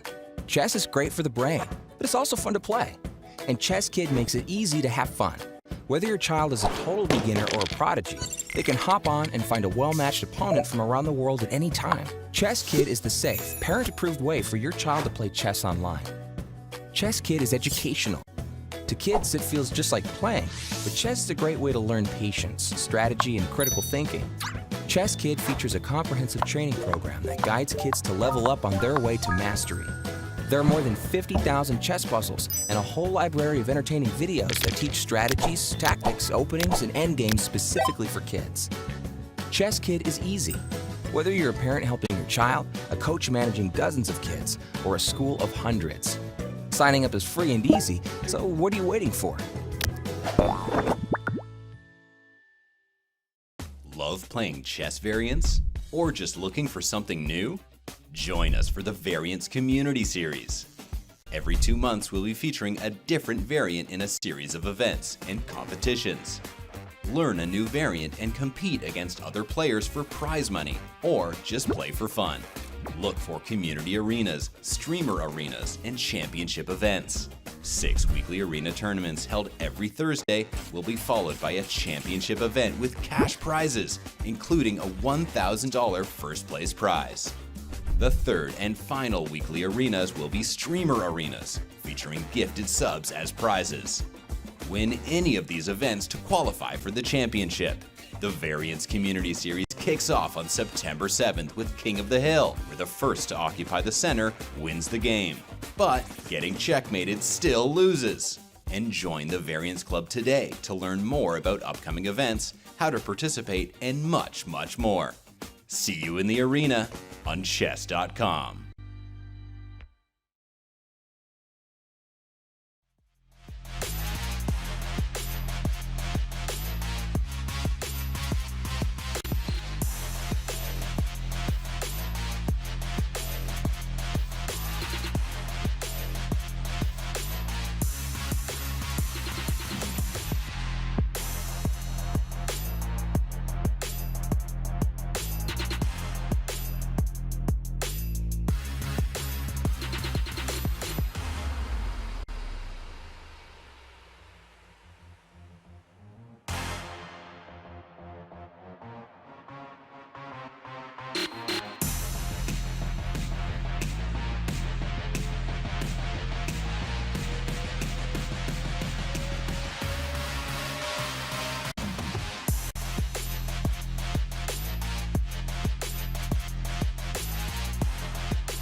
Welcome back to the Speed Chess Championship presented by Coinbase. The second semifinal is in the books, and we are all set up for a rematch of last year's final between Magnus Carlsen and Grandmaster Hikaru Nakamura, who joins us in the studio. Hikaru, thank you for joining. Congratulations on the win. First question, coming into the match, were you targeting the bullet as the segment of the match where you thought that you could make the biggest gains? Well, I mean, I think I've been saying this probably for the last 3 years, that I feel like in any match that I play in the Speed Chess Championship, if I'm not down by more than 1 or 2 games going into the bullet, I think I have great chances to win no matter what. So it's not as though I was targeting bullet, but I did have the mindset, especially after I lost the first couple of games to start the match, where I simply wanted to keep it as close as possible until we got to that portion. Yeah, speaking of essentially turning points in the match and having that, that small deficit before the bullet, it felt like the end of the 3+1 segment, that really clutch win you had with F3 check and eventual Queen G3 infiltration in the Sicilian. Did you feel like that was a turning point in the way that we felt it as commentators? I mean, I think that obviously in retrospect, if I lose that final game, which I think I probably should have at a couple of different moments, the whole bullet situation could have been different. I think I still would have had great chances to win even if I'd lost that final game. But certainly being down 1 going into the bullet was about as good as I could have asked for, considering what I did at the start of the 3+1. I mean, I think that in the 3+1, I started out with a nice one, I think with black, if I remember, and then I messed up the rook and knight's end game horribly to lose that rook and knight in 3 versus rook knight 3, which I never should have lost. And it kind of went downhill from there. And a lot of credit has to go to Maxime for how well he played and keeping it together. But I think certainly that final game of the 3+1, I did something really wrong in the opening. I think I played some early knight a5, and then I had to go king takes e7. And I mean that was sort of just I don't want to say a tilt game. It was just like get this portion over pretty much. And I was a little bit lucky in that game. But again, at the end of the day, I feel like going to the bullet, if I'm not down by more than 1 or 2, I always will have great chances. Do you think it's fair to say that Maxime played too quickly in the bullet? Would you say that overcompensating for the reduced time control is a big reason why SCC participants struggle in the bullet? Is there kind of over-adjusting that tends to happen? Well, I mean, I think Magnus said this. I don't know if he said it recently or it was in past SCCs, but I think Magnus said there's a huge difference between 1+1 and 1+0. And I think in 1+1, there's this real urge to just like move very, very quickly. I mean, I think there's some limit you have to keep yourself above, at least in the first like 10 to 15 moves. But yeah, Maxime was basically playing like straight up 1-0, and there were several games in the bullet where it just fell apart really, really quickly for him. I was also able to get a lot of sort of end games, and there were certain games, like there's this game where I got this whole king side which was closed, which went on forever, and it actually kind of reminded me a lot of a couple of the games I played against Magnus in the Bullet Chess Championship, where you're just maneuvering, and eating up a lot of clock. And so I think Maxime probably overcompensated, but once he started losing like 2-3 games, then it's very difficult because you're behind in the match. You feel like you have to win games quickly. You can't use all your time because you're losing time on the clock as well. The timer, I mean, for the match. So it's hard to judge, but I think certainly 1+1, it's not as fast as it seems, because there were a couple moments where I actually was able to stop and think for 5 to 10 seconds. But overall, it's just very difficult switching back and forth between all the different time controls. So MVL obviously proved to be a very, very worthy opponent, particularly early on, but we now are going to have the final that the fans have essentially been clamoring for some time. Just looking forward, how do you anticipate the contours or the battle lines being drawn there? What do you think are the keys for you to be successful in that match? Well, I mean, the first thing is that I get to play Magnus a lot. I mean, I think I'm playing him on Friday in the final, and I'm playing him on Monday in the Chess Champions Tour as well. So I'll get to play Magnus quite a bit in the next 3 days. I think looking at the match, it goes without saying that I'll have to play a lot better than I played today. I think today I started off very, very poorly in the first couple of games. Maxime was really, really sharp. So I'll have to play a lot better. If I do, I think I have chances. Obviously, I won last year. But Magnus obviously has been on a big run. So we'll kind of see how it goes. I feel like if I play to the best of my ability, I'll have great chances, especially if I can keep it close going to bullet. But again, and it's anyone's guess what will happen.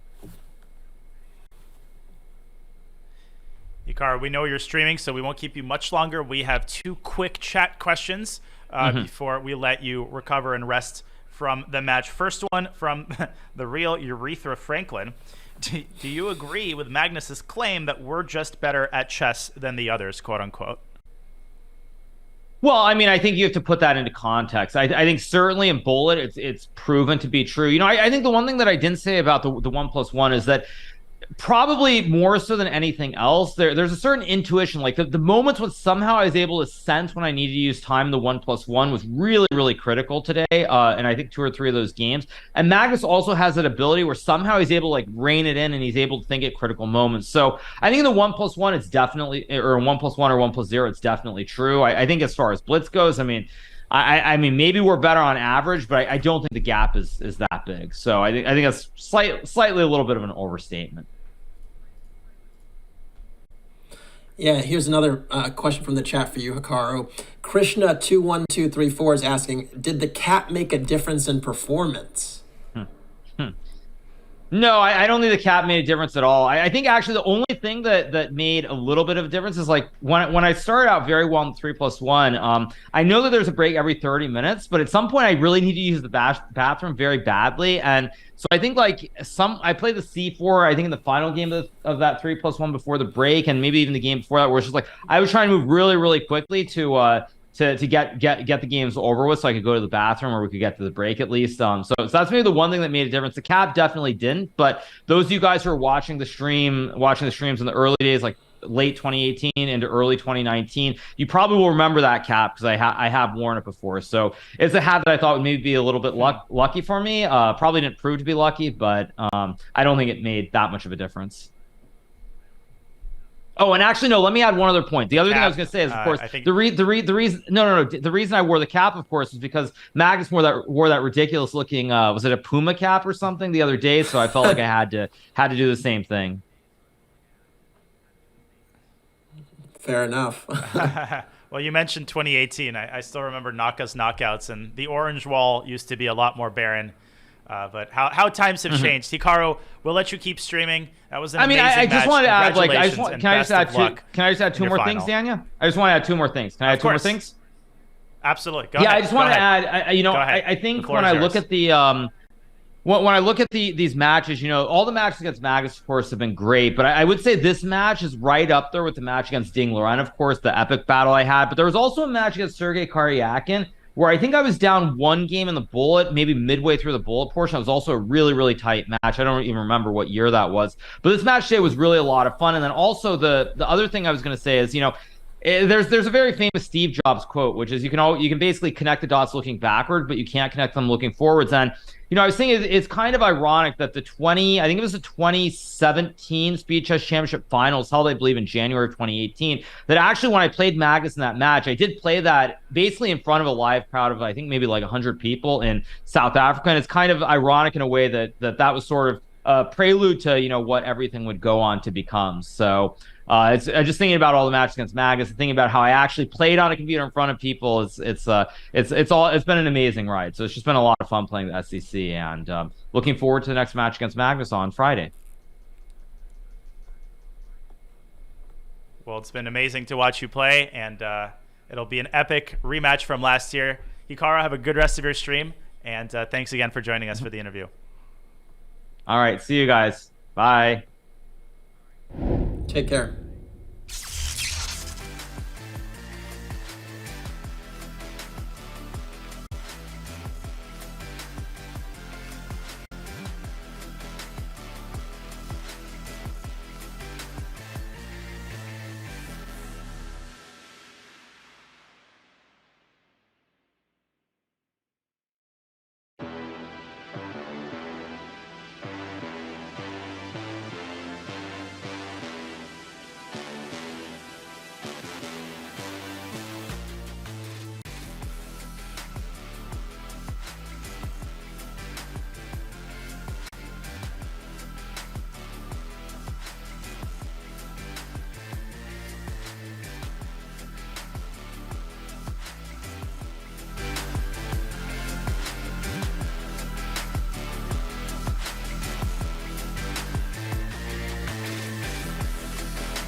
Well, welcome back to the Speed Chess Championship presented by Coinbase. Unfortunately, he was not able to maintain his lead, but it was an incredible run this year in the SCC by Grandmaster Maxime Vachier-Lagrave.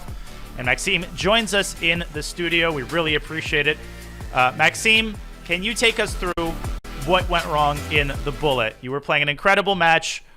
At what point did you feel like things started slipping away from you? No, I knew I didn't have enough of a lead going into the bullet. So, and then, of course, I could have played better in the bullet, but of course, there was this game where I missed this with take b7. I was dominant, but this is a detail. I think I would have lost the match. Anyway, I knew I needed at least 2 points and probably at least 3 to have a real chance. So of course, the beginning of the match was exhilarating, but at the same time, after the first 45 minutes, I knew that that was taking me too much energy and that I wouldn't be able to keep it up for so long.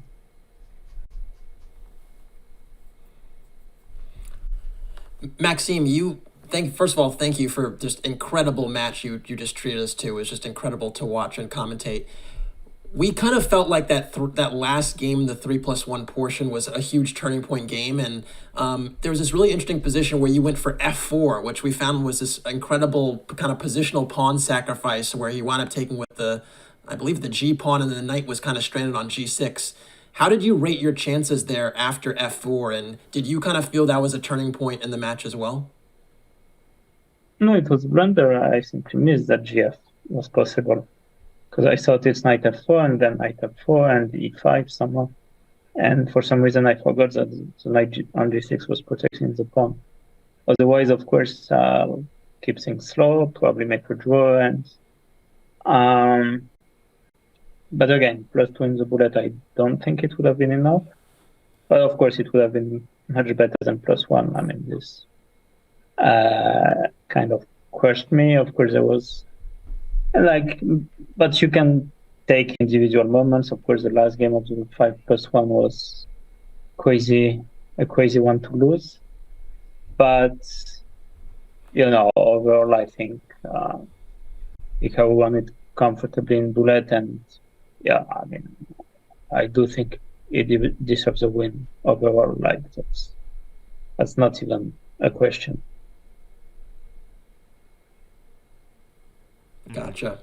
Maxime, how would you say this year's performance compares to previous years? You made the final in 2020. How would you rate your overall performance this year? I think I played some good matches in 2020 as well. Of course, the one match where I beat Magnus.